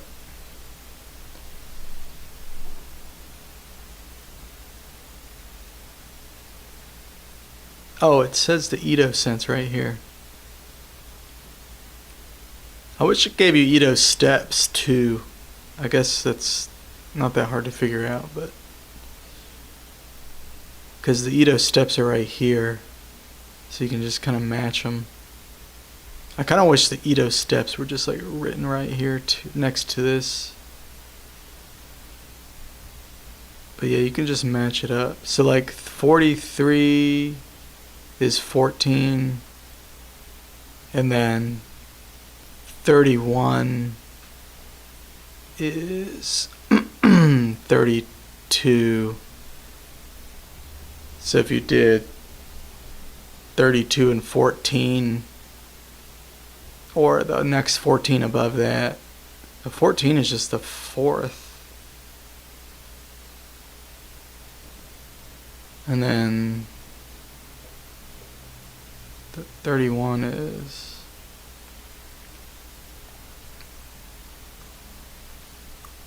I guess, the 17 Edo, major 7. So it'd just be the major 7 and the fourth. The fourth above the major 7 would make 4331.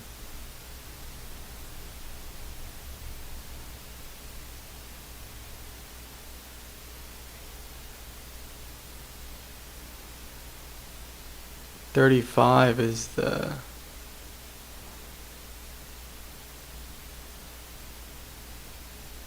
four. So if you put the major 7 on the bottom and then the neutral interval in there and then the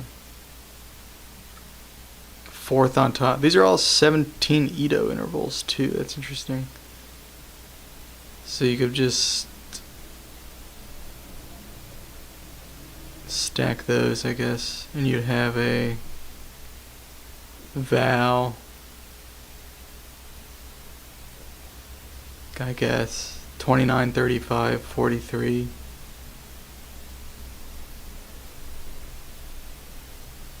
Or 31, 35, 43, I'm sorry. 31, 35, 43. Because you could add 21 and 19 as well. 21 would be the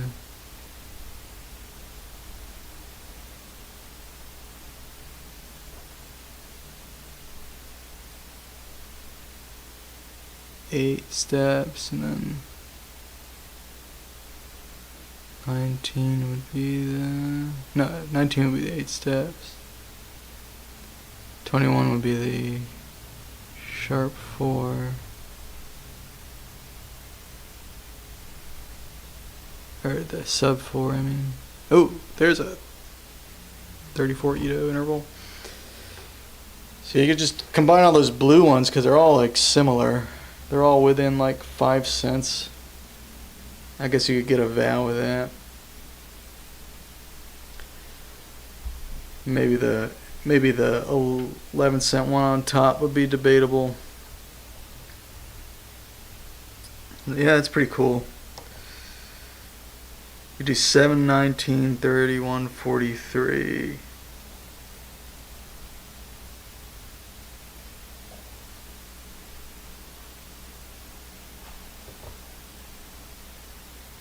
Oh, I'm getting so hungry. I might have to save this for tomorrow. Maybe we'll try some of these tomorrow. Oh, it's 7:40. Holy shit. Okay, yeah, it's getting kind of late for me.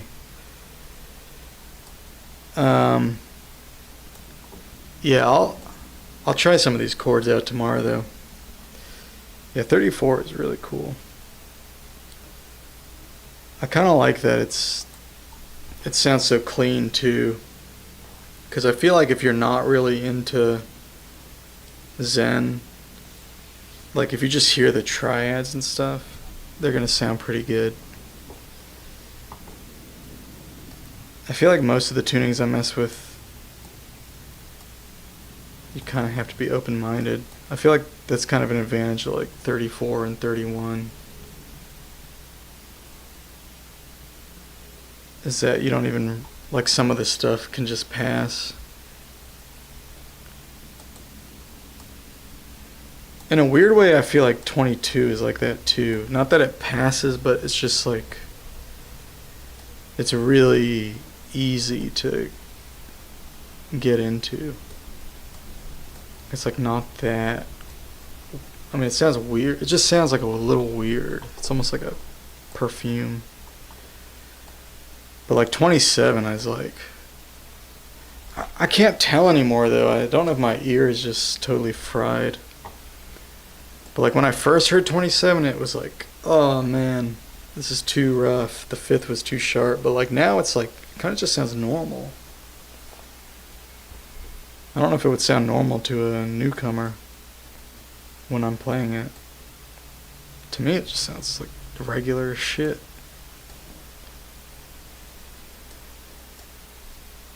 Got to that point too, yeah. Alright, well shit. Well, thanks for hanging out. Sound Chaser. I almost called you Chase. I might start calling you Chase for short, because that's actually like a name. But only with your permission. LOL Chase. But thanks for hanging out, Sound Chaser, and everybody else who checked out the stream. Take it even though it's not your name. I really might. Sound Chaser is a mouthful. I might just christen you that nickname. But yeah, I'll be back tomorrow doing more lumatone stuff.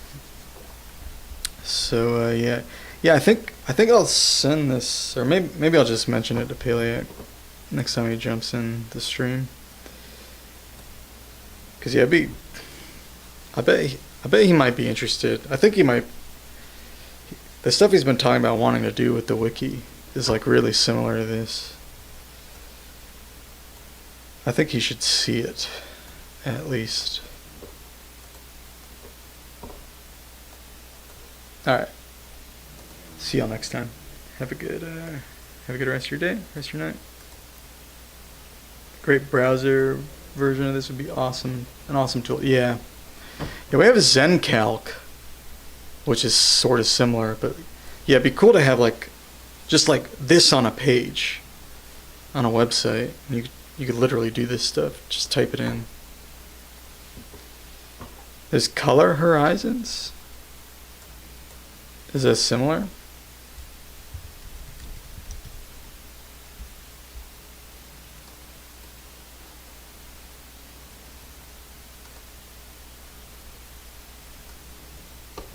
Kind of. Never heard of this.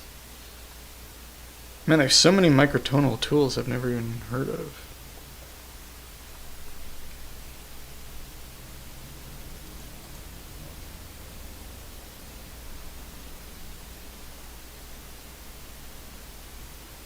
No, this is annoying the shit out of me.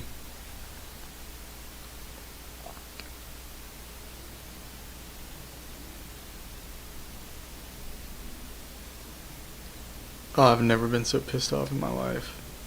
This is too much. Whoa. Like, dude, what the fuck am I even doing here? This is insane.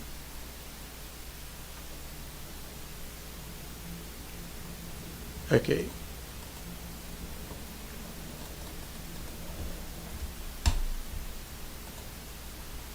Okay.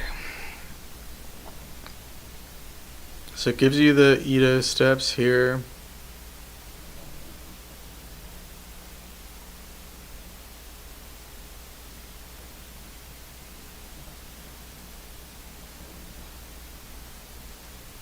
I don't see it comparing. Oh, prime harmonics. Prime harmonics at 31. Comparison window.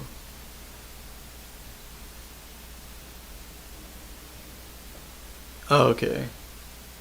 Oh, okay, that's cool. Yeah, that's pretty cool. Yeah.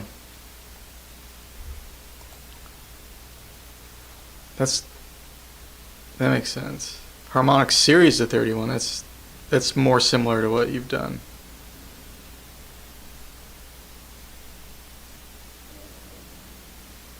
But yours goes all the way to it doesn't let you pick the exact ratios you want. They're not rooted over the fundamental.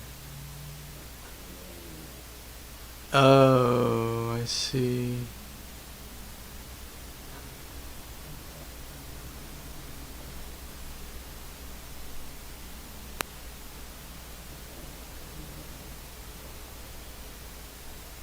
So on yours,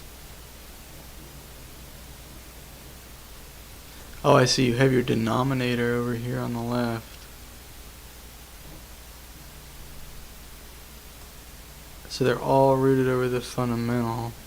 Oh, interesting. Okay.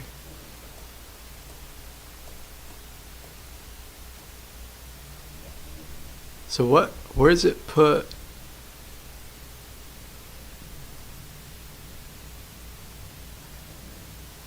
Oh, that's interesting.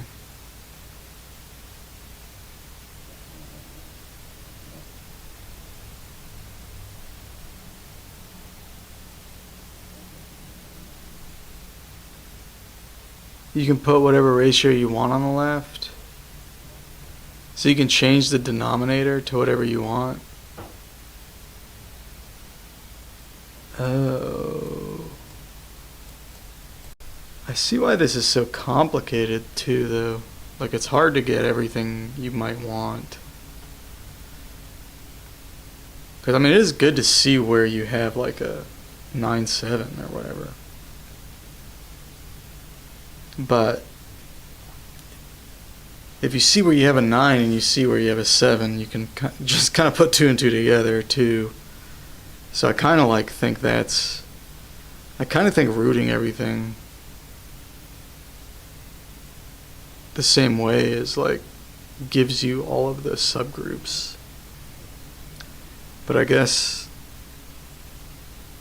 it's still convenient to kind of just see the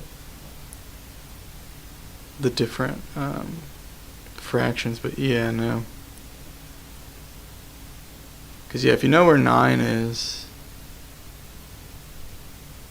and then you know where 7 is, then you know where 9-7 is. Or you can figure it out. Yeah. But it can be convenient too to just see the fraction, I guess. And you can kind of figure it out the other way too. Because like 1312 is telling us 4 Ito steps. If you know where your 13 is, you know where your 5 is, you know where your 6-5 or whatever. I don't fucking know. It's actually kind of complicated, I guess.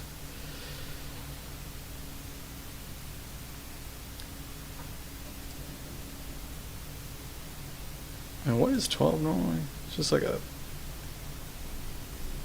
octave or 2 above the 5th, right? 6 is an octave above the 5th. 12 is 2 octaves. So it's just your 16 above your perfect 5th. So yeah, that one's not that hard to understand. It's just like the distance between your 13 and your perfect 5th. So you can kind of reverse engineer them anyway, I guess. See, I guess it depends on preference. Because you can figure out the other one if you have one of them. But it is kind of cool to put it all over the same fundamental. Alright. I've gone late enough. But you can add more ratios. And you said you can actually change the ratios and stuff too.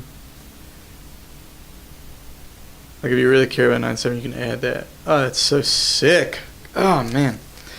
I really want to just make this in Google Sheets. Actually, I really want someone to make this on a website.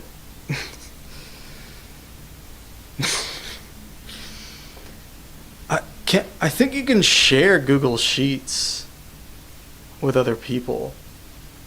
Man, if someone would suck it up and make this in Google Sheets, like someone who isn't me, we could just like share this on the Discord and stuff. Share that spreadsheet.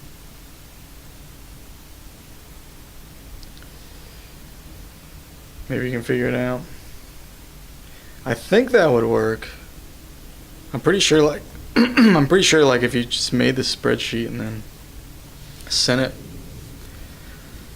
people could open it and then they'd just have their own version of it. You'd have to make sure you weren't sending a version that is like always the same no matter who opens it, so that it's like universally edited by everybody. But I'm pretty sure you can make it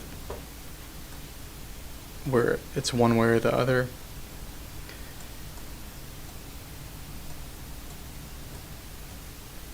I don't know though. Alright. I really need to go. I need to be sleeping. I got work. As you guys can see, it is getting the light out. I have to be up at the crack of 1 p.m. So I need to get some shut-eye. Alright, see y'all. Have a good one.